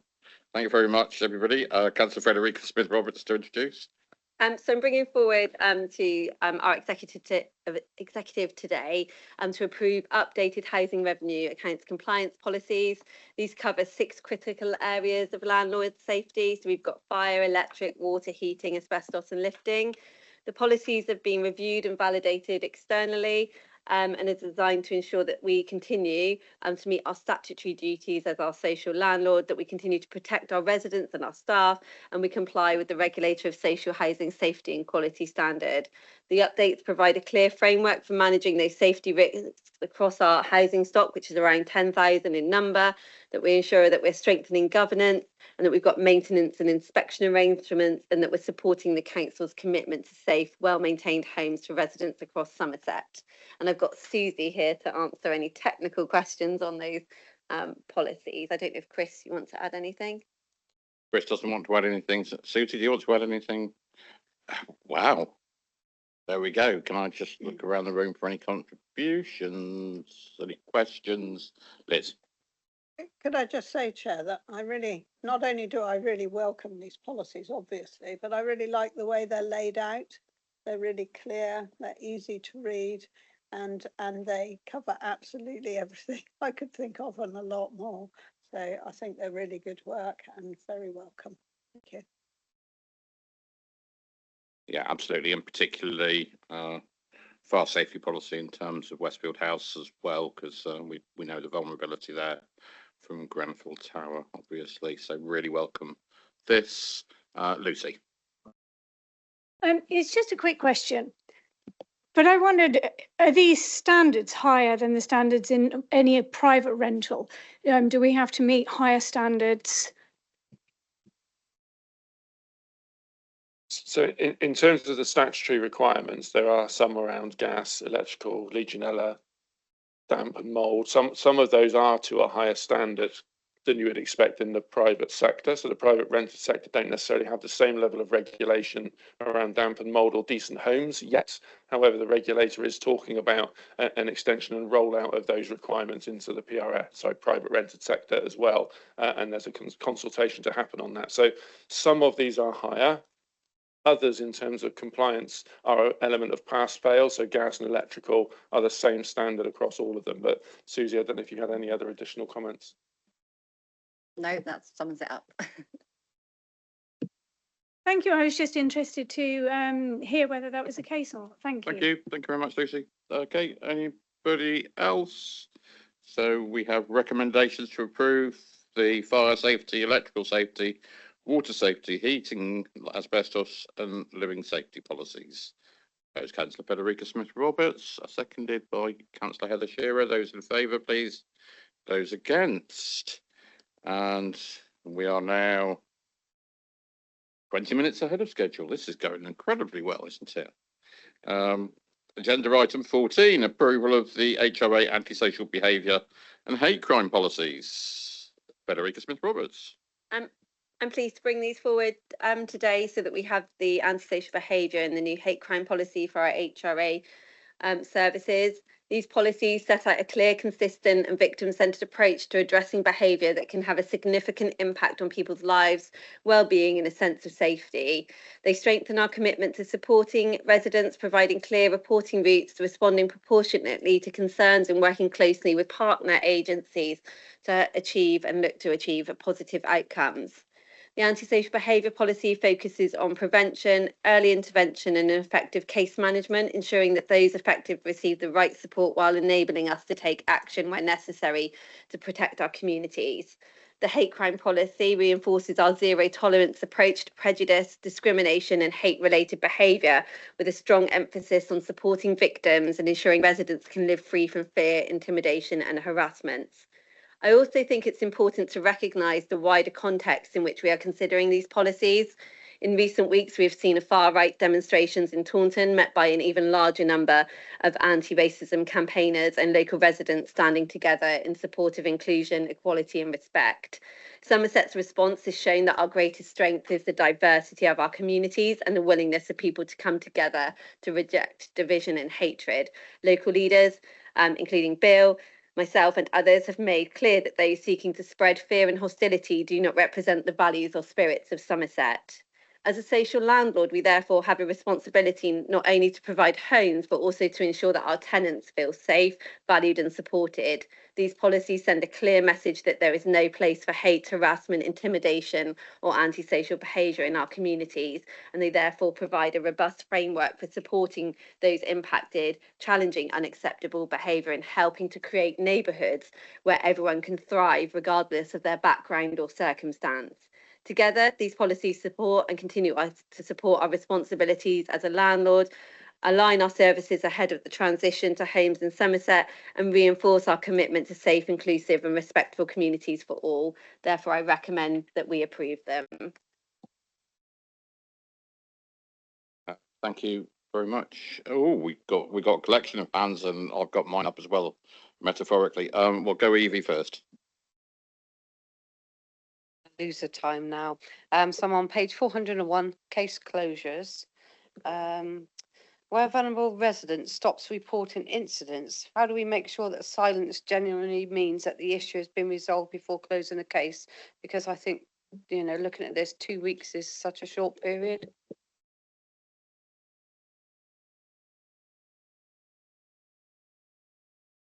Hi, thank you for your question. I am assured by the teams who are delivering this service that when we are closing cases, they are done, we don't close cases quickly. So although it says 2 weeks in the policy, that is probably the minimum amount. Before then, there's been attempts of engagement and contact with customers to try and get them to engage. So we are confident that cases aren't closed unnecessarily.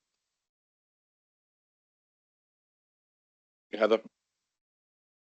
Thank you very much, and really good to see these two policies and really good to know what we're doing to take real responsibility around antisocial behaviour and also hate. Just before I ask my question, I think hate crime is the most underreported crime, and so it's I'm not saying this isn't a crime, but just anything that works towards improving that is good. On the ASB side of things, a couple of questions. One was absolutely, I get that early intervention and prevention is the most important thing, but, and forgive me if it's in here and I've missed it, but just how do we help people understand that that ASB review, which used to be the old community trigger, that's well understood as an option? But clearly you don't want to get to that, because that's when you've had months of it not working. So one thing is about how do people know about that, because I don't know whether residents always do. And the other one is about, of course, with my kind of chair of the Safer Somerset Partnership hat on, and thinking about the work that's being done in the council, I'm assuming all this has been worked through in connection with our early intervention antisocial behaviour team as well. You know, we're working, it wasn't just something done sat in housing. I'm sure you were working with our colleagues who were looking at antisocial behaviour within the community safety arena.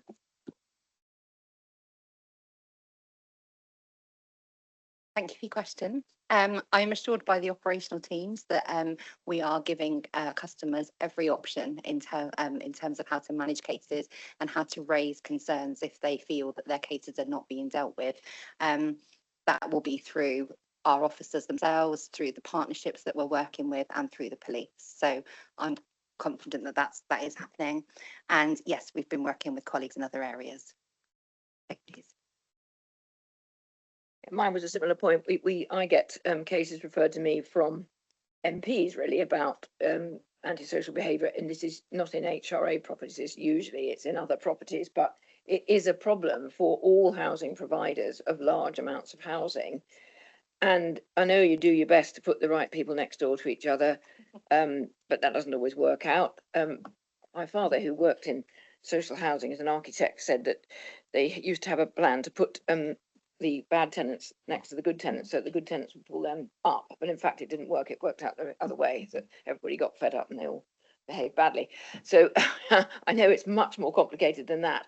So I'm really pleased to see this. I think we have to have strong policies and we have to be able to explain them to our tenants. And I'm hopeful that when we get a new tenant into our properties, they do get a good grounding in what is expected of them, because I think that's important for people to know right from day one how their behaviour is expected to be and what will happen if it isn't, because presumably in the most extreme cases, tenancies might be brought to an end, but perhaps somebody could confirm that.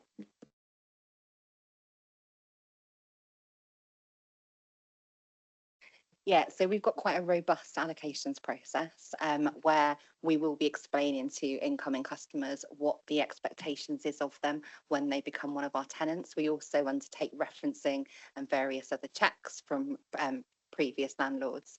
They have all tenants coming into us have a sign up where they meet with one of our colleagues who goes through the tenancy agreement and the implications of not abiding by it. And then of course new tenants to the council will be coming to us on introductory tenancies, which are monitored quite closely throughout the first 12 months.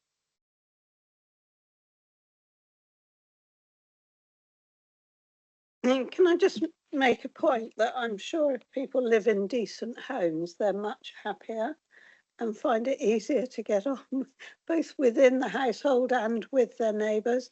I think quality of build and decency of homes is a really important factor that we shouldn't forget. Thank you. My question was going to be connected to the, I know it's virtually impossible to define antisocial behaviour, but we know it when we see it. And we've got an interesting list on 396, page 396. Just at what point do some of those things that are listed as not at ASB, I've got two particular incidents in my patch of untidy gardens, which are significantly causing difficulties for neighbouring properties. So an untidy garden for a year or two might be an issue, but if it's continually breaking your fence, quite understandably, tenants are particularly grumpy about that. At what point would we consider them to be moved from the bottom list to the top list? So what we've tried to do with this policy and with accompanying policies that will sit alongside it is to distinguish between antisocial behaviour and things like neighbourhood management, which untidy gardens would come under. So within a neighbourhood management policy that will eventually sit alongside that, it will talk about how we manage those issues. But please be assured that when we have those issues on our patches, we are talking to tenants, we are giving them reminders about their tenancy agreements, and ultimately, if they fail to adhere to those reminders, we would be looking at enforcing the tenancy agreement, and we can seek landlord injunctions for untidy gardens, and if it's having a serious impact, then look at tenancy action. Yeah, and yeah, similar to I do get occasional reports of unusual smells coming from neighbouring properties, particularly in connection with drugs. And just wondering again, at what point what's seen as could be seen as criminal behaviour is clearly antisocial, but it quite often feels that we don't act in those cases. Just wondering whether any feedback on that. Yeah, I can absolutely take that point away and understand where you're coming from. I think that cannabis misuse is a difficult issue for all social landlords to be dealing with. Drug misuse is obviously a criminal offence. So we will work in partnership with the police and take their lead on that. But yeah, I can absolutely take that away. And if it's a specific property you wish to talk about, you can send us the details and we'll look into it. I can certainly take you for a walk, and we can smell the problem in various locations if we need to. But I think that's probably enough said on that. Any other questions, comments on this one? Not seeing anybody. So we go back to our recommendations again to the executive approve the antisocial behaviour policy and the hate crime policy, proposed Councillor Federica Smith Roberts and seconded by Evie Potts Jones. All those in favour, please. All those against. That is clearly carried. And that is, we got one more. Yes. No, that's all our HRA papers. Can I just say thank you to Kerry, Dan and Susie for all your hard work on those reports and policies. I really do appreciate it, and you pass on to your teams who've been involved with those. Hey, so we move on to the Somerset Tenancy Strategy 2026 and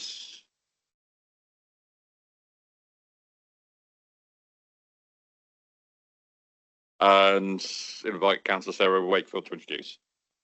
Yeah, thank you, Chair. Yes, I'm pleased to introduce this new tenancy strategy.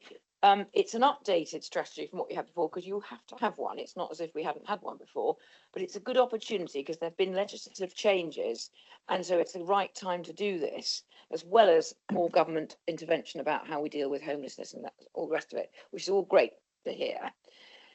So we're all aware that Somerset faces significant housing pressures, and this is all about private tenancies. It's not about the tenancies which we've been talking about with the HRA. It's about the private tenancies, which include the registered providers, the housing associations, and what we expect in our tenancies and how they're run. And it's been dealt with over a period of time by Jan and the team, and it's got some co-production in it as well, which I'm very pleased about. So we expect certain things of people, and we need to adhere to certain standards set by statute as well.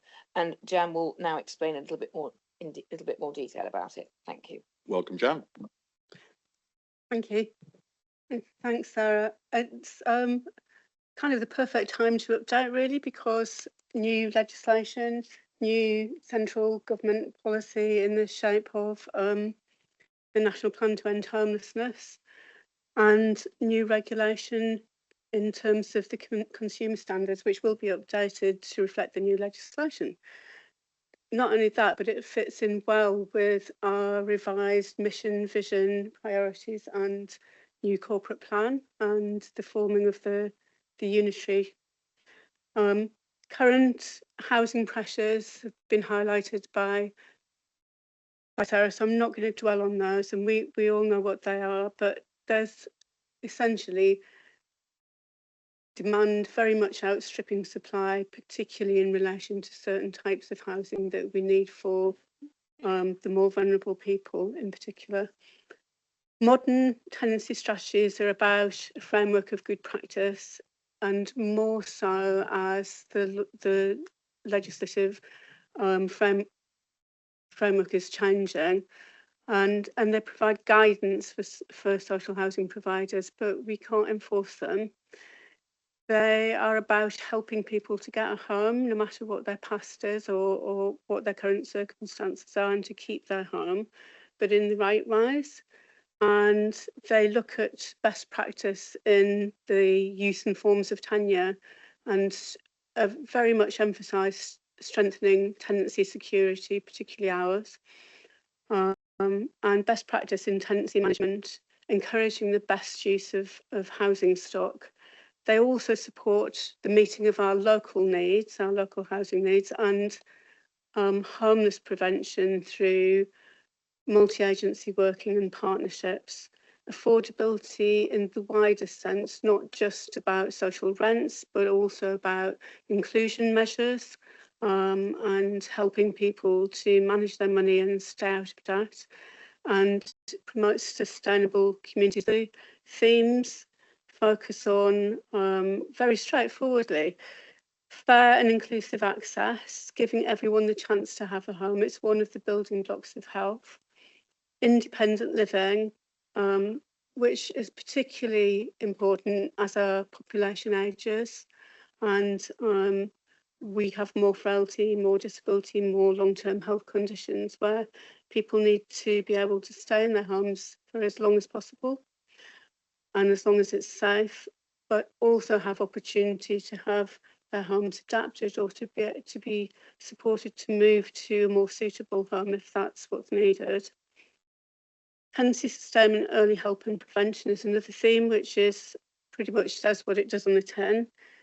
And working together to prevent homelessness, we've talked about, but housing, it's not the only part of homeless prevention.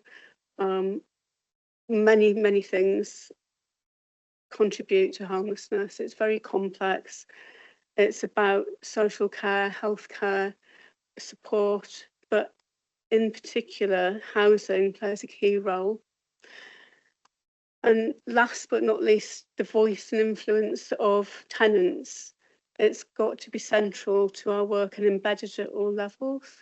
So the strategy itself is aimed at providing a framework of guidance and examples of how providers can meet best practice and help to keep everybody in their homes in the safest and most independent way. Thank you very much, Jan. Any comments or questions, David? It's not a question, it's an observation, and thank you for those who already noticed it. So on page 23 of the strategy, it refers to the old corporate, the corporate plan. We'll have that updated before it's published. Thank you. Thank you very much. Any other comments or questions? No, nothing from lead members or associate lead members. Any other members? Jan, you've done a fantastic job because nobody's got any questions. That's good. It's on my list, David. It's written on Thank you so much for bringing this before us, and please thank any of the team involved in this. So the recommendations are to agree the tenancy strategy and to delegate authority to the exec director to make any changes that are required, and he's already indicated some. So proposed by Councillor Sarah Wakefield and seconded by Councillor Federica Smith-Roberts. Those in favour, please. Those against, that's clearly carried. Thank you very much, Jan.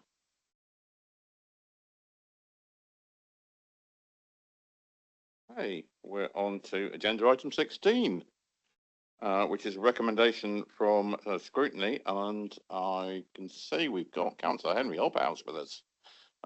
Henry, do you want to go over to be a presenting officer? Indeed.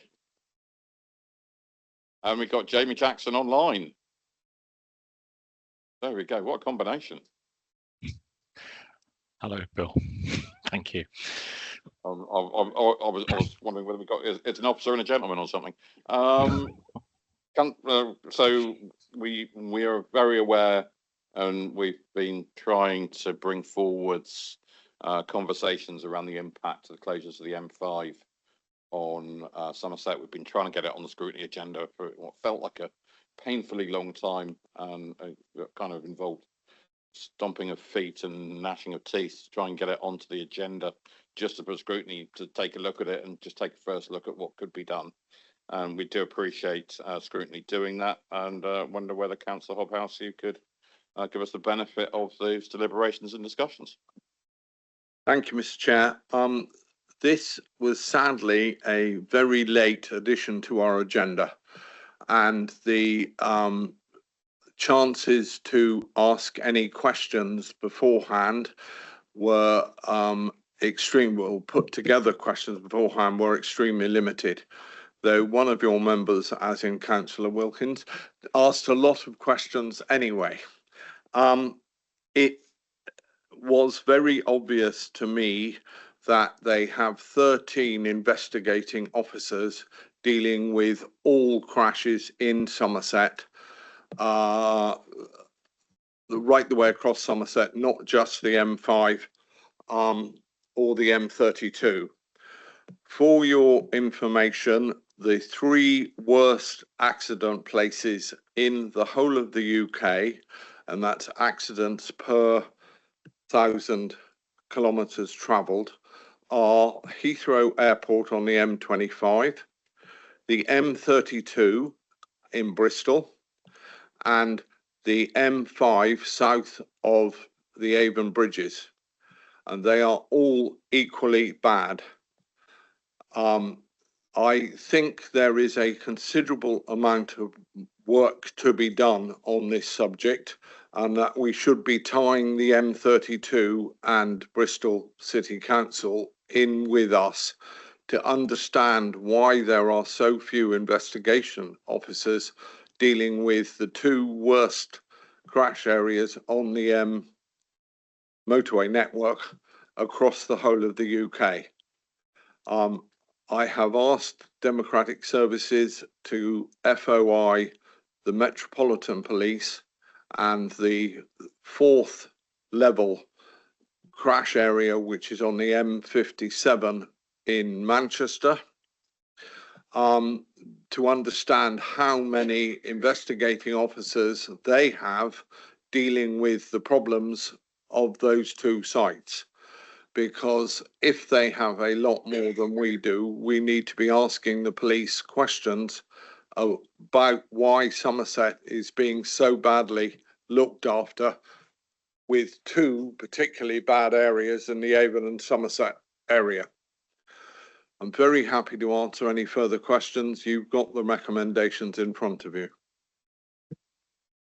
Thank you very much. I'll work down the line here. Federica, then Richard, and then Evie, because it's easier to remember in order. Federica.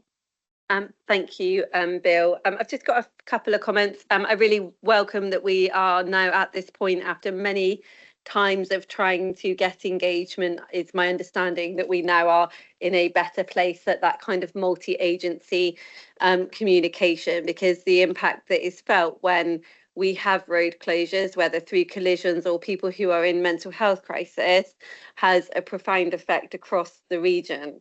So I guess for myself, it would be good to understand, I believe at scrutiny there was a request for data, and I'm not sure whether that's come through yet to see, so that we could have that moving forward. I know it says that the joint board will be able to see data, but I believe there was a request at that scrutiny to kind of see that impact as of up to now.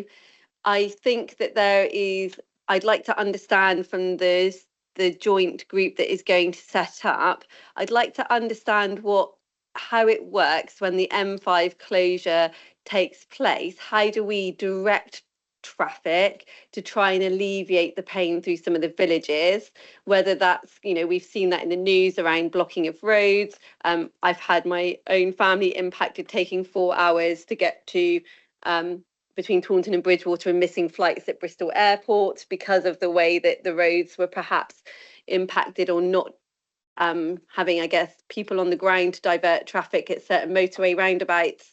So that would be a request from me about how that group works. I'd also like to perhaps see, following that scrutiny meeting, whether we can have some additional mental health training for councillors, and looking at how we understand equalities and everything in relation to that, so that we can understand, you know, the challenges that people face and why mental health crises are happening. Thank you, Richard. I was going to respond to the recommendations put forward from scrutiny that are listed, and I will read them out because I think it's important people know. So what the recommendations put forward was that the leader of Somerset Council writes to the government seeking additional funding for policing and mental health services, that Somerset Council, National Highways, Avon and Somerset Police and the Office of the Police and Crime Commissioner establish a joint multi-agency working group to analyse data, identify causes of closures, review best practice and develop an improvement plan. That the executive investigates the establishment of a Somerset Road Safety Partnership based upon the Vision Zero approach, and that the outcomes of the proposed work are reported back to the scrutiny in due course. And I note Federica's addition to that, which maybe should be form part of that. So in response to that, I would say that I'm very grateful to all the representatives of our partner agencies for attending and discussing these challenges. We know our emergency services are involved in the most incredibly difficult work when incidents occur on the M5. And we know, whilst there are no easy answers when it comes to minimising impacts closures can have on communities and local businesses, there are clearly a number of actions that could have measurable and real improvements once the data and any unintended consequences have been teased out. It is vitally important that understanding what these closures have on the local road network with severe economic impact is taken seriously and develop plans with this in mind. It is really positive that through attending the scrutiny session, which I had been urging them to attend for quite some time, as Councillor Evans pointed out, partners were able to highlight areas of good practice where we can learn from. That but I am reminded of what Councillor Rigby said earlier. I mean, this must be about producing results, not just process. I'll go further to say that if there are no comparable examples of best practice, well, frankly, we need to invent some of our own. I think it's really important. And having said all that, I am happy to recommend to the executive that they accept these requests from Climate, Environment and Place Scrutiny as tabled. I'd like to highlight that as a council, we cannot force our partners to establish multi-agency groups, but it is my understanding that that from the sessions that we have had, that there appears to be a willingness from those parties to develop better partnerships, and we will go into discussions with them on this.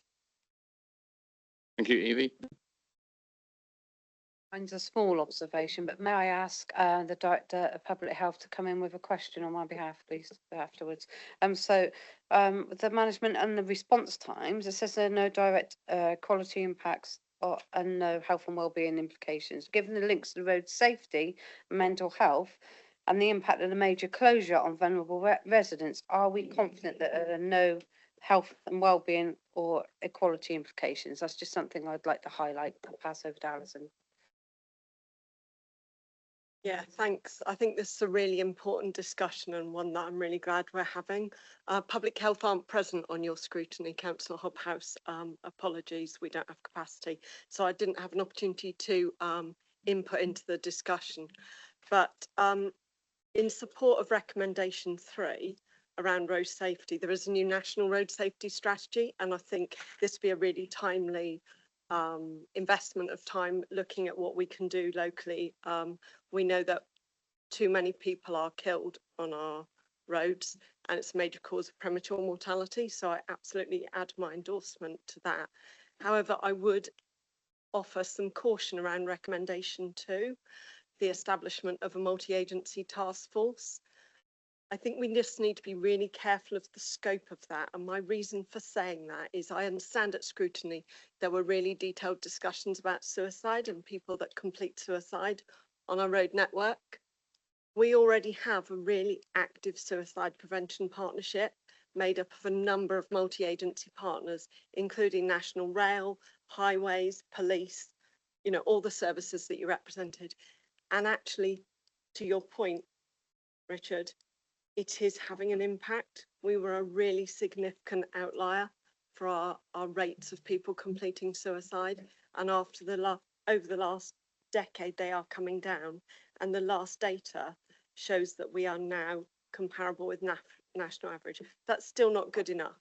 That's still too many people completing suicide in Somerset, but I would just caution that this group being set up focuses on the road safety aspects, and when we have the data that will be more clearly articulated, but we leave the mental health issues and the suicide prevention work to the work of the existing multi-agency partnership, because it's a very specialist area.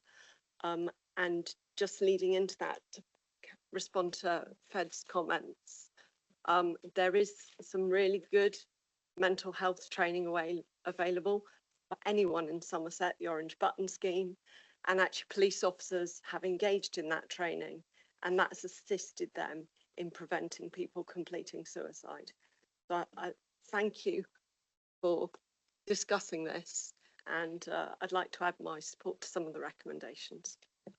Yeah, thank you. And I think the point is well made of making sure that we're connecting work between different work streams, and not to duplicate, but also so that we've got the expertise dealing with the right issue at the right time.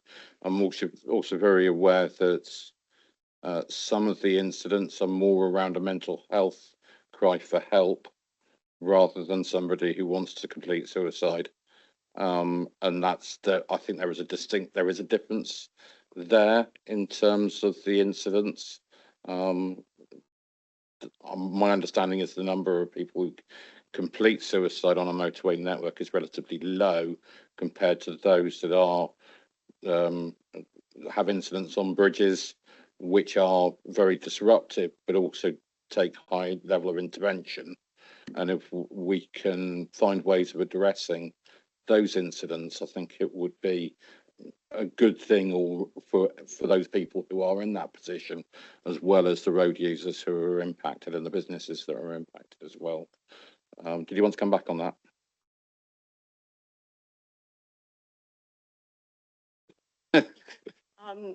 I don't want to go into individual cases, but I think we need to include the rail network in this discussion. And I would say, yeah, let's look at the data before we rush into setting up new groups and work out who we need in the room to address the challenge we're facing. I think the mental health crisis, I don't know about other services, but actually in all of our face-to-face services, be that our contact centre, be that our stop smoking service, people are having mental health conversations and expressing difficulties in all of our face-to-face services. And so I think the roads are just a symptom of that. You see that in all avenues now, I think, of face-to-face service delivery. Thank you. I've got Mike next. Thanks, Bill. Wasn't sure whether Richard had formally proposed that we accept the recommendations. If you have, good. Well, if you have, I'll second them. Yes. We can do that, but I mean, let's be honest, this is about the M5 and you can train counsellors as much as you like in mental health. We aren't going to be the ones on the bridge trying to talk people down. So I mean, we've got to remember that we're focusing on the M5. So to Alison's point, I absolutely do not want to include the rail network in this. It's been difficult enough to pin down national highways without trying to get Network Rail involved in this as well. So this is about the M5 and the impact that that's having on the lives of people in Somerset, the lives of people who live by the diversionary routes and the economy. So I want to keep it really focused tightly on that. And I think the recommendations that we've seen are good. They will enable us, I think, to work with Avon and Somerset Police and National Highways. And it's about getting that data. And to Fed's point about has the data arrived yet? Well, I think in terms of procedure here, nothing happens until we vote on what's coming next. So I think the idea is that we vote on the recommendations, that sets up the group, it requests the data, it requests the analysis, which needs to be provided by National Highways, and then comes up with an improvement plan, which may have implications for all of us in terms of its implementation, in terms of mental health issues, particularly those in crisis. I entirely agree with you, but I think on the stats, the number of people who complete suicide is very small compared with those who stand the wrong side of the railings for potentially 4 or 5 hours, as we've seen a lot of in recent times. So there will be implications for I think a wide range of groups in terms of how we potentially implement the plan that comes from all of this. But I want to keep this pretty tight to the M5, the police, the council, and National Highways. But I recommend I'd like to second the recommendations as they are. I don't mind as a secondary issue picking up on Fed's recommendation that we as councillors all have mental health training, but I'm not sure it's particularly relevant to this. Okay, do you want to come back briefly, Fed? Because I've got 2 people waiting now. I'll just be brief. And so I'm in total agreement with Mike that I agree with these recommendations when it comes to us keeping it around the M5 network and the impact of when that's down, regardless of what the cause is. We need to have everyone in the room. My recommendation is around it being whether that's supplementary to this. I think that councillors potentially need further education to understand mental health crisis, so that when we're in a room debating, our language is correct, inclusive, and making sure that we're not vilifying those that are in that crisis. So I believe that that would be useful for everybody, because this will be part of a debate moving forward, no doubt. Yeah, I think that's a separate point regarding member training, which I think we'll pick up separately. I've got Claire online, and then I've got Heather. Thank you, Chair. I really welcome conversations on mental health, but I do strongly want to echo some of the things around how we talk about incidents, because my work with officers in public health have told me over a number of years that sometimes the language, particularly when it goes on to social media, when there is an incident, can actually cause a lot of harm to those vulnerable people. And it also can focus people's attention on the wrong part of the debate, or when I say the wrong part, a difficult part of the debate. And I'm being very sensitive of what I'm talking about here. So this has got to be so very carefully done, because I can hear the words of the officer now. They do a lot of work around this. They just get on with it, and there is a lot of dismay when the debate and the conversation can go on and actually inadvertently work against that. I just wanted to contribute my view on it, but I do welcome that any conversation on mental health. Thank you. Yeah, okay, thank you. I've got Heather. Thank you. Yeah, just listening to this, as I recall, I'm sorry I wasn't at the scrutiny meeting, so I didn't hear the presentation or any of the discussions. But I think there's a couple of observations for me. This is about the focus, I think, and scope, because I've heard for many, for months and months and months now, understandable anguish about people going on the M5 and then being stuck in roadworks, and from some of my colleagues saying, how can it take so long to reopen a road? So the original focus for this was about how well are we collectively, partnership, managing with reacting to any kind of incident on the road. That was what the focus was. I'm less concerned about the recommendations here, as long as it's focusing on how do we react to the incidents that occur in terms of opening up the road networks. I think that was one of the drivers. Now, it's going to be hard to artificially part things around, I know, and there may be reasons why some incidents take longer than others. But I think I just want to be careful that we're not here, and I hate this because I love prevention. Prevention is the most important thing. So in any issue you've got to think about the prevention. So some of that's about the stuff completely within the police officers and highways bailiwick, which is, I don't know, do intelligent motorways work? Are people driving too fast? Should that have a different speed limit? Should we have more patrols? If it's stopping the collision of cars and vehicles, that I think is completely, it's easier to deal with. I don't know if with that data that was said at the beginning, the 3 hotspots for the frequency of incidents is the Heathrow, just below the bridges on the M32. Were they all about crashes? How many of those were incidents? So are we more incident than crash? So all I'm saying is, I think we just have to be very careful that we don't roll into something. If we don't keep the focus right on any of the meetings we have, first off, if you don't have it right, you won't get the right outcome. And secondarily, people will stop turning up if they don't know why they're there, or if they get confused about why they're there. And absolutely have so much respect for what's being talked about around prevention, mental health in the wider sense that affects all of us in this room. But we're not going to cure that, if you like, or even rise to it with something that's talking about keeping the M5 open. It feels too confused for me. So if there's an implicit understanding on those 4, that this is simply about the focus around reacting to and reopening a motorway after an event, I'll support it. If it's any wider, I'd have difficulty. Thank you. Okay, I've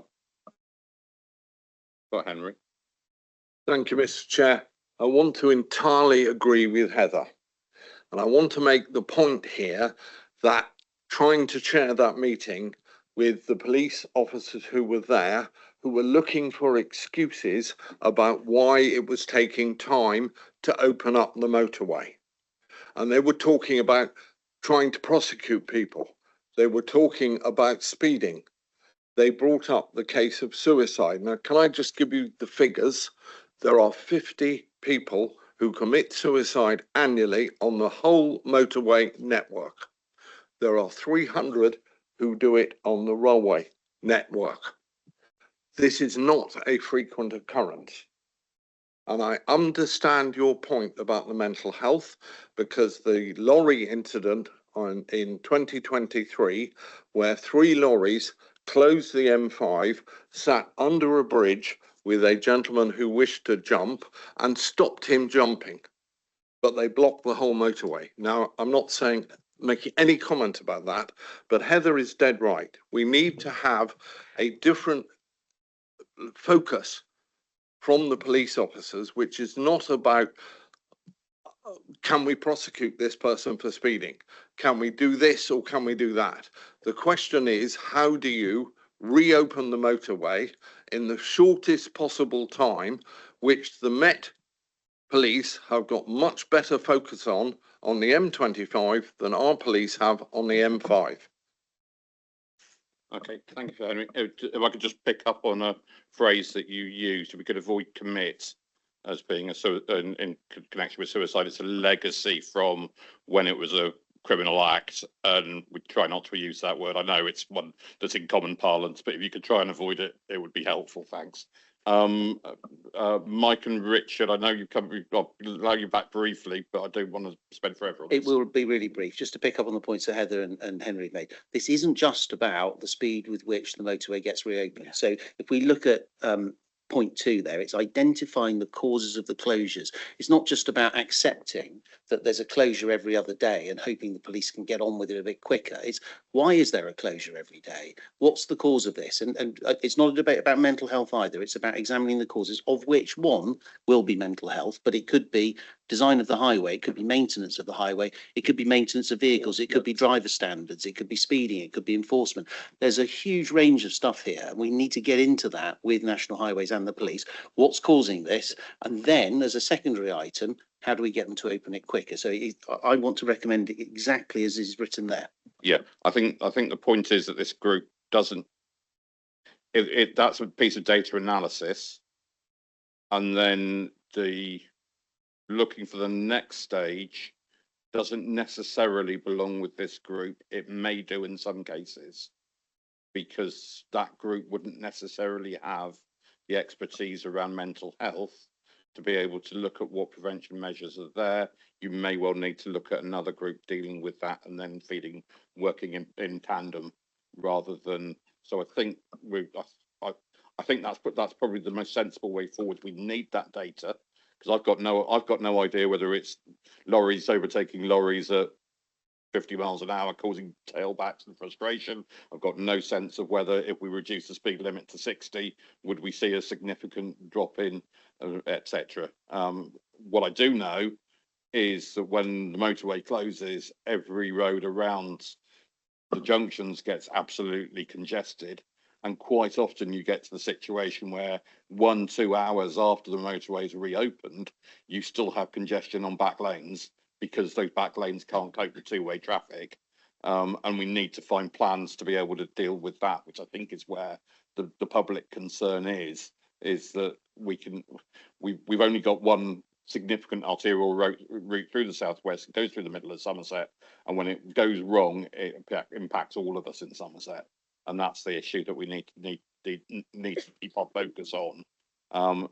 If there is a significant impact on mental health, those people who are professional in mental health be the response to how do we make that better. And if that solutions around that are around doing something around fencing on bridges, then that comes back.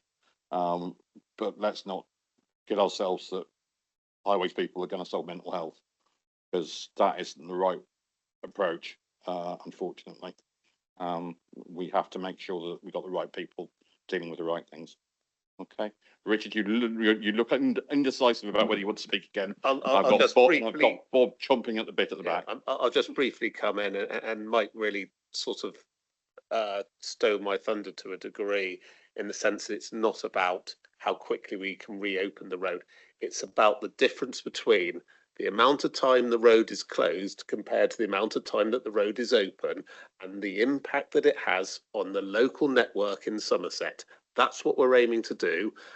I believe that on the whole, give or take a few tweaks of wordage, what the recommendations that have been put from scrutiny, on the whole, that is what it aims to deliver. And I think if we take that as read, it would be a good way forward.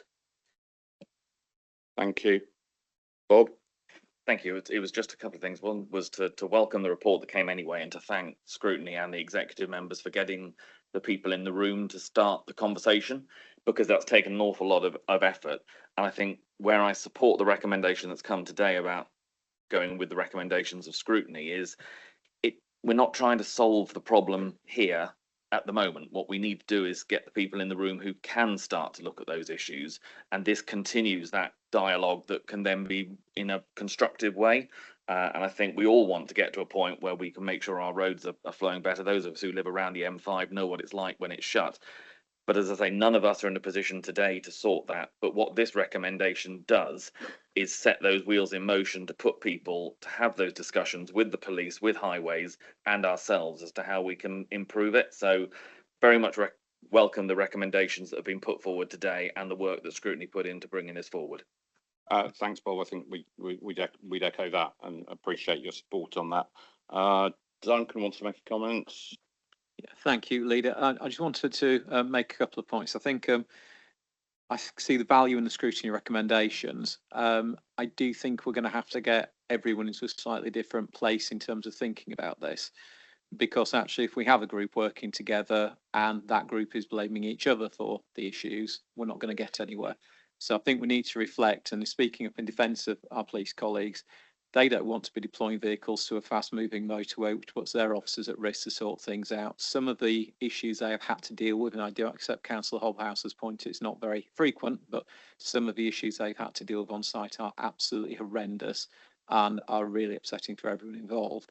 And we also have to just think, if we have a different model, which I believe there must be a different model, it's about how the police set their priorities for investigation and the balance between the investigation points and the balance between the inconvenience for everyone else.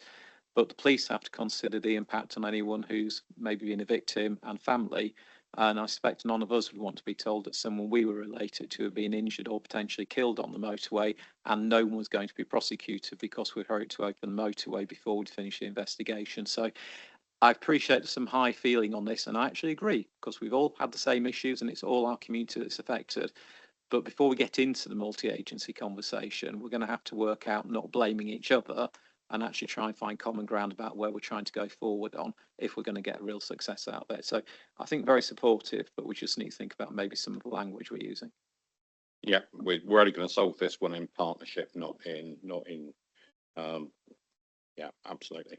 Can I just make a suggested amendment to the wording in the first paragraph that the Leader of Somerset Council writes to government, rather than the phrasing there, can I suggest it highlighting the issue of repeated M5 closures, because that specifically refers to funding for mental health, and it's kind of putting the outcome before, it's kind of decided that the outcome's mental health, and that's the bit that jarred with me when I read that. I think it needs to be, let's highlight the overall issue, and then get the data, and then see what the solutions are working with mental health professionals. I'm happy to propose that as an alteration to the thing, if you're happy, Henry, as okay. We think we've got agreement, we've got proposal, we've got a second. All those in favour, please. Yeah, apparently I didn't check everyone put their hand up last time, so I've double checked this time. Nobody against, that's clearly carried. Can I just thank everybody for their hard work and forbearance during the meeting. We are finishing ever so slightly early, which that's 2 meetings on the trot, and I hope people notice that.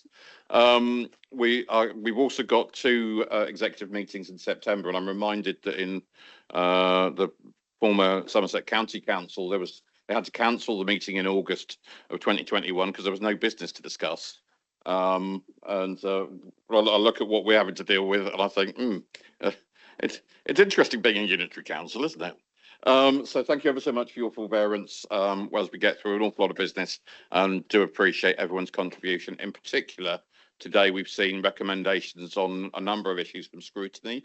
I just want to highlight how that really has helped our decision making across those areas that we've had scrutiny come forwards with some really helpful recommendations. So thank all 3 scrutiny committees that have given us extra input today. Thanks ever so much, everybody.